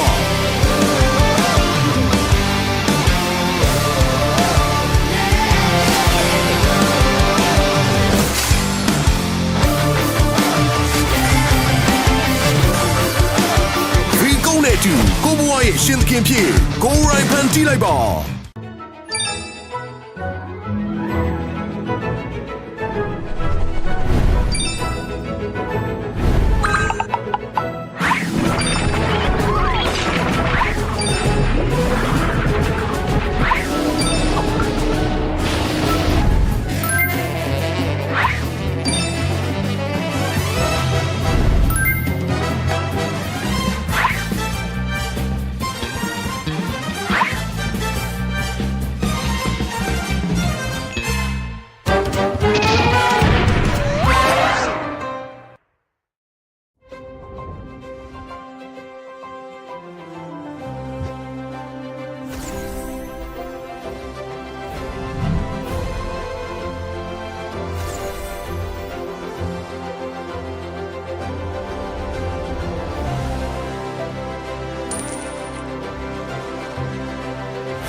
မာတွေအတွက်ပြောစရာအကောင်းဆုံးနေရာ Let's play arena ကန်ထူရဲ့ကံမျိုးတိမ်တောင်ချီစုခုအတမ်နဲ့ကန်ထူရဲ့ကံမျိုးကိုရကိုစကိုချင်တဲ့ဂျိုင်းနေတဲ့ရ package တွေဝယ်ရင်အတမ်ကနေခုတိမ်တောင်ချီစုခုကန်ထူရဲ့ကံမျိုးတိမ်တောင်ချီစုခုအတမ်နဲ့ချေဆက်ပြီးတော့ကန်ထူရဲ့ကံမျိုးကြာရ channel မှာ996ကျပ်နဲ့အထက် package များဝယ်ယူပြီးစုစုပေါင်းငွေသားကျပ်သိန်း12000ကန်ထူးလိုက်ပါ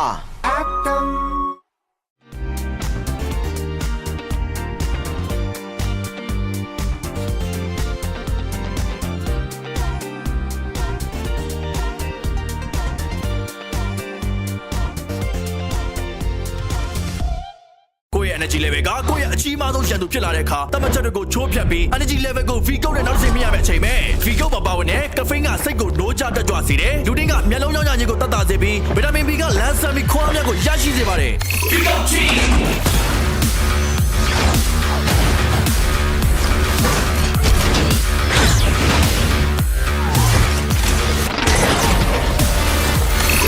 မြန်မာနိုင်ငံရဲ့ပထမဦးဆုံး sparkling coffee အားဖြည့်အချိုရည် Vigo တမန်ရိုးကြပုံစံတွေကခွဲထွက်ဖို့အစင်းနေမလားမြန်မာနိုင်ငံရဲ့ပထမဦးဆုံး Vigo sparkling coffee အားဖြည့်အချိုရည်နဲ့တူကိုသားလင်းကိုဘွားရဲ့ပဲ့ကန်ရှင်ဖြစ်ဖန်တီးလိုက်ပါ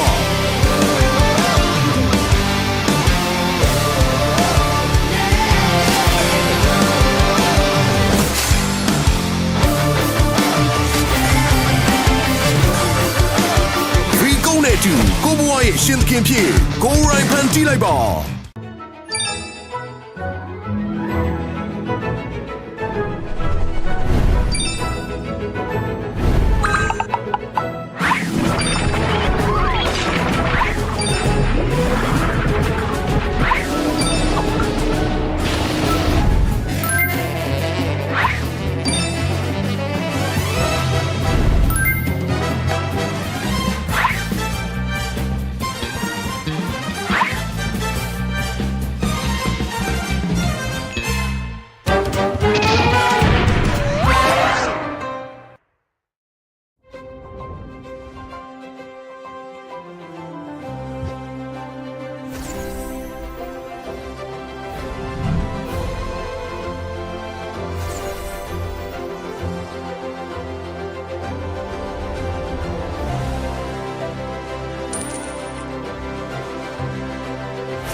တွေအတွက်ပြောစရာအကောင်းဆုံးနေရာ Let's play arena ကန်ထူရင်ကန်မြူတိမ်တောင်ချီစုခုအတမ်နဲ့ကန်ထူရင်ကန်မြူ999ကျန်တဲ့ကြိုင်နေတဲ့ရ package တွေဝယ်ရင်အတမ်ကနေခုတိမ်တောင်ချီစုခုထူရင်ကန်မြူတိမ်တောင်ချီစုခုအတမ်နဲ့ချိန်ဆက်ပြီးတော့ကန်ထူရင်ကန်မြူကြာရ channel မှာ999ကျန်တဲ့အထက် package များဝယ်ယူပြီးစုစုပေါင်းငွေသားကျပ်သိန်း12000ကန်ထူလိုက်ပါအတမ်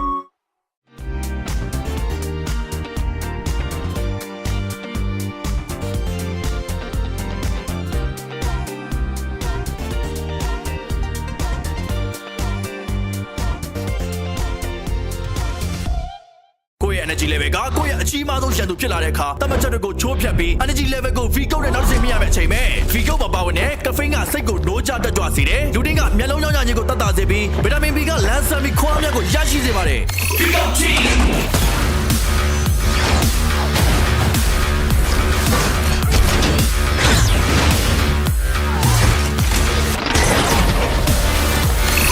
မြန်မာနိုင်ငံရဲ့ပထမဦးဆုံး sparkling coffee အားဖြည့်ချိုရည် V ကုတ်တမန်ရိုးကြပုံစံတွေကခွဲထွက်ဖို့အစင်းနေမယ်လားမြန်မာနိုင်ငံရဲ့ပထမဦးဆုံး V ကုတ် sparkling coffee အားဖြည့်ချိုရည်နဲ့တူကိုယ်သာလီကိုယ့်ဘဝရဲ့ပဲ့ကန်ရှင်ဖြစ်ဟန်ကြည့်လိုက်ပါ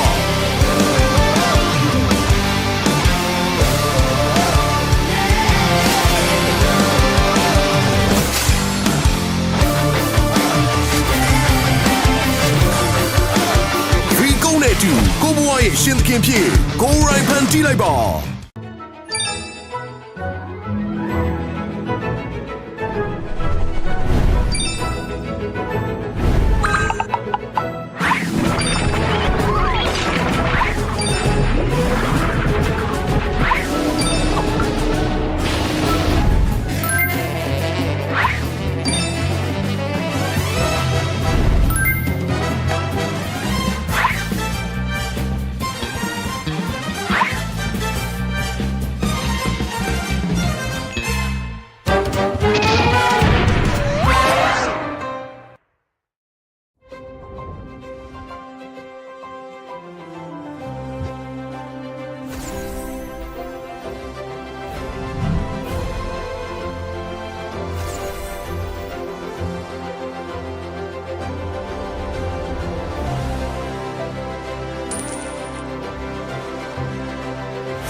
တွေအတွက်ပြောစရာအကောင်းဆုံးနေရာ Let's Play Arena ကန်ထူရဲ့ကံမြူတိမ်တောင်ချီစုခုအတမ်နဲ့ကန်ထူရဲ့ကံမြူ999ချက်နဲ့တက်ကြိုင်နေတဲ့ရ package တွေဝယ်ရင်အတမ်ကနေခုတိမ်တောင်ချီစုခုကန်ထူရဲ့ကံမြူတိမ်တောင်ချီစုခုအတမ်နဲ့ချိန်ဆက်ပြီးတော့ကန်ထူရဲ့ကံမြူကြာရ channel မှာ999ချက်နဲ့အထက် package များဝယ်ယူပြီးစုစုပေါင်းငွေသားကျပ်သိန်း12000ကန်ထူးလိုက်ပါ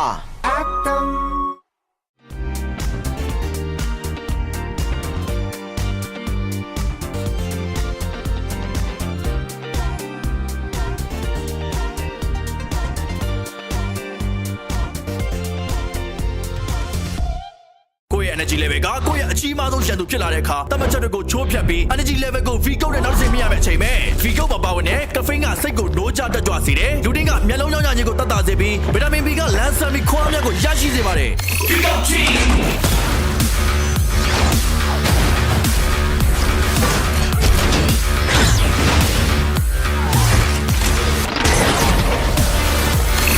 မြန်မာနိုင်ငံရဲ့ပထမဦးဆုံး sparkling coffee အားဖြည့်အချိုရည် Vigo တမန်ရိုးကြပုံစံတွေကခွဲထွက်ဖို့အစင်းနေမလားမြန်မာနိုင်ငံရဲ့ပထမဦးဆုံး Vigo sparkling coffee အားဖြည့်အချိုရည်နဲ့တူကိုသာလီကိုဘွားရဲ့ပဲ့ကန်ရှင်ဖြစ်ဟန်ကြည့်လိုက်ပါ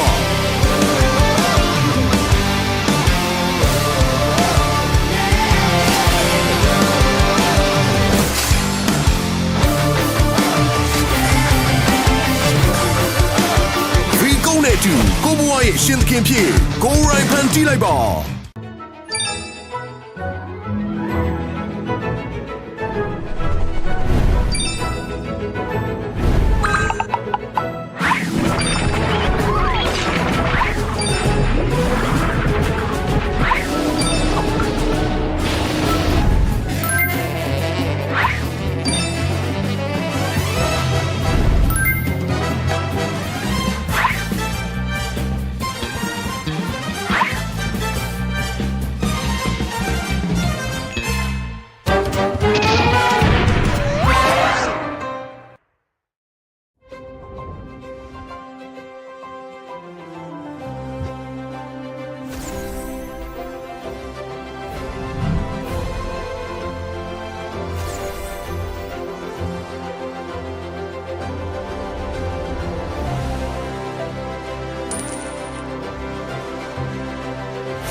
အတွက်ပြောစရာအကောင်းဆုံးနေရာ Let's play arena ကန်ထူရဲ့ကံမြူတိမ်တောင်ချီစုခုအတမ်နဲ့ကန်ထူရဲ့ကံမြူကိုရကိုစကိုချင်နေတဲ့ဂျိုင်းနေတဲ့ရ package တွေဝယ်ရင်အတမ်ကနေခုတိမ်တောင်ချီစုခုထူရဲ့ကံမြူတိမ်တောင်ချီစုခုအတမ်နဲ့ချေဆက်ပြီးတော့ကန်ထူရဲ့ကံမြူကြာရ channel မှာ996ကျပ်နဲ့အထက် package များဝယ်ယူပြီးစုစုပေါင်းငွေသားကျပ်သိန်း12000ကန်ထူးလိုက်ပါ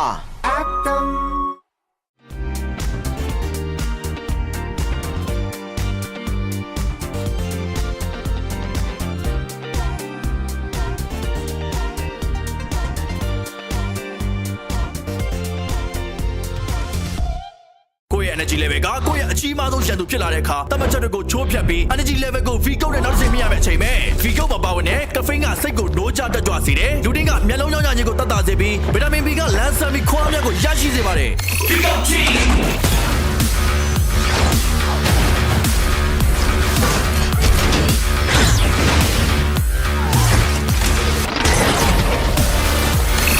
မြန်မာနိုင်ငံရဲ့ပထမဦးဆုံး sparkling coffee အားဖြည့်ချိုရည် V ကုတ် Day 1 of the MLBB Super League Myanmar Season 3 continues with our second and final best of 5 series of the day, none other than the upper bracket finals, in which one team between Team 7 and Yangon Galacticos will be claiming a direct ticket to the grand finals. You're once again watching the English broadcast. My name is Stafa, and once again I am joined by Rockhart. Hey guys, it's Team 7 versus YG. Again, I would say at this point YG should be like the undisputed top dog so far of MSL Myanmar Season 3, and they deserve it. Literally undefeated. That's a difficult record to usually achieve in the league. Very few teams run undefeated, and they're able to do it. So I have a lot of hopes for YG in this one. But Team 7, don't forget, they're also second seed. They are second seed in this league. So I would say that it's not going to be as roller coastery as last game, as the last series that we had. That was a true roller coaster. Team 7 actually ended the regular season with an 8-1 record, and literally second place only to YG. So that should say something. And they also had a pretty interesting journey. They beat the team that we saw earlier, Falcon Esports, in the 3-2. That's the last time they played. And yeah, because of that, they are here in the upper bracket final. And it's a best of 5. Another best of 5 series. For those of you who may have missed out on what happened earlier, we ended up going all 5 games between Falcon Esports and Mythic SEAL, with Falcon being able to claim the final victory and move on into the top 3. They're currently waiting in the lower bracket final to see who their opponent is going to be, and that will be the loser of this match. And as you pointed out, Rakat, Yangon Galacticos definitely coming in as the favorites, the only undefeated team throughout this season of MSL, and Team 7 actually undefeated as well, with one exception, which was their loss to Yangon. So there's definitely some history here. They're definitely looking for a little bit of vengeance, especially if I look at history correctly. This is apparently the grand finals rematch from Season 2 as well, where Yangon Galacticos previously 4-0 swept Team 7. So there's definitely a little bit of a background. These teams have played against each other before, and now they're going to be facing off again with grand finals on the line. That is a very solid record, honestly. It's going to be hard to top that. Again, grand finals rematch could be a possibility. All Team 7 has to do is just win this or win against Falcons. Either way, they are, in YG as well. Either one of them can do that. That grand finals rematch can actually be can become an actual grand finals rematch, right? So it's all on the line here. The only thing I would say different is obviously that was a completely different season ago. Very different heroes are now really in contention for a lot of the drafts that are happening recently. And like we saw in the last series, it was raining atlases. It was really a very interesting play. We got paquitos all around, jabbing everybody.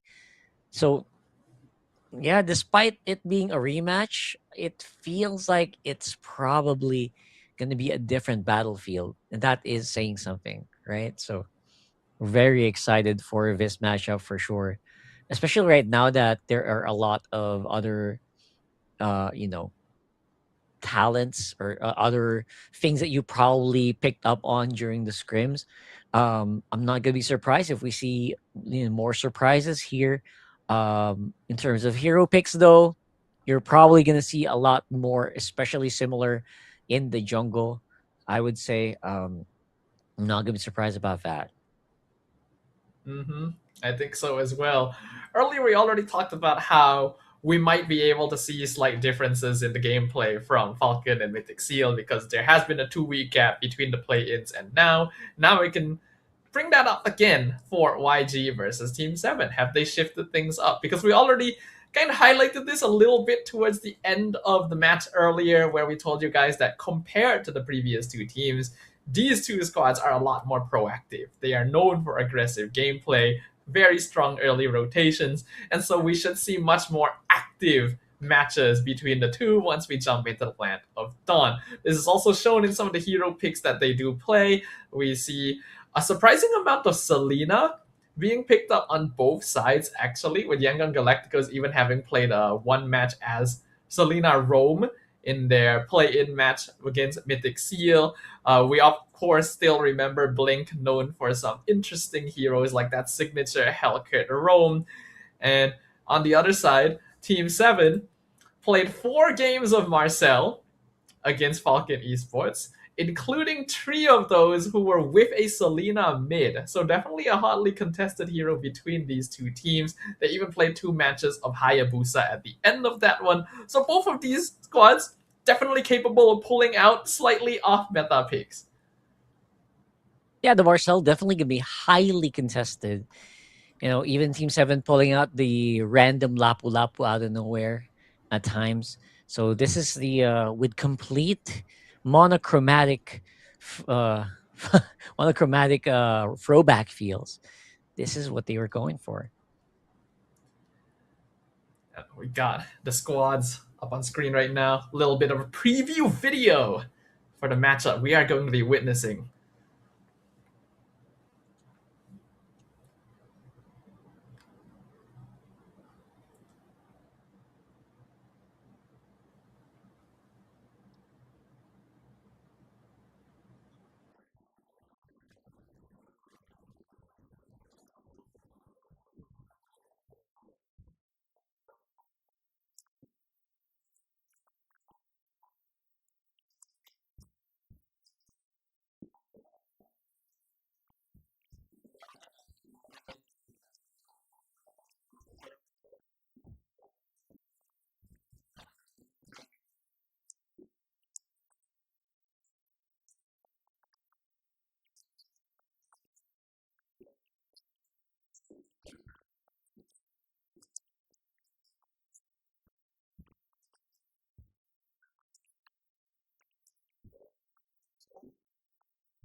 Two teams, one battle. Who will be claiming glory once again?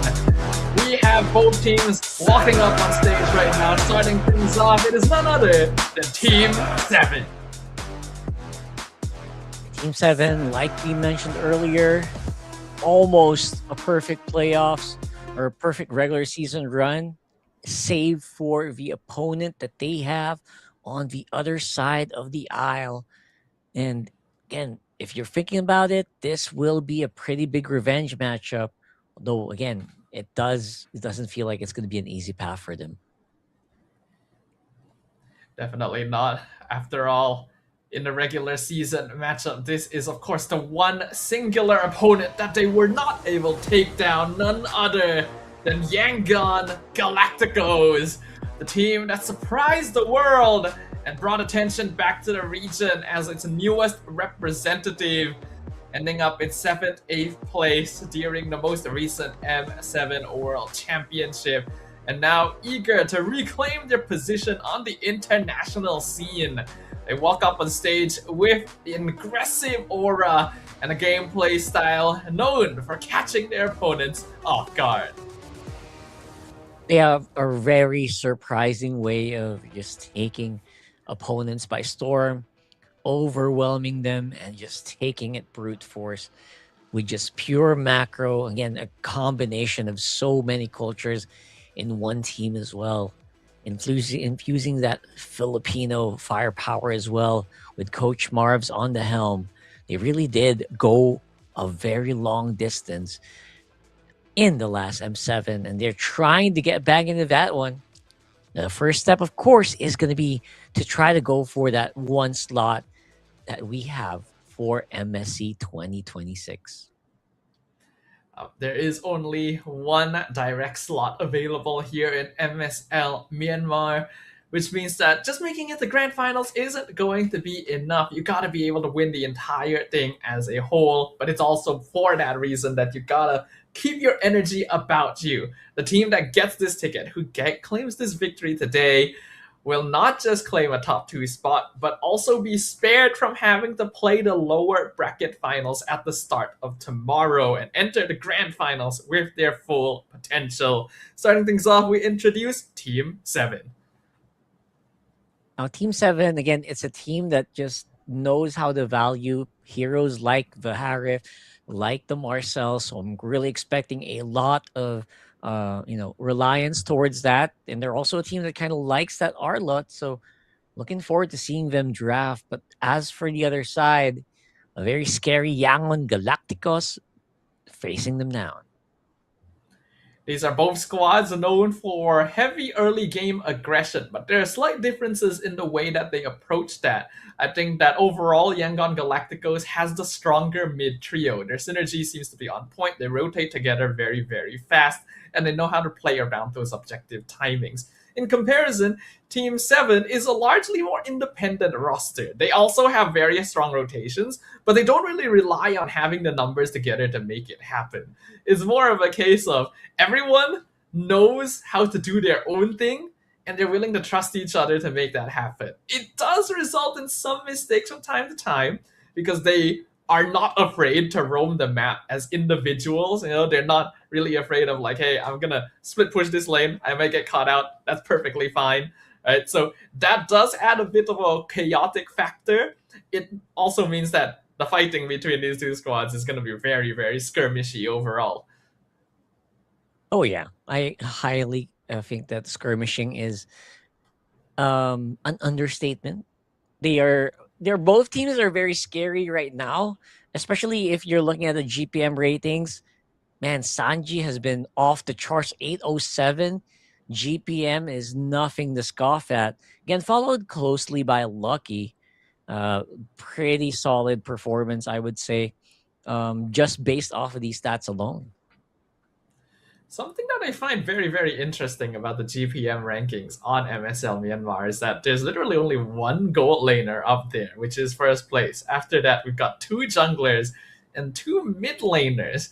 The junglers, yeah, makes sense on paper, but you normally don't expect mid laners to be among the highest GPM overall. There is clearly a notable gap, though, when it comes to Sanji's performance. So he is definitely someone we gotta keep an eye on. Like we highlighted earlier, he is actually a player loaned from Falcon. So it's interesting to see how far he's gone with Yangon Galacticos. And I think he's honestly meshed in very well. They're a very aggressive squad overall. We can see the most picked heroes between these teams as well up on screen. Yeah, I'm actually expecting Harif to be hotly contested in this one. Especially we do see Sanji playing that a lot. We also see, the Baksha getting prioritized so much. Still very flexible hero. I still think the Baksha is decent, even if you throw it onto the roam. But the Zushin, weirdly enough, right, in the last series, Zushin was just so open. It's like anyone could probably take it. Surprisingly, not a particularly strong ban presence in the last series. We got to see Zusin played in almost every single game before, but that's kind of understandable since there were certain heroes that those teams preferred. They weren't exactly the most meta following type. They had their own style of going for a straight up team fight, which is why heroes like Marcel needed to be respected. Harry, Phobius, oftentimes bigger concerns in their minds. But this game around, I think we should expect to see it go back to a more standard meta drafting style. A lot of the core heroes are going to be prioritized, like that Marcel, like that Harley, like the Harry. But I do hope we get to see a little bit of Selena, because it was played a lot during the play-ins, and we just haven't seen any of her yet. I think so. And if you're both of these teams really value that Selena, from the games I've watched from YG, they're gonna value just banning out heroes that have high lockdown. Just like in the last series, we saw Kalea almost banned almost in every game. We might actually see that here. We've seen YG do that time and time again. They ban out heroes like the Cho, the Claw, the Atlas. The Cho, the Kalea, the Atlas. Even heroes like the Phobius, just to make sure that their own players don't get overwhelmed by crowd control. And I think from the drafting style I've seen coming from YG, that's what they want. They want to have their heroes just roam around freely on the map, make their own plays, and not worry too much about crowd control or that CC. And maybe that's the way that the coaches are going here. Yeah, I think it is definitely good to give teams like this the ability to be independent on the map. Allowing them to play a more standard team fight style feels like a bit of a limiter, actually, because it means they always have to move together. They got to be protecting their squishy backliners instead of making strong plays across the map on their own. When we look at the team head-to-head on both sides here, we are definitely looking at a higher overall KDA and GPM from Yangon Galacticos. It seems like there's also a very high 100% team fight participation, really, across the entire team. That's actually a shocking stat. Does that mean they only fight as a 5? Like, that's what that means, right? If you're at 100%, that doesn't really make sense, KP, though. It feels like, that means you never do solo kills. That means you always get your kills as a 5-man unit. We really have to confirm that. That sounds almost impossible. Like first bloods, you never have like a first blood happen on gold lane or XP lane. It's always like a big fight. I don't know. But maybe it's just that high. Maybe it's like close to 100. I would understand that, but not 100% completely. Yeah, maybe it's rounded up a little bit. I guess we'll find out, right? Once we actually watch them. We know that they're a very aggressive team. We know that they probably move together a little bit more than Team 7 overall, but 100% feels a little unlikely considering the types of heroes that we've seen them play. They do like perform well on assassins. Literally, there was a roam Hellcat. Usually, you don't need to be together with the team to make kills happen on that sort of hero. We'll find out, I suppose, right? I think it's gonna be a fun game. I hope to see some interesting things. We already saw some curious drafts earlier, not just like the Paquitos and the Atlases, but also the Chip Masha combo earlier. Is there anything else you still want to see, Rockhart? I just want to see more of that Arlot. I haven't really today, weirdly enough, right? We have not seen Arlot today, which is really funny because usually a lot of teams, especially high mechanically intensive teams, they like those Arlots. They like the Arlot. They either let the Arlot go through or they use like a counter against it and just let it slip through. Like, for example, like a Phobius, right? So that's something that I was wondering why it was happening earlier on. But I guess when you think about it, it makes sense. Like Arlot's just too much of a wild card in some games that it kind of makes you wonder, like maybe you can just go ahead and straight out brawl it. If you want to go ahead and straight brawl, I think it makes sense that Arlot's not there. But now, like I said, these are two completely different teams, right? They're completely different teams, so maybe they'll do different things. Yeah, we already pointed out how different these squads are compared to Falcon and Mythic SEAL, and I hope that they remain that way, because that should create a lot more entertaining gameplay than before, right? First couple games in the first match were definitely a little bit, left us a little bit wanting, and I'm glad that they were able to improve upon it and make a much more entertaining, much closer Game 4 and Game 5 in the previous series. This time around, I want these teams to just get off the ground running. Even from Game 1 alone, I want to see bloodshed and action across the land of Dawn, because that's basically what they've been selling us the entire time. That's true. I want to see that, man. I want to see dominance, honestly. I am going to straight out predict YG for this one, just because I feel like they just have a very well-rounded toolkit. They're also a more aggressive team. They like to, that's the funny thing about YG, right? They like to pick aggressive. They like Arlott a lot. They like those Salinas a lot. But they're also the ones who have the highest wins. They're almost undefeated here, literally undefeated in the regular season, and then only suffered like 2 game losses in the play-ins. So I don't doubt that. I really don't doubt that they'll be able to kind of just go ahead and take this for a sweep this time. Yeah, I hope so as well. I will also personally predict more towards Yangon Galacticos, just based off of historical data, right? Again, undefeated team. Doesn't really make sense for them to have some trouble here, but they are definitely not the cleanest in certain ways as well. Their matchup against Team 7 during the regular season was actually 2-1, and then during the play-ins, they nearly lost the series to Mythic SEAL, I believe it was. It was a 3-2 situation. So there are definitely situations where Yangon Galacticos can get punished. It's just that they are the ones that usually close things out. And this is a very similar spirit to one we saw them previously at the M series. I think they catch people off guard. They play fast, they play hard. They can be punished as a result of that for trying to force things and then getting caught out of position. But you could also say the same for Team 7. In fact, you could say that it's even worse off in the case of Team 7, since a lot of their players like to perform independently, and then they somehow find that synergy off of individual play. So this is going to be a fun one. It's going to be very exciting. Yeah, for sure. Especially if they can kind of just get ahead, especially in the earlier stages of the game. If they can kind of get the early game tempo from YG, maybe that can stop those Salinas from making impact. They can stop Sanji from going crazy on these hyper carry heroes he always likes to play, either the Claude or the Harif. If they can get those locked down, I mean, sometimes maybe they won't be able to utilize that Arlott at the end, right? So those are the possible win conditions that Team 7 have. And again, like we mentioned earlier, it's a completely different patch.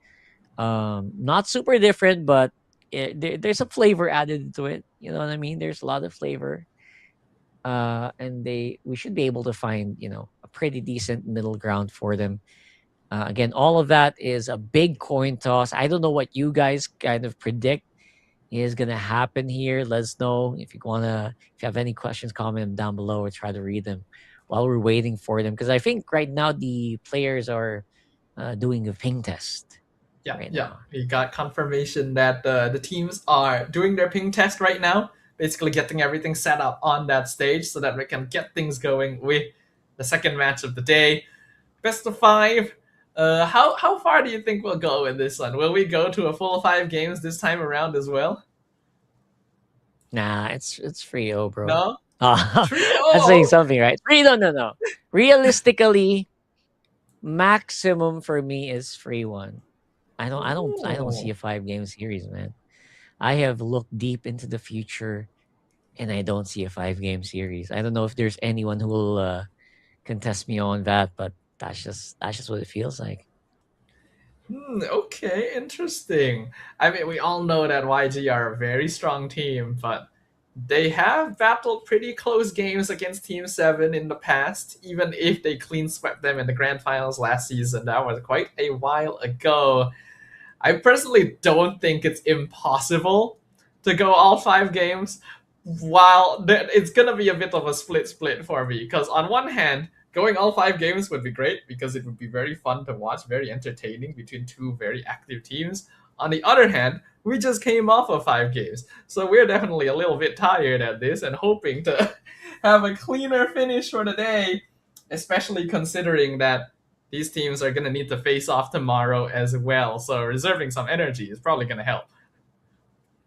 Oh yeah, for sure. Especially now, though, I feel like it just makes a lot more sense to just be able to finish this fast, which is I think also on this coach's playbook. That's one of the playbooks that I actually heard yesterday when I was talking to Team Liquid Philippines. I told him, hey, why are you guys playing so fast? Like, do you really want to finish this right away? Like they said, we're first off tomorrow. We're playing tomorrow. We got to finish this quick and get our rest in. So to be honest, that's also part of the computations. If you can finish it quickly, you want to. Especially if you have a lot of trust in your teammates, you go do it because you need all the rest that you can, especially considering tomorrow is going to be a best of 7.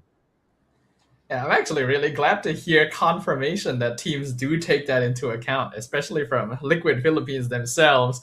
That appeared to be broken walls, though. Brand new map. Surprisingly, in the previous series, we only got expanding rivers and dangerous grass. So Broken Wall is going to be making its first appearance today as we jump into draft for game number 1.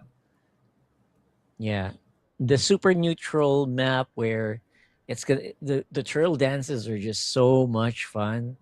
I personally like Broken Walls because of the 2 openings for the Lord dances. Oh man, so good. And look, it looks like 7 are doing their homework. I love this. But you know what's so funny? YG are drafting exactly the way I thought they would. Banning out Harley, banning out the Phobius, and then they also ban out Kalea picks and Suyo picks and Atlas picks. That's exactly how I thought they'd ban out. Now, typically banning Phobius on red side is a little bit risky because it means that the enemy team can snap up Harif straight away. But right now, Freya is also still open. So there's a chance Yangon might just leave the draft open there, basically say, you can have one, we'll take the other, and we'll just duel it out in dashes. The Zeusin will get removed from Team 7's side. Yangon Galacticos, what are they concerned about? The Harif and Freya are there. The Marcel is still open as well. So there's plenty of options. You know what? I would actually just give the Freya here. Give the Freya and go for the Masha chip. Oh, Selena. Ooh. That's a shame. That's a shame on that one. A big smile as well on Coach Gina's face. He knows the game. He knows what's up. I kind of like what YG have done here. They basically created a 3-pronged attack. Freya, Harif, and Marcel. You can only take one. Then Yangon Galacticos have free reign to grab the others. Maybe there's heroes that I'm missing out as well, but it means that red side gains a little bit more power here since they will have access to more of the meta picks compared to Team 7 side. I won't be surprised by the Freya. Looks like it's none of the above. Oh, What? wow. All right. No, so I kind of understand the Uranus pick. Honestly, it makes sense. Again, kind of do whatever you want on the map. If they go Freya XP, you can kind of deal with it as well. But they left so many cards on the table here. A little bit surprising. I feel like YG could even go Hari Freya here if they wanted to, but not even. Wow, none of the heroes being contested. They will go ahead and grab the Marcel, but they will pair it up with the Gourd. If the Harley was still open, I would think that YG was setting up for that, but they did ban it themselves. So this is already an interesting mid duo. Gourd Marcel don't have the best early wave clear, so there's a possibility that they lose out mid lane prio at level 1. But then after that, they should be able to keep up. I do expect them to be able to just keep up here. Okay. Here we go. We're slowly getting it. And that Galea, hotly contested, hotly banned out. left open for Team 7. So far, huh? It's looking really good for first free picks. Yeah, I am liking what Team 7's setting up here. We literally mentioned this earlier when the Freya was picked up. With the Phobius gone, there's not a lot of heroes that are good at handling Freya, and Team 7 can still flex this into either side lane since they haven't revealed the other yet. The Kalea is a hero that was quite consistently banned out before, should offer some pretty good trading if they pair it with a strong enough mid lane clearer, of which there are still plenty of heroes in the pool. Yeah. Whereas Yangon right now are a little bit squishy. They're going to be needing some notable frontliners. With the Marcel as the roam as well, you would typically want to go for a tank jungle. So I wouldn't be too surprised if Team 7 starts banning those. Yeah, you never know. Maybe it's the Uranus that's gonna go jungle here. We've seen that happen, right? That's just be it. true. And again, in this one, if you go tank jungle against that, you might have a hard time, to be honest. So I would actually try to go for an assassination pick, maybe. Like Suyo definitely off the table, I think, though. The Suyo's gonna have such a hard time against this Kalea.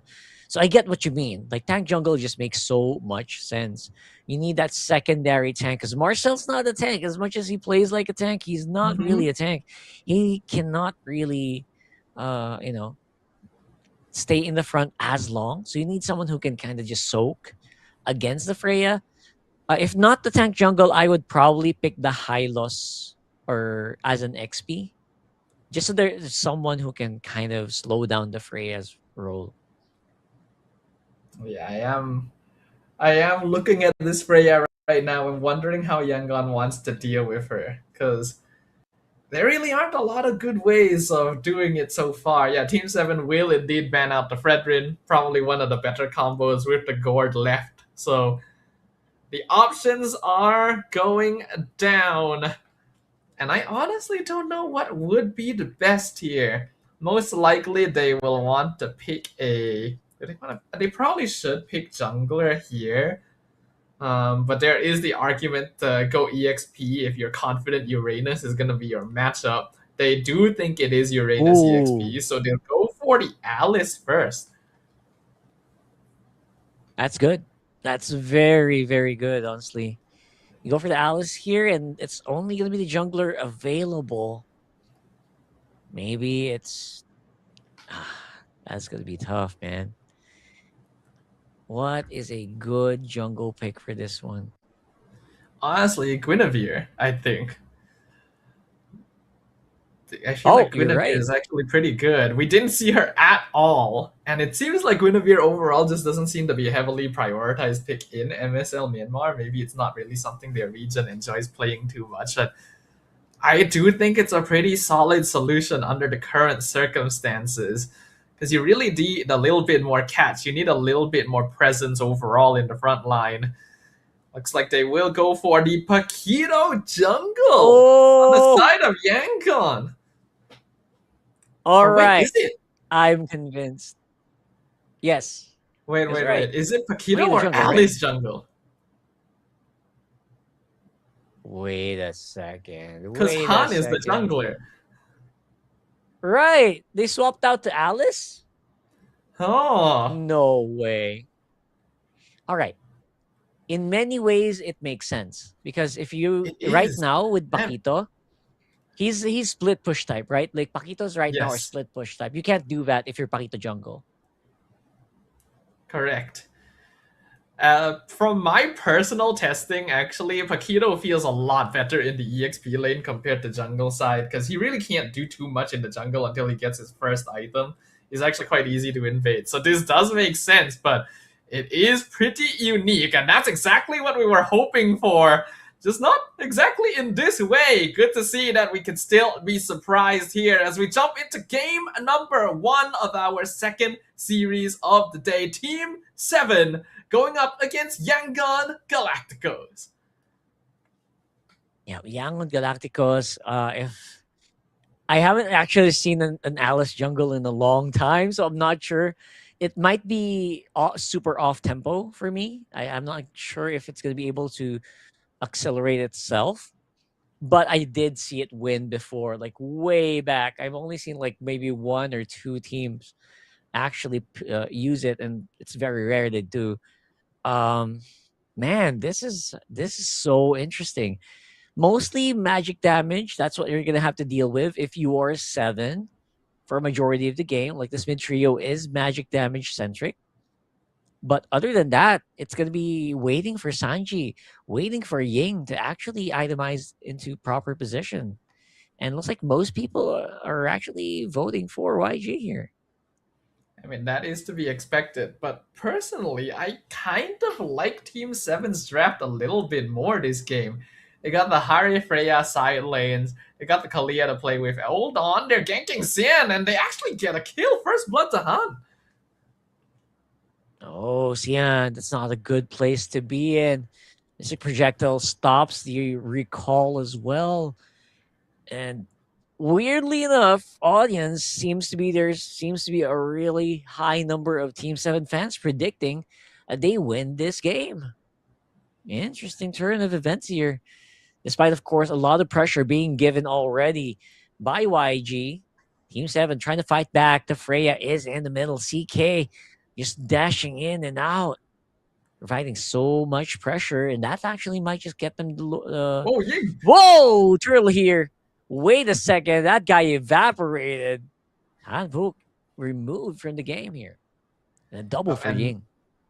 Yeah, that's a really strong start for Ying right there. They lose the turtle, which is surprising. I thought that they would still be able to secure it, but it doesn't really matter. A double kill into the Paquito at this point is way more valuable than that first turtle to start getting this hero off the ground. And they were even able to slow down Xian earlier with the first blood so that the golden hour stolen wouldn't be an issue. So Yangon Galacticos regains control. They've got a 1.5k lead. They gank CK again! And now the Paquito's on a killing spree. 3-0 already? It's not even 3 minutes in the game. Ying is getting started so quickly here. And now they have backup. Han is in the middle. Blink getting it started, but the golden hour will lock all of them down. Sanji waiting for an opportunity to go in, but the backup is already arriving here for Team 7, able to get Blink low, but not quite removing him from the fight. And while all that's happening, another turret goes down at the bottom side of the map. That Paquito is just a monster here. Yeah, Ying is going to be a big issue already. Mystic Gush on 2, not quite good enough to stop Lucky from stealing that buff away. But Yangon are in a really, really good spot just off of this. They were able to save Han from that gank as well, thanks to the golden hour. So that is a good solution for dealing with Tanbook on the Kalea in case anyone does get caught out. Now, Alice's weakness is going to be that she is still quite vulnerable to that burst damage. There's quite a lot of DPS output on Team 7's side, so unless Han is able to keep ahead somewhat, he won't actually be able to tank all that much, even compared to Lucky. So that is something that Yangon Galacticos will need to respect when they go for these neutral contests. That's true. Neutral contest is going to be very, very difficult for them. And right now, even though the Alice is squishy as all hell, they actually have a pretty decent start here. Blink can go up in front, tracking shot already charged and primed, and they go for the golden hour. Xian dives around it. CK attacking from behind, waving that sword around. Han can't really last that long quite yet, and that's going to be 2 kills going over to 7 just like that. And that's exactly what we're worried about, right? The Alice isn't going to be able to sustain if the entire enemy team runs her down. The golden hour was good to save Kaiser on the gourd, but they basically lost everything else in exchange for that. 7 are definitely still in a better position, especially when Ying is not part of the equation. So the net worth difference gets reset a little bit. OP going to be able to get that top tower for free, basically, and they'll continue zoning Han in his own jungle. That's right. They are zoning very, very efficiently. But now it looks like a very angry Ying is going for on the hunt. Xian removed without a fight. Kaiser will be traded, though, as Tanbook is going to get killed. That's double already. Ying is going bananas on this the kill right now. 5-0, 4K gold at the 6-minute mark, already complete with the Hunter Strike. I was wondering if he might go into more damage to take advantage of this, but looks like he is going to be going into more of a bruiser build after this. In terms of other itemization, everything else still going about as expected. First items complete on most of the cores. Han is going Cursed Helmet, so he's intending to play more of that bulky front line instead of trying to play for magic damage. Well, I think this Paquito just might go for Oracle maybe first. I'm not sure if he's that's going to go for true. that, which is what the route most Paquito has been doing. But either way, maybe Queen's Wings is also a pretty good deal, especially if you want more aggression, more damage coming from the proc passive, right? Handbook on the front here, removing, trying to take down a very, very tanky target. It's not going to do well for Han, man. You need more than that. You need more firepower. And again, while they were exerting that much pressure, look at Ying. Where is he? Where is this guy? Where is the 5-0 Paquito? He's looking for his next target. OP is going to scout him out there by aggroing the jungle camp. And now Lucky's going to be able to keep him in place, but Yangon dropping the turtle low. Oh, that's going to be Turtle going over to YG. The big dive on the CK. Oh, that golden hour really stopped him in his tracks. And now he has to kind of just dance around. The Blink might be in trouble. Han just trying to find the people to zone, but gets zoned out on his own instead. That was a very messy fight for YG, and they really suffered. Yeah, definitely not ideal. This is literally the second time today that we have seen the Mystic Gush mess up in their own golden hour, because that would have been a lot of damage. That would have probably won the fight for them, but doesn't quite work like that. Yangon Galacticos is now losing out on basically their entire gold lead. The only person that they can really play around currently is going to be Ying, and that means it's even more important for him to maintain this KDA. If he goes down, that shutdown bounty will completely convert the game, and he's got to hold on to it for long enough for Sanji to come online. Yeah, Sanji's just not having a fun time. So Ying, just don't die is the main goal here for them. As well as just making sure that Sanji doesn't get picked off. Because there is a lot of pick off potential, right? Sanji is the only guy that has a Purify here in YG. So everyone else is basically free game, right? For this Kalea. Right now, if you force the Purify, Sanji might actually be a very easy pick off too. Yeah, ordinarily, you would see more Purifies on the side of YG when there's a Kalea, but because of the Freya as well, they cannot just commit to having 3 or 4 Purifies on their side, because they will have no tools to escape from CK once he starts diving them. So because of that, the draft from Team 7 is actually fairly complete. When you want to play, hold on, they're going for another catch, but Purify. Right there, they actually try to go for Sanji. They force the Purify out, so that's the one guy you want to remove the Purify from. But here comes the attack from behind here. Blink going for Xian. They think they will be able to fragment. They split up Team 7 here properly with CK up on front. Gonna get kited to oblivion. Han gets taken out, but it looks like it's gonna be a monster kill for Ying. This Paquito is going places. Bit of a fair trade, I would say, but XP lane advantage goes over to Ying. And they're going to be able to fight and scrap for this next Lord. Got a 10-minute marker, 6-7 on the kill counters. Tracking shot activated here, and there goes that Tsunami Slam. Blink is in trouble, able to dash on out of there. And right now, everyone just trying to reset, waiting for their teammates to arrive. CK for 7, and of course, the jungler for YG. Match is definitely quite close currently. Both teams really trading blows, but Ying is making up the difference right now. It looks like he did indeed go for the Queen's Wings instead of the Oracle. Instead, that's going to be the second item for Han.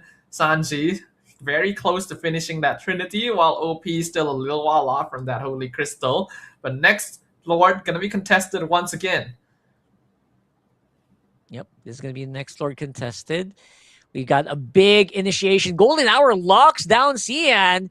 And of course, it's going to be CK attacking from behind. The 4 people on him are alongside Lucky. Yang is holding so many people and is hunting down these very squishy members of 7 and are dancing around. Lucky will be able to get that Lord maybe from the Ionic Edge here. But right now, that is not what they were expecting. They did get the Lord, but they lost 2 of their members. Yeah, big swing right there from Yangon Galacticos. Regains control over the riverside. Not a bad start to the fight from Team 7, but I think that Xian needed to hold on to that stolen golden hour a little bit more. He only really used it to freeze Ying, and then after that, the Paquito just ran past him into the backline anyway. He nearly took out CK as well. The jab just didn't follow through the wall at the very last second. So Yangon Galacticos do still have a bit of a hold on the game. 8-0 on the Paquito is huge, but it'll also be a massive goal swing if he does get shut down. They need to start funneling some of these into Sanji. Yeah, Sanji definitely is the guy that we are looking at, the ticking time bomb for YG. They're looking for him, but of course, they can't really go near him as much. So most of the time, 7 are focusing on looking for Blink, looking for Kaize, one of the more vulnerable targets here on the side of YG, so they can get started on the pickoff. But again, YG just does not want to give them over. Tracking shot lockdown, Tsunami Slam. Blink could be in trouble, but that's a big ulti here. CK, again, trying to get some damage in, only procs the tracking, and now it's YG on the hunt. They're going to be able to invade this pretty heavily.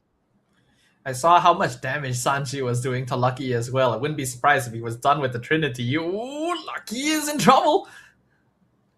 Well, that's a big lockdown. Throne of Ruin already activated. Lucky is going to be removed from this fight. They're trying to stop OP. The Zaman Force is going to be active, but only for long. CK on the side as well, doing some pretty decent damage with the swipes coming in from the Freya. Here comes the rest of YG, though. Very happy to dive in. Everyone got procced with a tracking shot just like that. And Ying, with the brave maneuvers, gets 2 before he gets shut down by Xian. But that's only going to be a consolation prize. It's only Xian left alone to defend here against the majority of the YG members. They should be happy to just remove this inhibitor turret. That was a pretty strong move there from YG. Bum rushing straight into the lineup of 7. Yeah, I love the call, actually. It was a really smart idea to just take advantage of the situation to run them down. So far, I'm really liking the way that Blink has been using these golden hours. They've been placed very strategically to stop specific choke points and to catch people, to slow down the fight's momentum. We were talking about how dangerous it would be for Ying to give up that shutdown goal, but I think this is basically the best case scenario from it. It went to Xian, who isn't going to have as much of a presence in the late game, and it was used to trade for an inhibitor, and now Tanpuk is dead. Yeah, Tanpuk's down even before he could use the Tsunami Slam. That is unfortunate for them.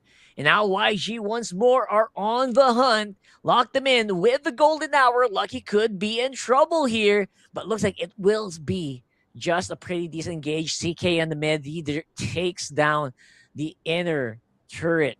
And now that could be trouble. CK is getting hunted. Again, Blink able to just sustain now. Blink is actually tanky enough to take hits from that. So that's very impressive. Yeah, I imagine Blink has been farming up Thunderbelt stacks a lot here because he's really been doing an excellent job on this Marcel of rotating around. Props to CK for finding up the opportunity to pick up that mid-tier 2. That is actually a pretty valuable tower to hold. But YG are still definitely the ones in control. Ying no longer has to worry about giving up too much of a shutdown bounty, and Sanji has not died yet. And here they go again. Yep, another big one while Lord is happening on top. Man, they are getting distracted here. OP left alone to deal with that while everyone just scrambling, just running for the hills. CK arriving just in time. Han gets killed.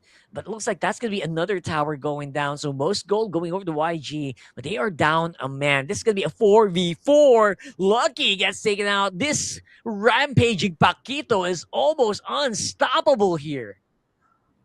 And they're still pushing for it as well. It's going to be a 4v3 situation. Tsunami Slam not going to be effective. And the Mystic Gust instantly bursts down to Kalea. And they're still going.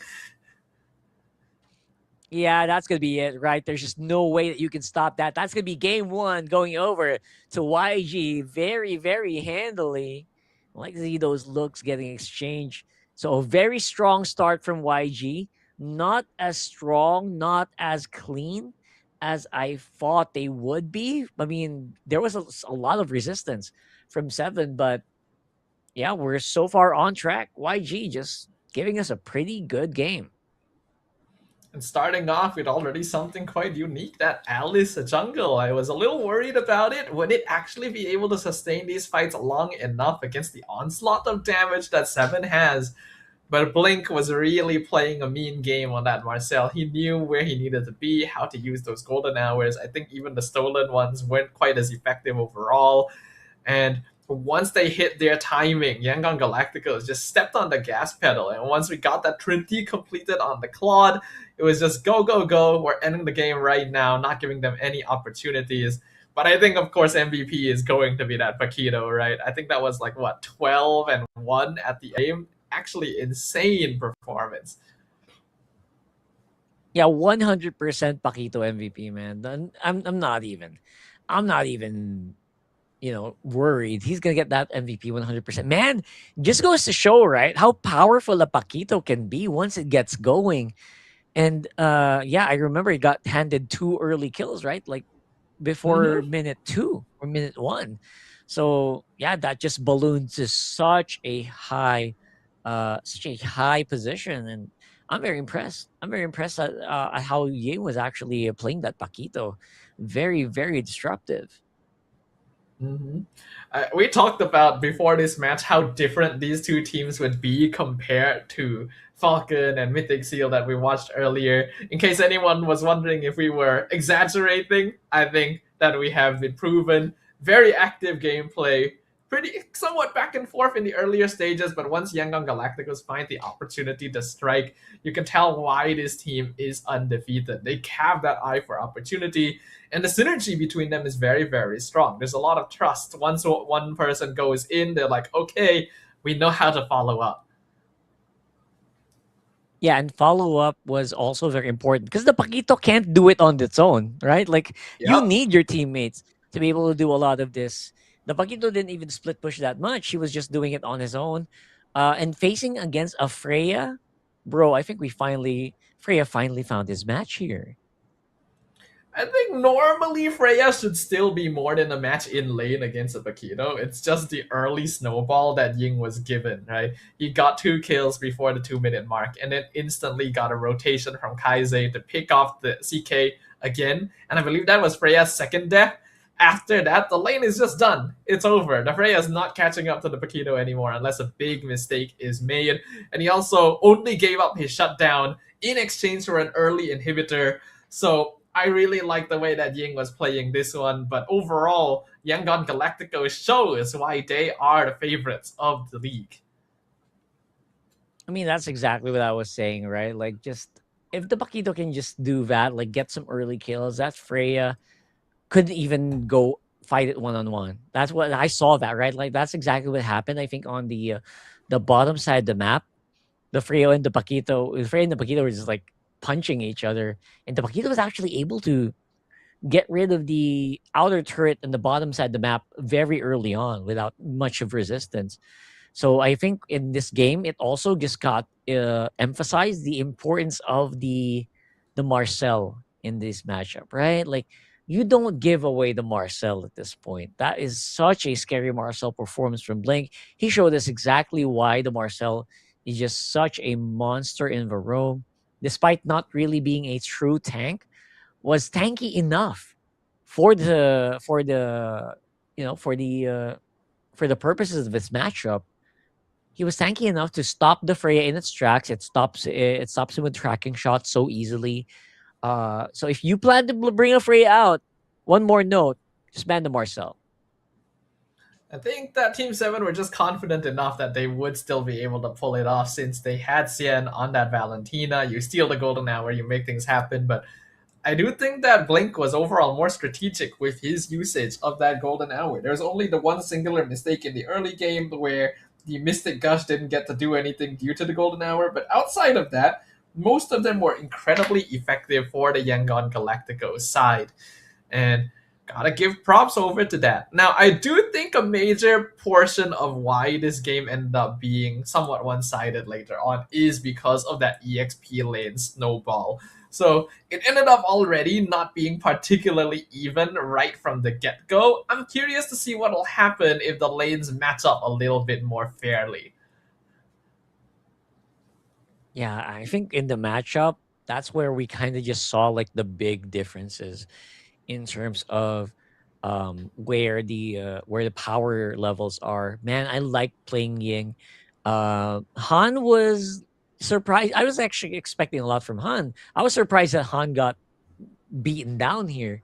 But like you mentioned, I guess it's not super surprising since Jungle Alice is just lower on XP. It clears slowly compared to other junglers. So you expect it to be squishier. And we can see here the first 2 kills around the turtle right after that killing spree at the 3-minute mark gives Ying such a massive lead. After that, Team 7 were actually able to fight back somewhat. They have a very good dive composition. If they're able to take advantage of YG's cooldowns, then they can just kind of run at them. But after that, YG responds so fast, they're able to punish, and Ying knew how to position. He knew how to not be punished for like that shutdown bounty. The follow-ups are good as well. CK tried doing some split pushing to make things happen, but overall, once we got to that 7-minute mark or so, actually no, after this, around that 9-minute mark, I think the Yangon Galacticos really started locking in. Yeah, and once they get locked in, like they were able to utilize Han's engagements even more. Because in that last one, you saw, right? Like, yeah, Han was tanking, but no one was helping him. And the later parts of the game, they were able to really use it. I guess that's when Sanji had items. They had more confidence to actually take these fights and face off against the Freya in their face, which is what we saw here. CK, very good effort in trying to hold that back line. But when you split up this fight, it's very bad for 7. 7 does not like it when the team fight is split in 2. Because if it's split in 2, that's where YG is strong. YG is so strong because they're able to control the Freya, and they're also able to control OP and CN before they can do any real damage. And this as well, the flicker play from Ying, allowing himself to dive the tower, finally giving that shutdown to someone that's probably less of a threat, trading for the inhibitor. Once again, the golden hour is being used to perfection to lock people down at the right moments, to gain more space on the map. I think we already knew Marcel was a very hot contested pick here in MSL. But in the hands of players like this, it's even more of a red flag. You cannot give that away. Yeah, man. I love Blink. I love Blink on the Marcel. I want to see it again, honestly. If ever there was a Marcel player you got to watch out for, Blink is one of them. But please keep it on the ban list. I highly suggest they just block that out and maybe have a normal game, because if there's a Marcel in the game, man, it really doesn't feel like a normal game, right? It feels like there's some sort of shenanigans happening over and over again that you can't really control. So I want to see Marcel on the ban list here. And if you don't ban it, give it to Blink again. Yeah, I mean, why not, right? He already plays it really, really well. We know that Team 7 also plays a pretty strong Marcel. Again, they played it 4 times in their match against Falcon. So I wouldn't be surprised if they're willing to contest for it as well. But we're already seeing a very different approach to the draft here from Yangon Galacticos compared to the teams we saw earlier, where a bunch of meta heroes are just left open and not even heavily picked up early on, just to keep the draft a little bit more unpredictable. Even that Alice pick, everyone's thinking like, okay, this is EXP Alice. They think that we're playing EXP Uranus. Now we can finish off our death. Then all of a sudden it gets flexed, right? The Paquito just kind of comes out of nowhere. Man, you just gotta stop it with that, man. So for the meantime, I think we are getting pinged here to go on a short break. So when we come back, it's gonna be game 2, YG versus 7. Don't go anywhere. This MSL Myanmar Season 3 playoffs. တမန်ရိုးကြပုံစံတွေကခွဲထွက်ဖို့အစင်းနေမလားမြန်မာနိုင်ငံရဲ့ပထမဦးဆုံး Vigo Sparkling Coffee အပြည့်ချိုးနေတူကိုသားလီကိုဘွားရဲ့ပဲ့ကန်ရှင်ဖြစ်ဖန်တီးလိုက်ပါ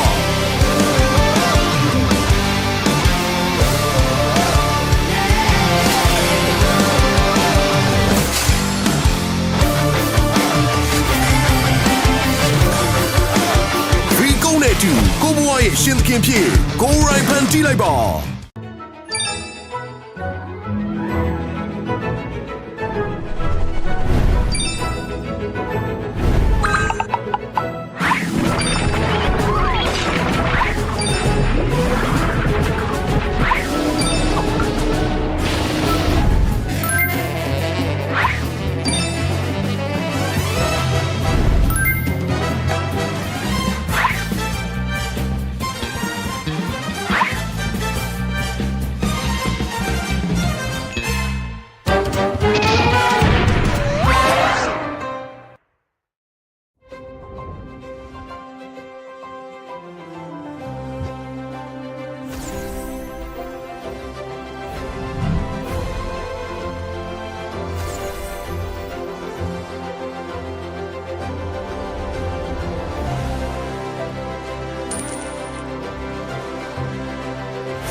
ဂိမ်းမာတွေအတွက်ပြောစရာအကောင်းဆုံးနေရာ Let's play arena ကန်ထူရဲ့ကံမြူတိတ်တောင်ချီစုခုအတမ်နဲ့ကန်ထူရဲ့ကံမြူကိုရကိုစကိုချင်နေတဲ့ဂျိုင်းနေတဲ့ရ package တွေဝယ်ရင်အတမ်ကနေခုတိတ်တောင်ချီစုခုကန်ထူရဲ့ကံမြူတိတ်တောင်ချီစုခုအတမ်နဲ့ချေတဲ့ပြီးတော့ကန်ထူရဲ့ကံမြူကြာရ channel မှာ996ကျပ်နဲ့အထက် package များဝယ်ယူပြီးစုစုပေါင်းငွေသားကျပ်သိန်း12000ကန်ထူးလိုက်ပါ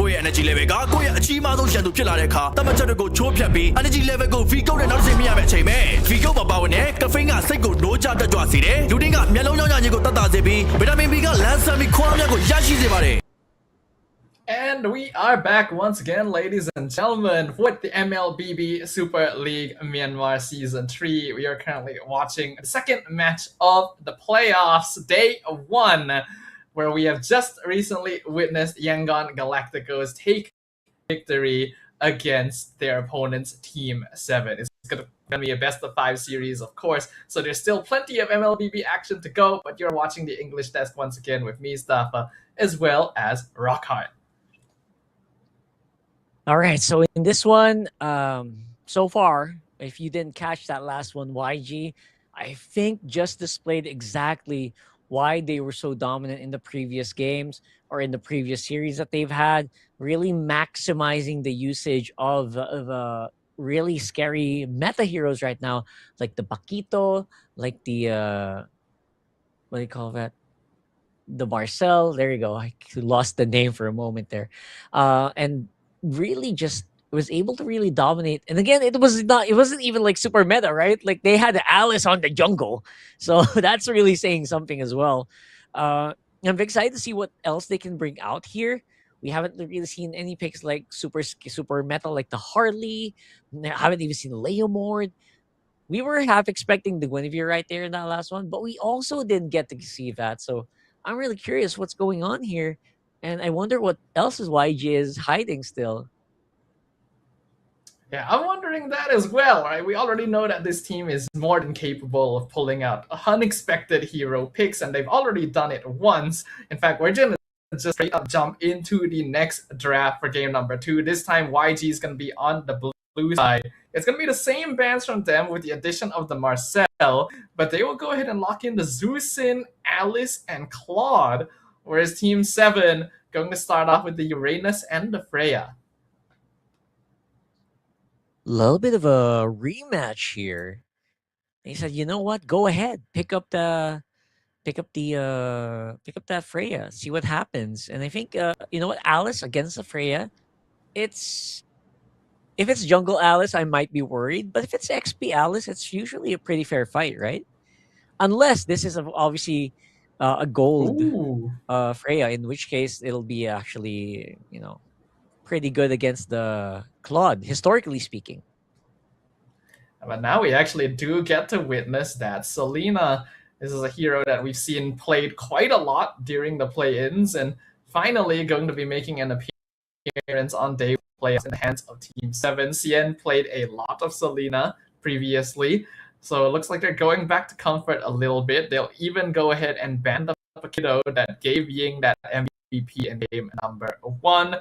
Whereas Yangon Galacticos is going to be focusing a bit more towards those roamers, getting rid of that Khalid. You basically want the... Oh wow, even the Hellcat banned out. So respect over to Blink. That's so deep. Again, every time Blink is in the game, right, you just have to kind of answer it, and unless you want to get surprised. Because Hellcat is one of those picks where you kind of waste a Selena vision, right? The Selena vision gets blocked by the Dark Knight Falls. So you don't want that to happen. Atlas also getting banned out here. There really is something special about this Atlas that a lot of teams in Myanmar just feel like you gotta respect. Yeah, it's a bit of a funny situation. I've seen a little bit of Atlas here and there in other MPL regions, but not nearly as prioritized as we've been seeing here. Makes me wonder if there are specific heroes that Yangon is intending to play that would have some trouble against it. Right now, they are still looking for their jungle and their roam, unless the Alice gets flexed again. So they are potentially heroes that would have trouble there, but looks like Team 7 will lock in the Cho. Another hero making its first appearance in the playoffs. Ooh, all right. I like the Cho, especially here that you are facing off against like a Claude. One of the best ways to catch it. That will actually force the Claude onto a Purify, which is always not a good option. And now, in terms of roaming, maybe the glue is one way to deal with the Cho, absolutely. And you also get like a pretty decent attack on the Fanny, which is so funny because I was actually thinking 7 might pick up the Fanny, but they take it instead. This is a potentially risky pickup coming in here from Yangon Galacticos because this is being picked into a Cho, one of Fanny's direct counters. So there's a lot of faith from Han that his team will be able to bait out that way of the dragon or just generally play around him so that will no longer be an issue. But otherwise, it is actually a pretty solid game since outside of that Cho, there are not many reliable ways to actually lock this hero down. And you're going to have a really, really solid front line with that Glue and Alice together. The one thing to worry about is that Yangon Galacticos may be a little bit lacking in overall damage, especially in the magic area. Oh yeah, that's absolutely true. Like their damage is going to be very interesting. Wait a second. That's Jungle Uranus, right? That's Jungle Uranus. Yes. It is Jungle All right. Uranus again. Would that work? I mean, it would be less vulnerable to Fanny invades for sure, but I feel like the mid duo wave clear speed on both teams is actually going to be a little bit on the slower side. So maybe a slightly less active early game could be expected, but knowing these two teams, you can never really say for sure. Oh yeah, 100%. So this time around, YG, instead of being the slower lineup, will actually be the faster lineup if they use this Fanny properly, coming here in the game number 2. And that might be a good sign. They could actually snowball very, very fast if they can get stuff done, if they can get kills going before they get stopped by the Cho. Well, either way, ladies and gentlemen, we are back in the land of dawn. This is going to be game number 2. Yangon Galacticos on the blue side, currently 1 game up in this best of 5 upper bracket finals. Will Team 7 be able to even things out? Looks like we're going to hop into a quick pause once again, make sure everything is okay if the players are facing any sort of technical difficulties. Yeah, in this one, it's all going to be about the level 4s, I think. If you are 7, you want to be able to get those level 4s as soon as possible. Contest that turtle very early on at minute 2. While making sure that you don't get invaded, while making sure that this Fanny doesn't really go into you and hunt you down. So those are the things they gotta watch out for, because honestly, it feels like it might be a bit of an uphill, especially in the early game, since there's so many options here for YG to get an early lead. And those are the things I'm kind of worried about here for this lineup. Despite the XP lane obviously a bit slower, it can actually do some invades early on pretty decently and still be able to survive. They don't need that ulti immediately if you're the Alice. Yeah, I think the mid duos on both sides are going to clear a wave at about the same time. And while Fanny will probably rotate across the jungle just a little bit quicker, we cannot discount that Uranus actually farms fairly quickly as well. So it's actually kind of hard to predict what will happen in those first couple of minutes. Right? There is definitely a slight advantage to Uranus when it comes down to contesting objectives, but since they are playing around the Selena as well, they have a little less damage pressure unless they can land those abyssal arrows. That's true. The pressure here is for them to be able to use the Selena early on. Because again, if you're talking about heroes that don't need that level 4, Selena definitely is one of them. You can get those skills going very quickly. And you know what? I love the Selena advantage as well, because you can spot out rotation so quickly and so efficiently. The only thing that isn't being used with Selena right now is like the teleport, the arrival. So I want stuff like that to happen eventually. I'm actually looking forward to it because it feels like it's such a strong move, but no one's using it. But yeah, for now, Selena, I don't think we've seen that quite happen yet. Right now, Selena just tries to go for the early kills, right? That's like the main focus of Selena's. Try to get early kills, try to get as much tempo as you can, and just overwhelm your opponent. I feel like other regions have not really been playing much Selena because it is very skill shot based and the damage is not nearly as consistent as if you were playing on an Eve or a Farsa or a Lilia. It's just a lot easier to actually make things happen with those mages. Yet here in MSL Myanmar, Selena is quite consistently a popular pick. So what is the difference there, I guess, is the question we need to ask. For now, we're hopping straight back in. Thanks everyone for being patient with us. Han already doing a good amount of damage to Lucky, but he is able to steal that camp. So the Uranus up a little bit on the EXP. Oh, look at that. So aggressive right now. It's YG getting involved here. Yep. They're going to get hunted down in their jungle.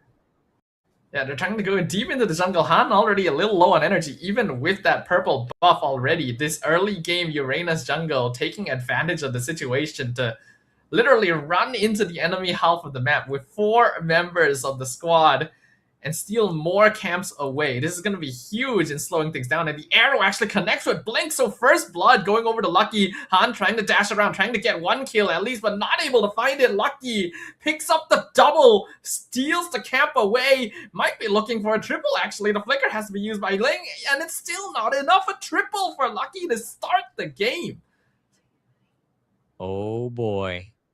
And not only is a triple, you also get so much gold on the bottom side of the map. They're going to be able to break that tower and get so much out of the outer turret energy shields all across the board. Feels like, it's such a big lead. It's almost 2,000 as a lead here already for 7. Looks like they got everything they wanted in that early game. And this Uranus jungle is working out beautifully for them. Yeah, that's basically the worst thing that could possibly happen for Yangon Galacticos. They have a Fanny. They ideally want to be able to do stuff early on, but now he's a full 2 levels behind Lucky. Can't even take the purple buff safely. Has to try the vertical jungle. The flicker kick onto Blink. Right into the arrow setup, and now Lucky is on a mega kill streak. Yeah, the keyword there is try. He actually got cut off by CK as well while trying to go to the purple of 7, and that just means that this Fanny's walking, man. He's walking for the next few minutes. Yeah, it's basically a ruined early game at this point. Ying trying to 1v3 should be able to get out of his life, but this map belongs to Team 7. The jungle is no longer farmable. Tenpuk literally sticking around to dive 1v3. Ying falls once again. Han will come in just to collect the minions, not even able to get the full EXP from it because of the way the jungle works. It gets caught mid-air with the Abyssal Arrow unstoppable streak for Lucky. This is just unbelievable, right? Han is just getting destroyed here. And the power of the Uranus jungle being felt very, very heavily. Kanpok is now just... he can basically just take out anyone. I think with everything that 7 is doing, everyone's just so squishy. They're not getting the gold that they need, and therefore they can probably go for more kills. Waiting for that to happen just elevates the timeline here for Sanji to get his items going so they can fight back. Because right now, there's just no fight back from YG. I'm gonna be honest, I feel like this game is even in a state where you could say it's over already at the 4-minute mark. It's a 4k gold lead. You never see this kind of gold advantage being built up. They land another arrow, force Crimson Beacon. Han trying to shred. Throne of Ruin only catches 1, and in fact, Lucky allows it to happen because he knows he's so tanky. This Uranus is the richest man on the board, and he's making his presence known. Yeah, I don't think there's much they can do against the Uranus. If I were Sanji, I would just build up DHS immediately, try to fight out these fights, and just make sure that you can get some damage done. You join the team fights as early as possible, because right now Han is in trouble. He's getting killed mid-air, and this is while Seven is multitasking, essentially. Yeah, this game is kind of over, I have to say. It's been a long time since I've said that this early on. In fact, I don't know if I've ever said that for a game this early on, but this is the most dominating early game we have seen the entire day. There's literally nothing anyone on Yangon Galacticos can do, and the towers are just being threatened one by one. It's so early in the game that Seven can't even consistently take them yet, but they will consistently steal the buffs away. They're gonna try and gank OP. You see Han coming in, Summon Force being dropped down, but there's just no damage at all. You can't really touch the Harif at this point. In wrestling terms, they would just say, just ring the damn bell. This feels like it's way over. Mm-hmm. Sanji, though, still gonna try and make it happen. Blazing Duet 1v1 gets the kill. Looks like he will be able to find something in return, though they're gonna lose their purple buff again. Again, losing the purple buff is just step one. And many steps to just keep this Fanny at bay. The Fanny's just not doing anything. We are seeing a Fanny that's probably gonna be relegated to just split push over and over again in this game. And I'm not gonna be surprised. Again, you have a threat of a Cho, you have the threats of the traps, you have the threat of the abyssal arrow. How do you even move? Man, and you can't put a dent on that Uranus. You'll probably be just wasting your time if you try to burst the Uranus down. And even the Harif, man, even the Harif is just so tanky with the shielding. What do you actually do? Well, Yangon Galacticos actually has one player who is keeping up in terms of gold, and that is going to be Sanji. He's actually ahead of OP in farm slightly right now. So if Yangon are somehow able to delay the game to the mid phase, to the late phase, there is still the chance of turning it around. If they can get a shutdown onto Lucky, feed it into Sanji, go hyper carry mode to allow this Claude to take over the game, then it's not actually impossible for YG to turn it around. But if they do, personally, I'll be very impressed. The arrow actually connects with the glue. They kick the glue, and I'm pretty sure Blink is not surviving this one. Monster kill for Lucky, but he gets stunned under the tower. Lucky actually gets shut down by Kaisei. It's going to be a big gold swing. Han comes in, but the Fanny doesn't really do all that much right now. They get another lift up, this time on CK. Blazing Duet from Sanji, but he's taking so much damage. He just dies in an instant. That is not the most worth it. Yeah, they overheated way too much there. After that first kill on Lucky, that was shut down gold already. They should have just completely backed off. And I think the greed there is pretty real. Ying tried to go for the defense, not really going to be helping out. So right now, the Fanny, you got to open up the map. If you are YG, the way to play this is to just open up the map and go for the split. If you do not break those turrets, if those turrets remain standing, you can't really do much else, especially since you have a Cho hunting you down over and over and over in this game. Yeah, I really wish that Sanji just backed off at that point. I'm kind of surprised he didn't. He had the BMI set up. Maybe it was still on cooldown for a short bit, but that is going to stop his farming. For now, they're once again engaging. Blink gets stunned under the tower, but they're also going to be able to lock down Tanpuk, so he gets punished for this. Throne of Ruin doesn't really hit anyone. In the meantime, Blink going to be jumped on. Killing spree going over to CK. They find Ying as well. OP going ham under the tower with a double kill. And it's going to be another shutdown. This time, Kaisei does pick up the kill on the Freya, but all the kills going into the Zusin isn't really helping YG. Those are very odd trades, man. I think you got the kills that you wanted. You just should have just backed off completely, but they didn't. They're playing around here. Han in trouble as well. He's actually going to try and recall, but OP just needs... Oh, the Synchro Fission missed! How does he miss that? That should have been a confirmed kill. Absolutely. Should have been a confirmed kill, man. Weird stuff is happening here in game number 2, but you know what? It's making it fun. People are dying to turret shots. People are just missing synchrophissions. It is weird all over. Very, very chaotic. I love the stuff happening here. But now we're back to serious mode. what's the call here? What's the play if you're YG? How do you actually get back into this one? Because it feels like they don't really have the tools in their arsenal to contest for this Lord. They technically do have the tools, they just need to wait a little bit more. It really is just trying to delay the game for another like 6 minutes at least. I will say they've actually managed to make sure the gold lead doesn't grow too far out of control. They managed to keep it at 5k for a while, but that's still quite a big goal advantage for 7. They get the Lord, only the first Lord of the game, so YG should be able to handle it since Sanji is still keeping up in farm. Yeah, in the time that they can do this with the claw, they should be fine.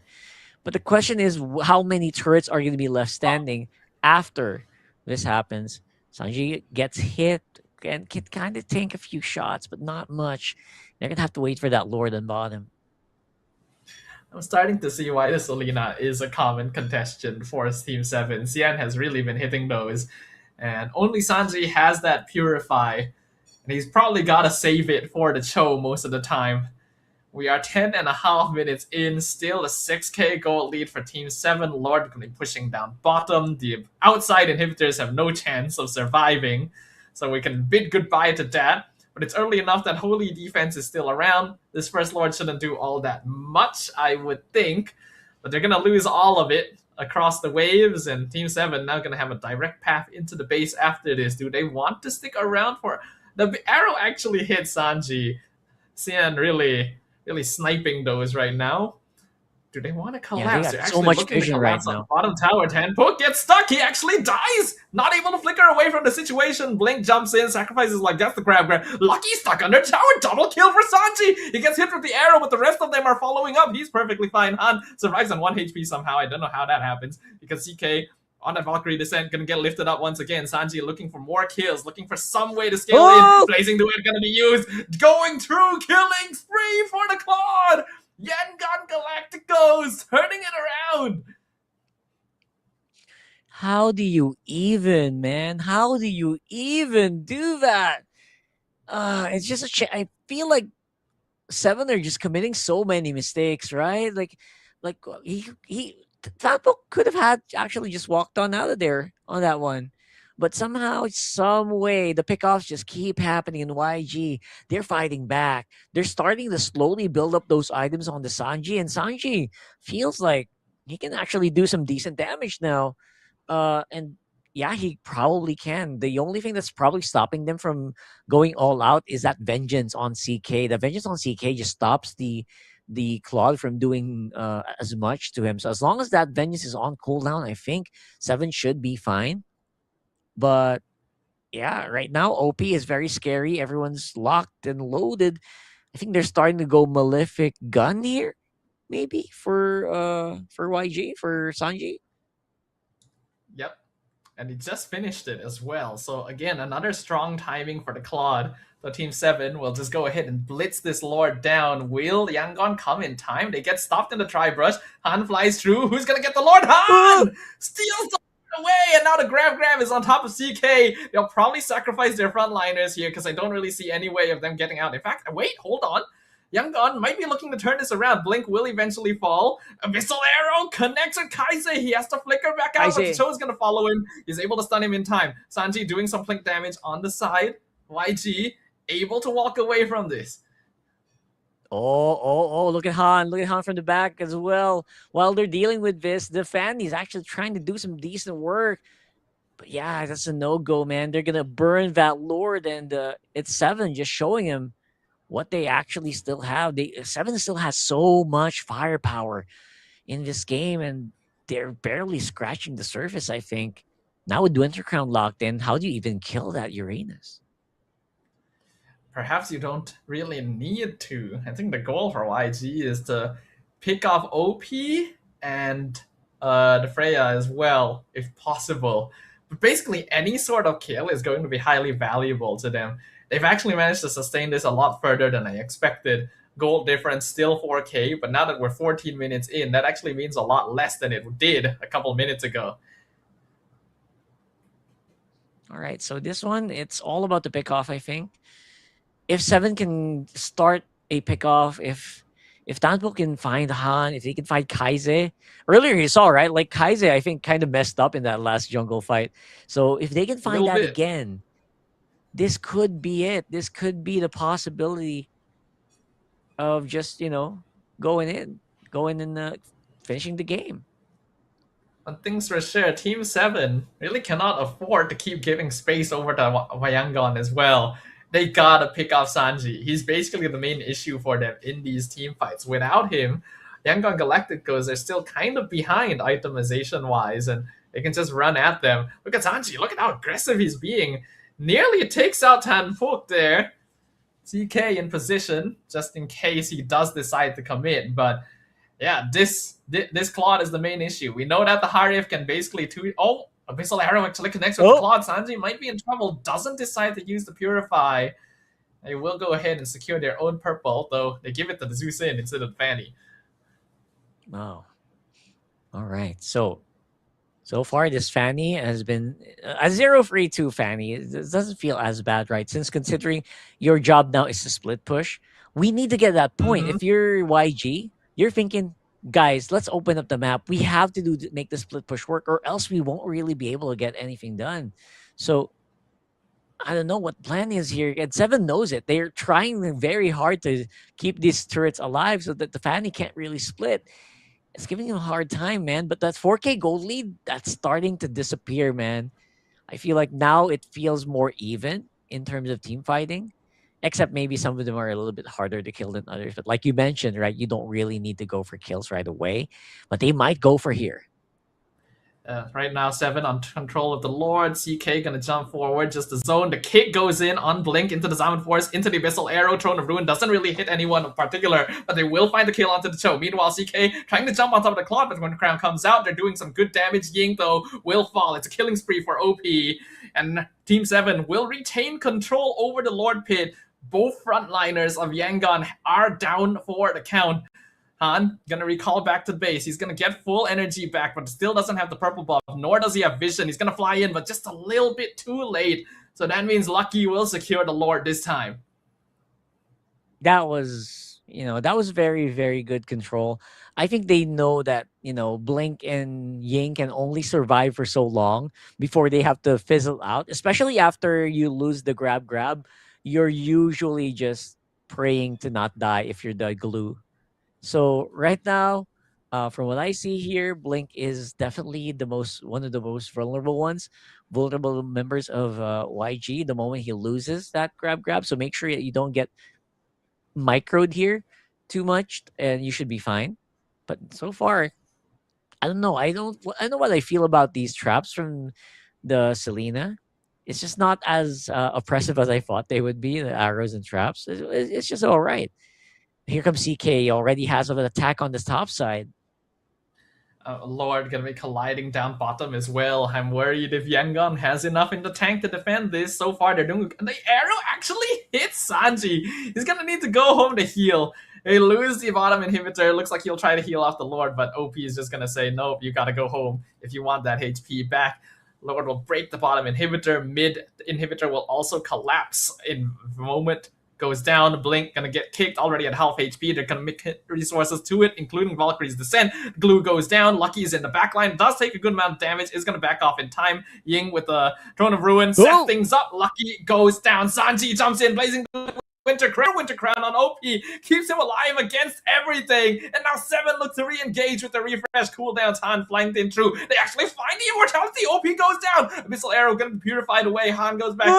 Runs in. Flies in through. Yangon Galacticos. They're doing it. They found the shutdown on the Harif, and the rest of 7 are low on HP. Sanji's looking for it. He's gonna chase down Tanpuk first. So trying to bait. Trying to force. Does actually flicker away. Good movement there. 7 keeps 3 members alive, but YG, the definite victors of that exchange. Absolute victory here. YG, they're actually not quite done yet. They're trying to pressure up on the mid right now. Ying has vision of them. He knows all of them are low. He knows most of them don't really have that flicker, but will get stunned up and might not be able to survive here. Last minute Winter Crown might buy some time, but here comes the cavalry. Here comes the backup. And it looks like they're going to be able to get those kills in.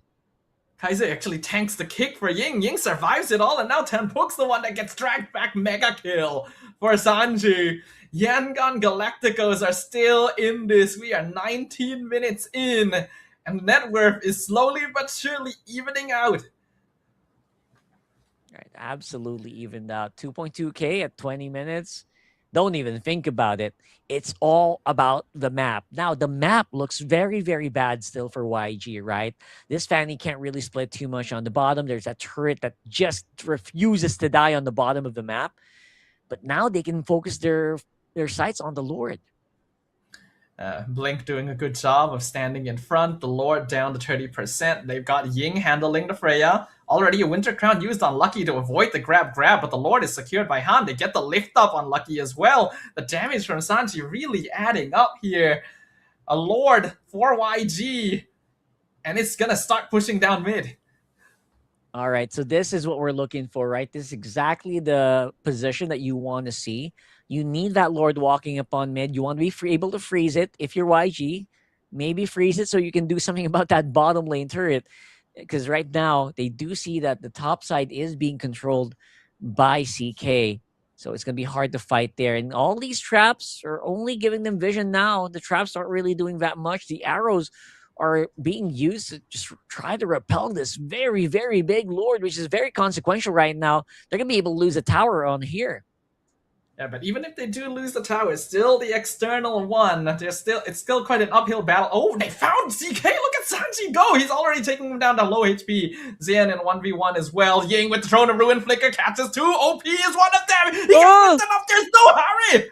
YG have taken out the gold laner, and now the Lord's on the crystal. Tenpook dropping low. Grab, sets it up. Unstoppable streak for the Claude. Blazing Duet can be used. Clear up the minion wave, but the Lord will fall. No more minions. YG might be difficult in this year because the side lanes are still so strong. There's still so many towers left, but they're sticking around. They know that there's two members dead for a long time, including Haru. Grab is lucky, drops him in. Immortality burn, monster kill for Sanji.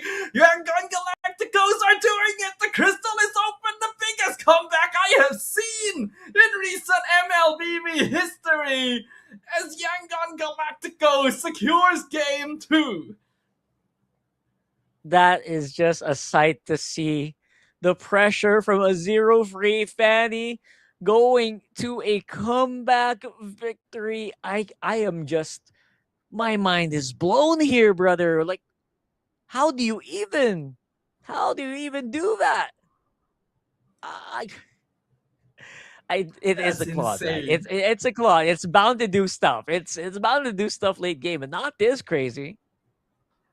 I've never seen that before. We were already calling GG at 4 minutes. We thought this is an unlosable position. But somehow Yangon Galacticos holds it out. Even with the Claude, they basically had to hold for 15 minutes being behind. And somehow they did it.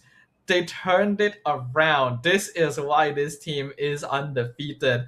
That composure under pressure, that eye for opportunity, and this is gonna give them massive momentum in this series.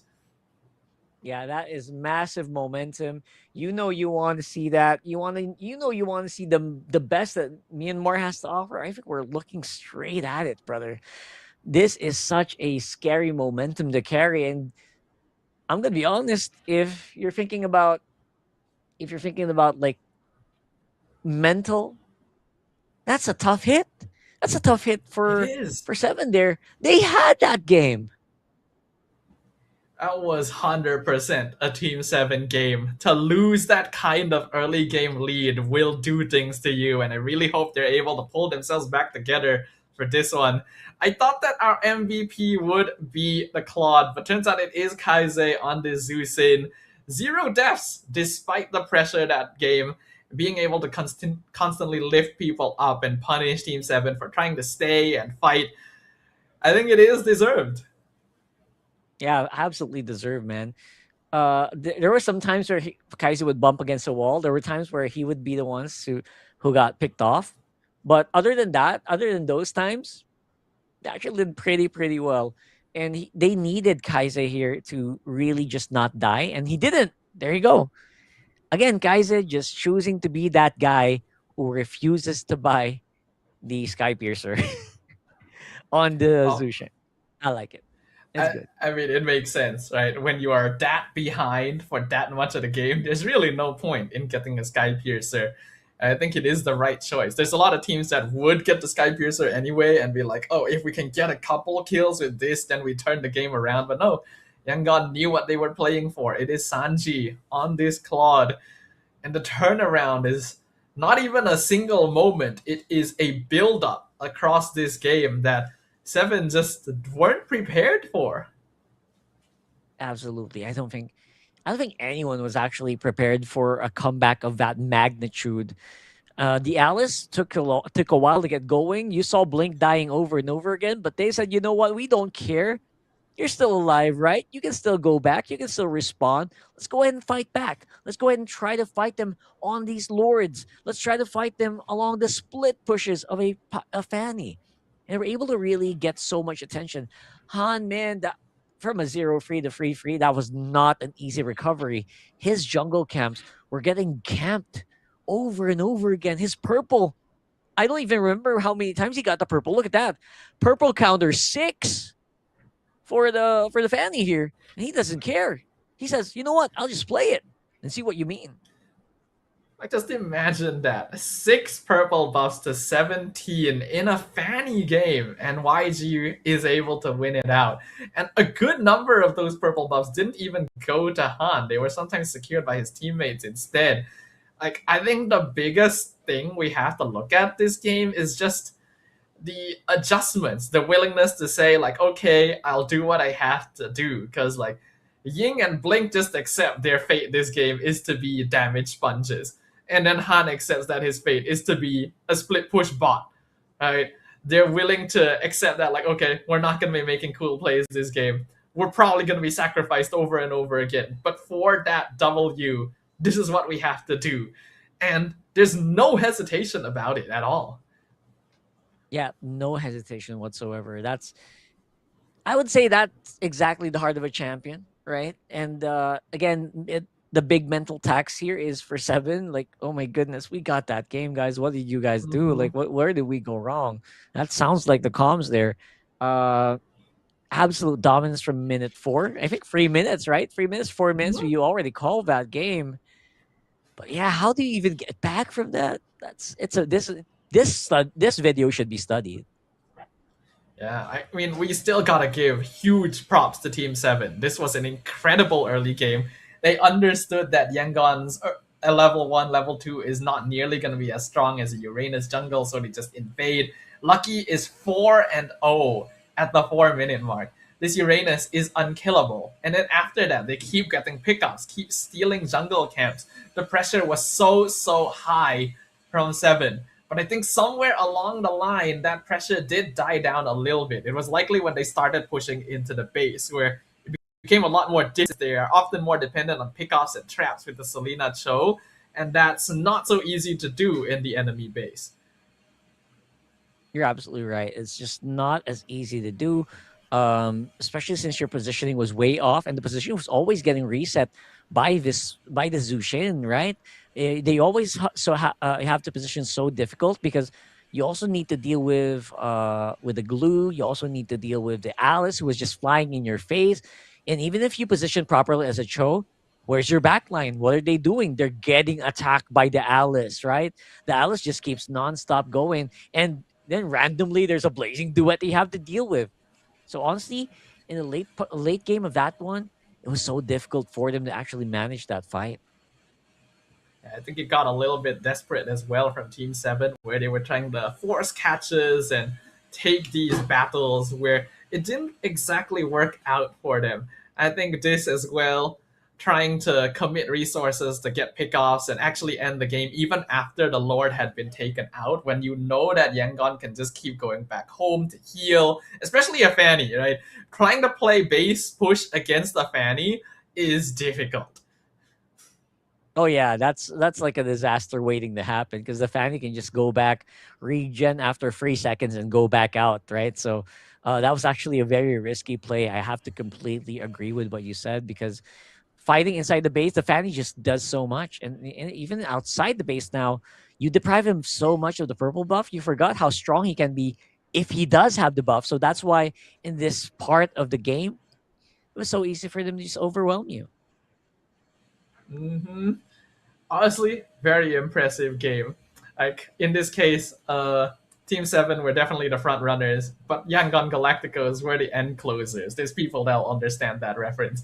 And going into the next game, I wonder what will happen now. Because, yeah, that's going to be a big psychological blow to any team, basically. You are leading that far. Anyone you ask watching that game is going to be saying, like, oh, yeah, this is GG, go next. And somehow, Yangon Galacticos makes it happen. What even needs to be done at this point? Team 7, I wonder. Honestly, it's just going to make it so much harder because you're facing against an opponent that just refuses to back down, that refuses to hit settings and surrender. I'm kidding him. Like, they can't do that, but you know what I mean, right? They refuse to just they refuse to just give up their chance to win. And if you're 7 right now, that's a scary opponent. That is a very scary opponent. So I don't blame him. They got to reset hard. If they want a chance to go to the finals here, you have to reset very, very hard. You have to tell yourself that, you know what, it's not over. We can turn it back. But other than that, man, what do you even do? What do you even do, right? Yeah. So is it 2 games that Freya died? That Freya just lost 2 games in a row? I guess so, yeah. Right? Well, I guess we'll go ahead and give them some time because I think they're going to need it here. We're going to jump into a short break once again. When we come back, ladies and gentlemen, the question becomes, will Yangon Galacticos be the first team to secure a grand final spot, or will Team 7 show that they are capable of pulling themselves back together and making a miracle happen? We'll find out very soon. See you guys there.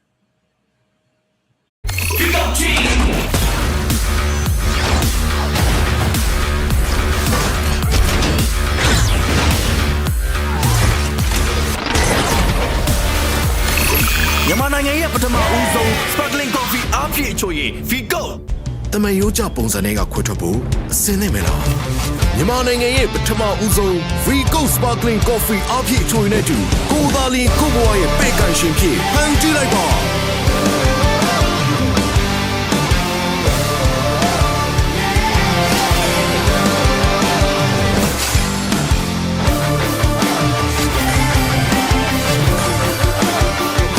နဲ့တူကိုဘွားရဲ့ရှင်သခင်ဖြစ်ကိုရိုင်းဖန်တီးလိုက်ပါ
this grand finals rematch be a repeat of history, or will we get to witness the penning of a new chapter in the saga? Only time will tell, because you are once again watching the MLBB Super League Myanmar Season 3 playoffs. We're currently looking at our second best of 5 of the day, the upper bracket finals, in which Yangon Galacticos are a single game away from returning to the grand finals. You're watching the English broadcast once again with me, Stafa, as well as Rockhart. How are you feeling after that game 2? And after that game 2, I feel like I just got, I got my beliefs reaffirmed that YG is just, they're just the best, man. They're just the best so far in this league. And I would not be surprised to see them at all just completely crush Game 3.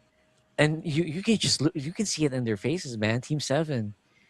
They felt that last game, bro. They knew what they lost there. They had a firm grip 4 minutes in, and it somehow slip away. How does that even happen? We're all still dumbfounded about that one, because this is honestly a very snowball-oriented meta. Almost every game has been determined by which team wins early. And that's not just the case in MSL, it's basically in every MPL. There are very, very few teams that can make comebacks happen under the current circumstances, and even fewer who are able to come back from a situation like that, where your jungler is basically non-functional, where you don't own any part of the map. And yet Yangon Galacticos did it. That really speaks to a different level of gameplay. That is true. I mean, if Yangon Galacticos can get out of that one, what can't they get out of, right? Like, you can probably do that with most situations. Now, of course, we're not done quite yet. We need to see them do it again. And they are currently 1 game away from securing their slot in the finals. So we're going to the draft right now, and as you can expect, heroes like the Kalea, YG just refuses to play with that. Since Phobius is banned out, they'll probably lock out another control hero, probably Freya this time. I think you don't give the Freya a third time. Like, third time's the charm, you know what I mean? Just don't give it, man. Yeah. But you could also play for opening the draft here. Now that the Phobius is banned, feels like Team 7 probably want to go into the Harif again. If they ban Freya, then it becomes pretty obvious for Yangon. Actually, no. You would think that Yangon would just ban Harif, but then the Marcel is still there. The Zhu Xin is still there. These are very high-value heroes that we know both teams want to play. Looks like Team 7 will ban Zhu Xin instead. All right. So, Zushin, I think, again, MVP performance is always you're going to have to watch out for that. There's a reason why they became MVP. And controlling that means that you might, if you don't ban out the Freya here, it's 100%. I feel like 7 want to try again. They had a decent run. They got a good lead. I think they can do it again, but it's Selena. It'll get removed. Ooh. Respect to both mid laners in the final ban of Phase 1. But it means that Marcel is now ripe for the picking. Team 7 has played quite a lot of this. It was something that Tanpuk was quite comfortable with, and looks like they will go ahead and snap that up. Pretty obvious answer now from YG is to answer with the Valentina, but do they want to show it so soon? They'll start with the Freya, they go with the Gord as well. All right, so that's a very, very good pickup. I think this could disrupt the lineup, right? I think if you're the ones who have the Freya, you have to be wary of what the Marcel can do. So I expect to get a roamer that can kind of just disrupt that. You think you think the Cho can kind of do that here? Like, what's a great way to deal with the Marcel? It's usually just rundown heroes. Like heroes you don't really care too much about being frozen, or then you have like answers like Valentina are usually the option. So Cho is not bad. Kalea is okay. Hylos is good. But yeah, I think the Valentina is usually how teams like to respond to it. Team 7, though, going with the Valier this time around. So already a kind of an interesting mid matchup. Okay, the Valier is something that will give the Gord a hard time. There are situations where if you are a Gordon, you're channeling Mystic Gush. Sometimes a fireball will kind of just force you to cancel it and to back off if you don't want to get risk being stunned and burned and slowed. So you know what? This actually makes some sense. I kind of like the Valier here. Not only does it deal with the Gord efficiently, but it also deals with that Freya so well. And now we have the Claude. Well, makes a lot of sense to me. Sanji basically brought that game back from the brink with this Claude scaling. So with this hero in their pocket, YG can confirm that no matter what happens in the early game, they do still have a way to come back from it. And now an unrelated topic, I wonder if Valier, Gord, and Claude all go to the same hairstylist. I you know what? I don't doubt it. Look at Haya as well. Like Haya probably does as well.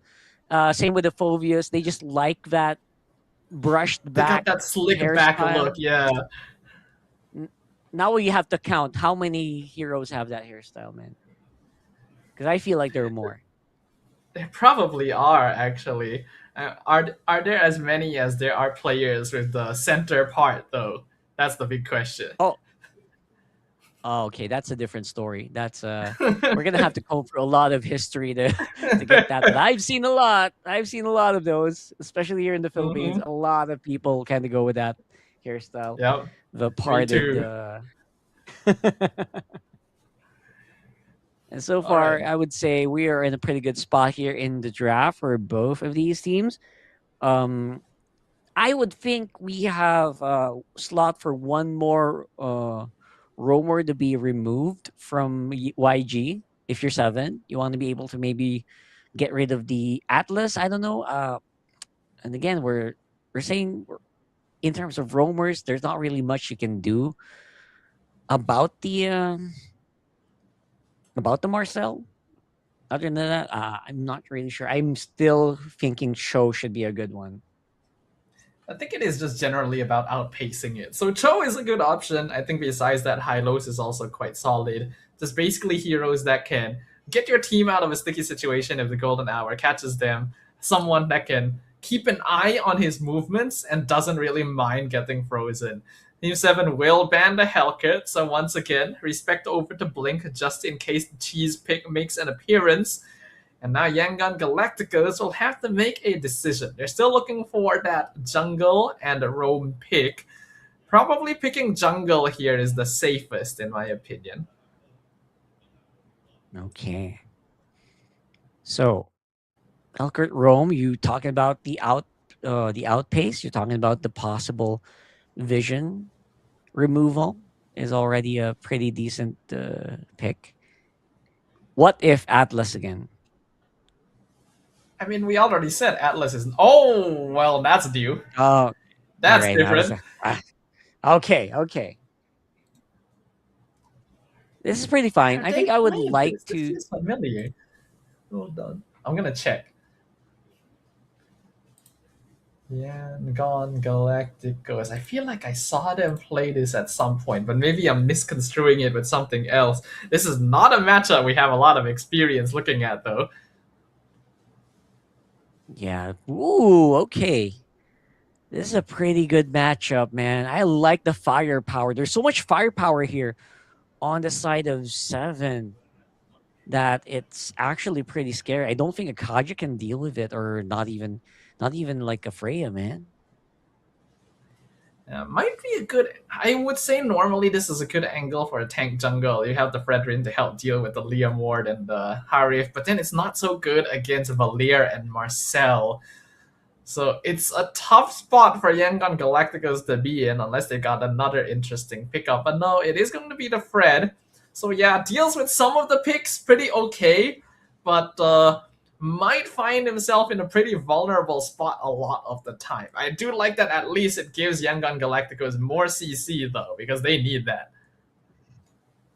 Yeah, bro. I feel like they do need CC, but their firepower is gonna leave a lot to be desired, if you know what I mean. Like they're gonna need to Mm-hmm. kind of delay this to a point where you can get the Claude to join. Very similar to game number 2. They need to buy a lot of time, man. I'm not sure if this is the right call.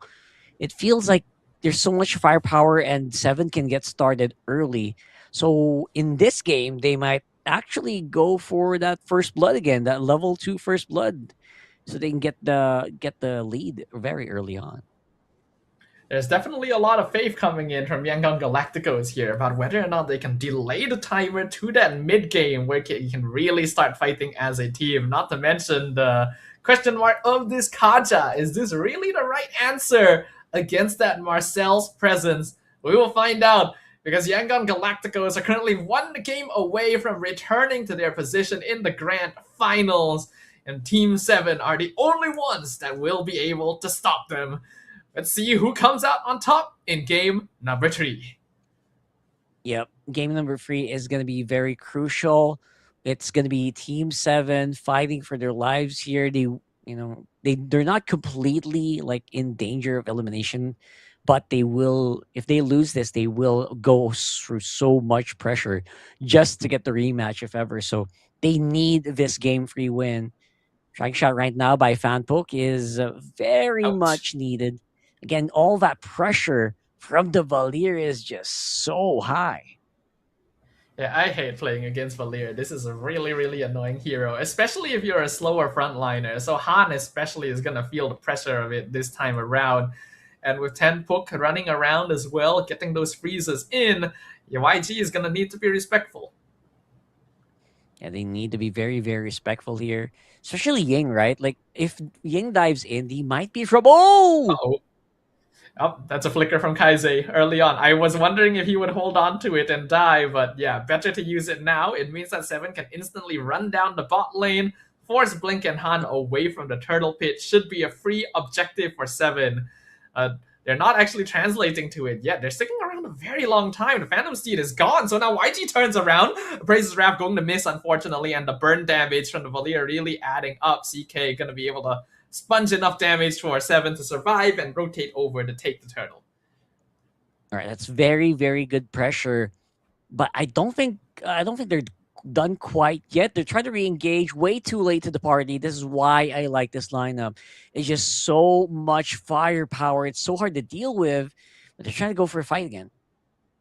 Yep, they'll go ahead and steal that purple buff. Once again, Han in the pressure spot. We see the Valkyrie's descent come true, but surrounded by 4. Ying gonna need to be careful. Mystic Gush gonna be frozen in place by that golden hour. Ying can no longer continue to fight. Blink also gonna be chased off. Xian doing so much work right now. Yeah, that's such a lot of work right now. And that's why that third pick Valier just feels like it just preempts so much, right? It just stops you from making really good plays. If you're the Fredrin, it stops that Kaja as well. You can actually finish him off. Ends up being a 1-for-1, but a little better for YG. Finish him off. Ends up being a 1-for-1, but a little better for YG since Sanchi gets that kill. Yeah, that was a decent kill. Kaise, again, slowed down a little bit. He might be denied a few minions, but that should be fine. The bigger problem is right now, it feels like they're getting denied in the jungle. It's going to be a little bit harder to deal with this now that there's so much confidence on the side of Lucky, on the side of Tanpuk as well.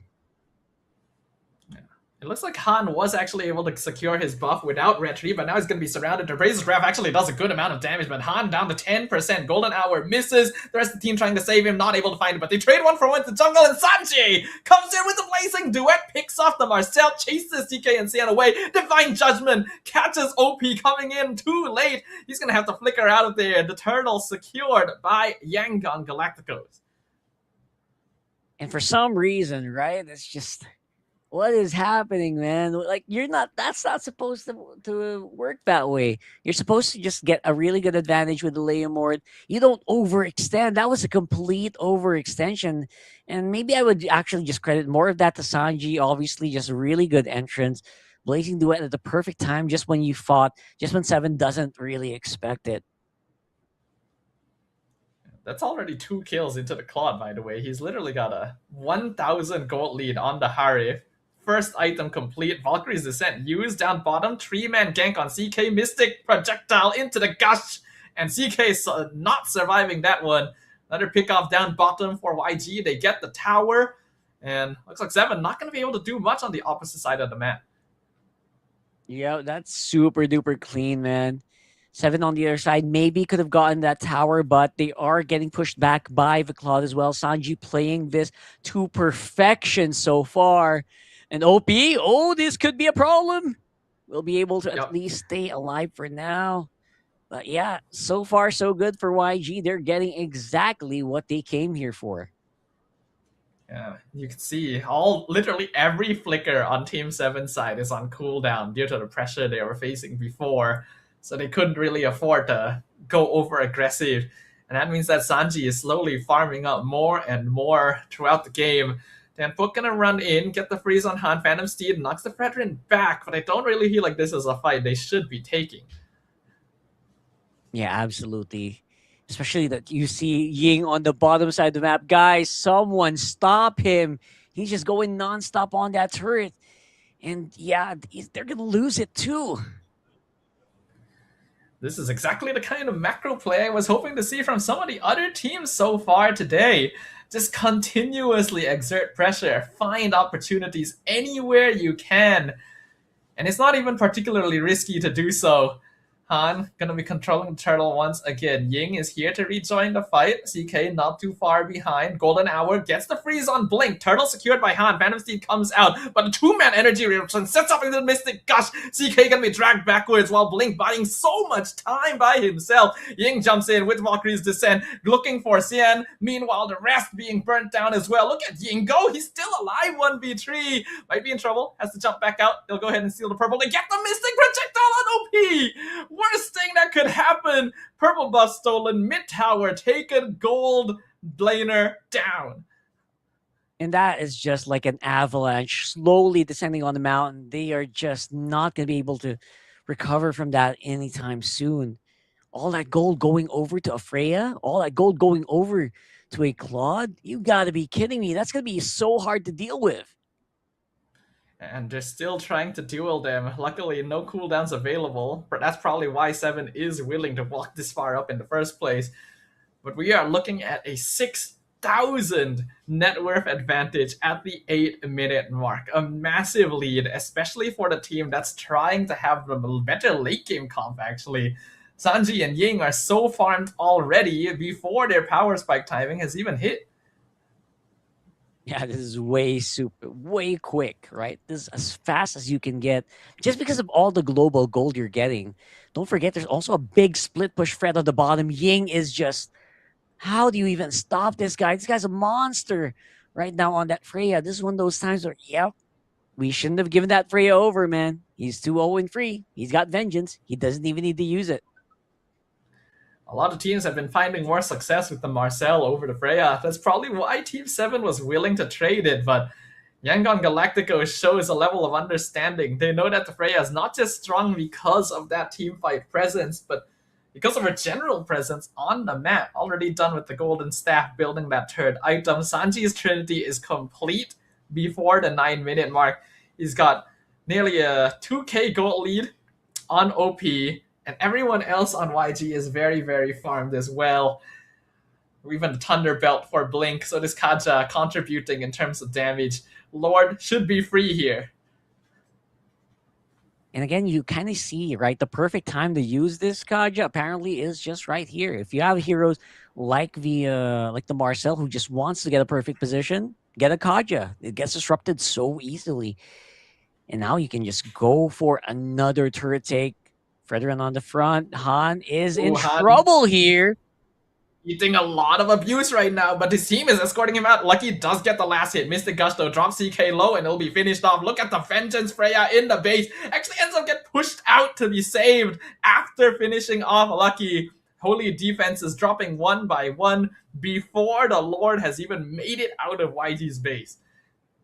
That's a really nice fadeaway attack, right, from the Freya. That's just, I don't know if that was intentional or if they were trying to do that, but that was fun. That was slick. And now you don't no holy defense as well. How do you deal with this wave?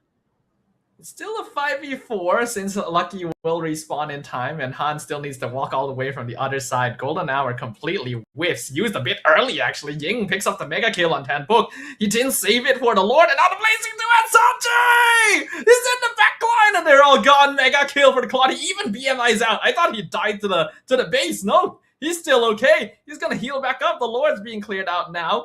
YG looking for the mid inhibitors. Zaman Force drop down, but the Divine Judgment catches OP monster kill for Ying. The base is wide open. It's a 1v5 situation. Yangon Galacticos making history repeat itself as they secure the crystal and the clean sweep. Yangon Galacticos will be your first MSL Myanmar Grand Finalists. Like that, we have another repeat. Last time around, it was a Frio. We see it here again. And now it's YG moving forward into the grand finals.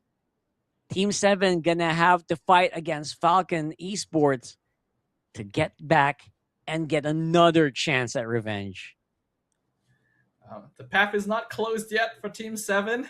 They're going to need to refresh themselves and rest tonight because they're going to have a long day tomorrow. Or, well, Falcon might have it depending on who wins out that LBF.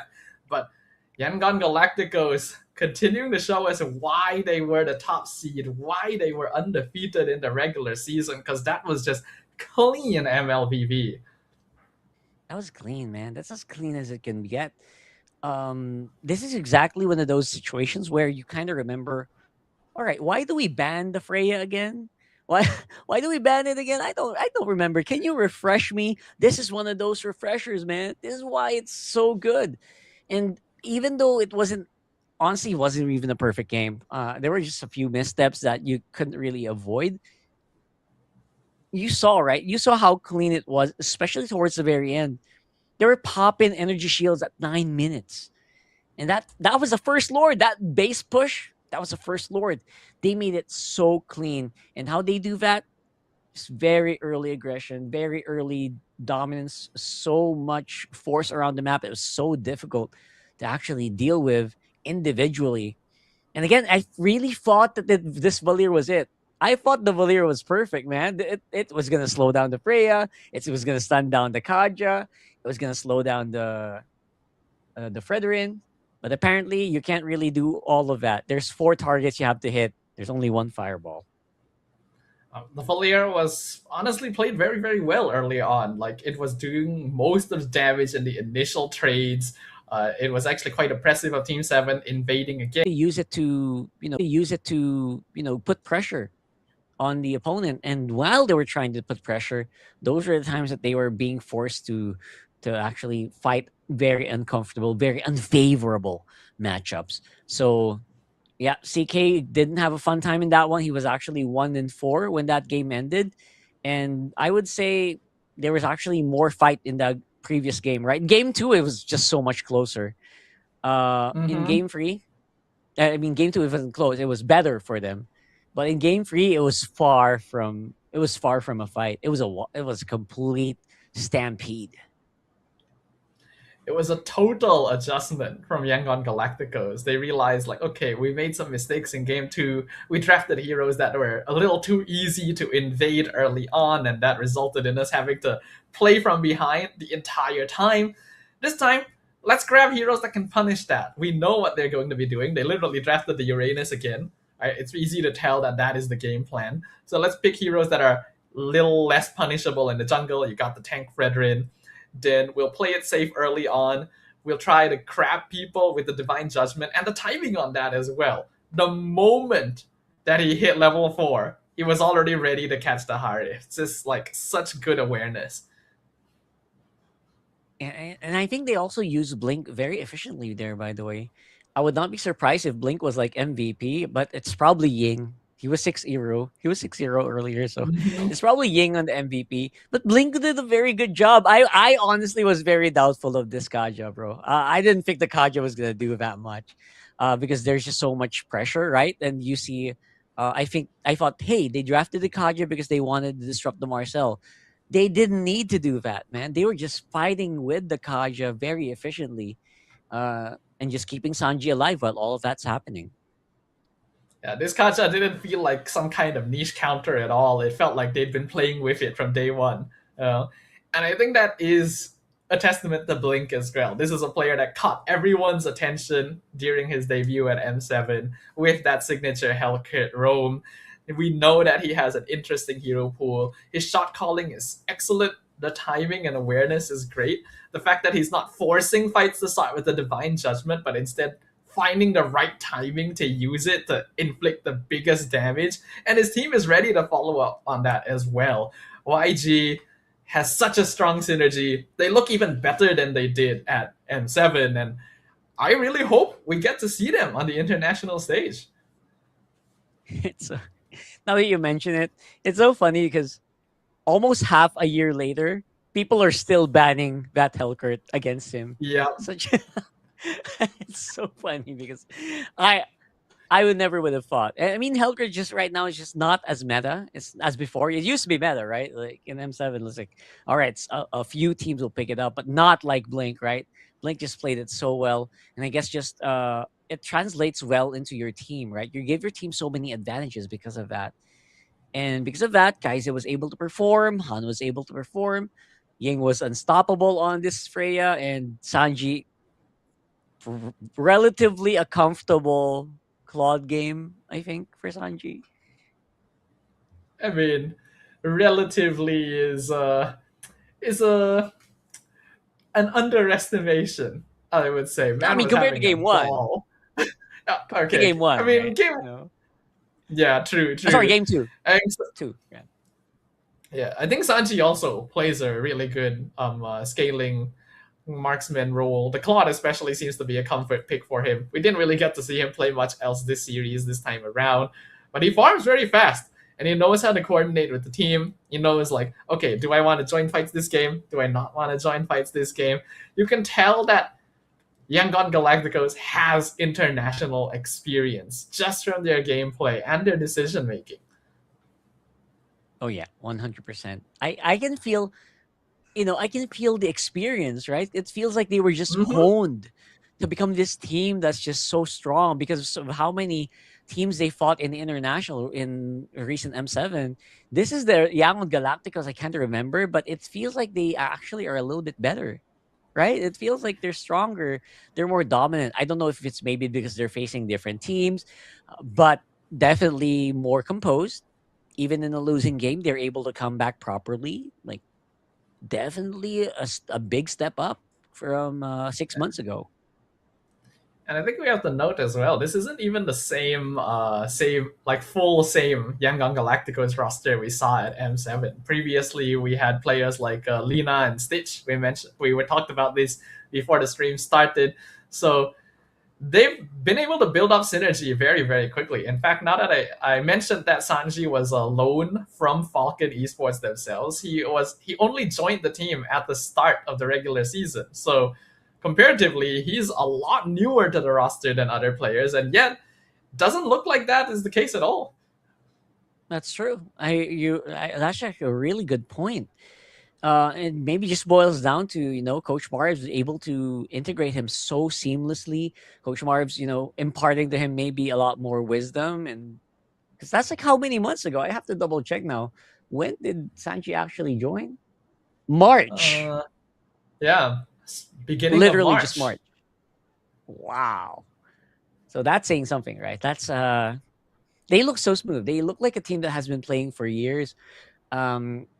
They're able to really work they were in the win condition, and yeah, I'm very happy that we saw that kind of gameplay, and can't wait to see what else they've got in store for us. They get the rest for a while now, literally just chilling, waiting in the grand finals. But now our MVP for this game is going to be Ying on the Freya, 6-0 and 5. The Vengeance also allows him to be largely independent. He's just split pushing most of the game, and no one can stop him because anyone who tries to 1v1 him will meet his wrath. Yeah, Ying, I kind of, I already saw the stats and like, yeah, that's Ying. Just give it to him. Blink did a really good job. He's like my second MVP in that game. Would not be super surprised if we got like, a super MVP award. That he would get it because he just carried that game, man. He fought like he fought that bottom lane so efficiently. He was fighting 2v1 at certain points, and he was still ahead. Mm-hmm. And that's why the Freya is so scary. That's why this hero gets banned out so often. You can see here the damage dealt. Honestly, not that big of a difference, I would say, but damage taken is definitely leaning heavily towards the side of Yangon Galacticos. They know how to end these fights quickly. Sanji literally 1 GPM away from 900. Nowadays, that's a difficult number to hit. Yeah, it used to be very easy to hit 1K for some, but at 900, it's not an easy feat at all. So doing that, especially in your second seed, by the way, this is the second seed of the league, the 8-1 team.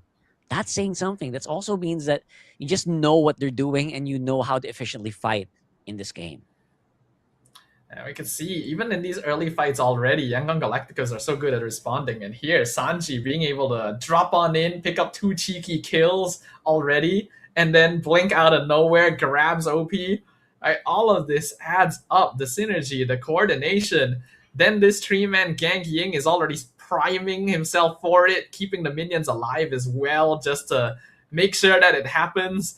Every single movement from Yangon Galacticos is calculated and yet so proactive. Yeah, super duper proactive. Like, it's calculated when Ying doesn't die the moments like that. You expect the Freya to go crazy and then just die right there. But no, he knows the cooldowns, man. He knows the cooldowns of his opponents. And when you have that knowledge, and when you know they can't fight you back because you have vengeance, then you can do whatever the hell you want and just basically just not get punished. Even Sanji, he calculated the tower hits, the fountain hits on him at the exact moment he could have died there. Yeah, I saw that laser beam. I saw that fountain laser beam follow him through the VMI. I thought like, okay, surely that kills him. No, he's still alive. No. I hope someone clips that. That's like the longest range fountain you've ever seen in your life. But yeah, excellent gameplay from YG. A well-deserved clean sweep here. And they will be waiting in the grand finals to see who their opponent will be. That's right. So it's just going to be YG on top, and then Team 7 versus Falcon Esports waiting at the lower bracket final, which is happening tomorrow. It's going to be a best of 5. We're going to have our grand finals tomorrow as well. That's going to be a best of 7. So hopefully you're all warmed up for the day. That lower bracket final might also go all the way to Game 5, honestly, with the way that I see them. Falcon Esports might be facing a very angry 7. It's two things, right? It's either they face against a very angry 7, or they face against a 7 that's completely demoralized from that loss. So we'll see which one actually is the kind of 7 that they face. Yeah, this is actually a rematch as well. Team 7 faced off against Falcon Esports in the play-ins just 2 weeks ago, and Team 7 won 3-2. That's why they were seeded into the upper bracket, while Falcon had to fight for their lives against Mythic SEAL. So that's going to be an interesting game to watch as well. Will history repeat itself? Will Team 7 win and once again meet up against Yangon Galacticos? Or will Falcon Esports have learned something from their previous matchup? We'll find out, because this is tomorrow's schedule. It's going to start off with the lower bracket best of 5 series, 7 versus Falcon. And then MSL Myanmar Season 3 will conclude with the grand finals, a best of 7 matchup between Yangon Galacticos and the victor of the first match. And just as a reminder, the winner of tomorrow's best of 7, not only are they MSL Myanmar's champions for Season 3, they will also secure their slot in EWC 2026, which is happening in Paris. That's a big deal, man. I see teams, aside from the fact that you're going EWC, you're going to one of the most beautiful cities in the world. in Europe. Come on, man. Who doesn't want that? I'm pretty sure YG is already prepping, and I hope that whoever faces YG are also just informed to give us a very, very good show tomorrow in the last day of the MSL Myanmar Season 3 playoffs. It is truly going to be a once-in-a-lifetime opportunity for these teams if they are able to claim that MSC slot. So I think we can all definitely look forward to it. This has been quite the interesting day one of the playoffs. First match ended up going all the way, pretty close series. We thought that it was going to be just a simple back and forth, just whoever has the better draft wins, but it ended up being kind of interesting at the end. And then second match, we were wondering, okay, how will the first and second seed face off? And turns out Yangon Galacticos was just on another level of preparation. Not a lot of time for these teams to get ready to face them once it comes down to the grand finals. But I hope that they are able to get something set up, because that is going to be a memorable experience. That's true. So hopefully you guys enjoyed that. And I guess we are ending the show here. Hope you guys enjoyed, and see you guys tomorrow for the last day of the playoffs. See you guys there.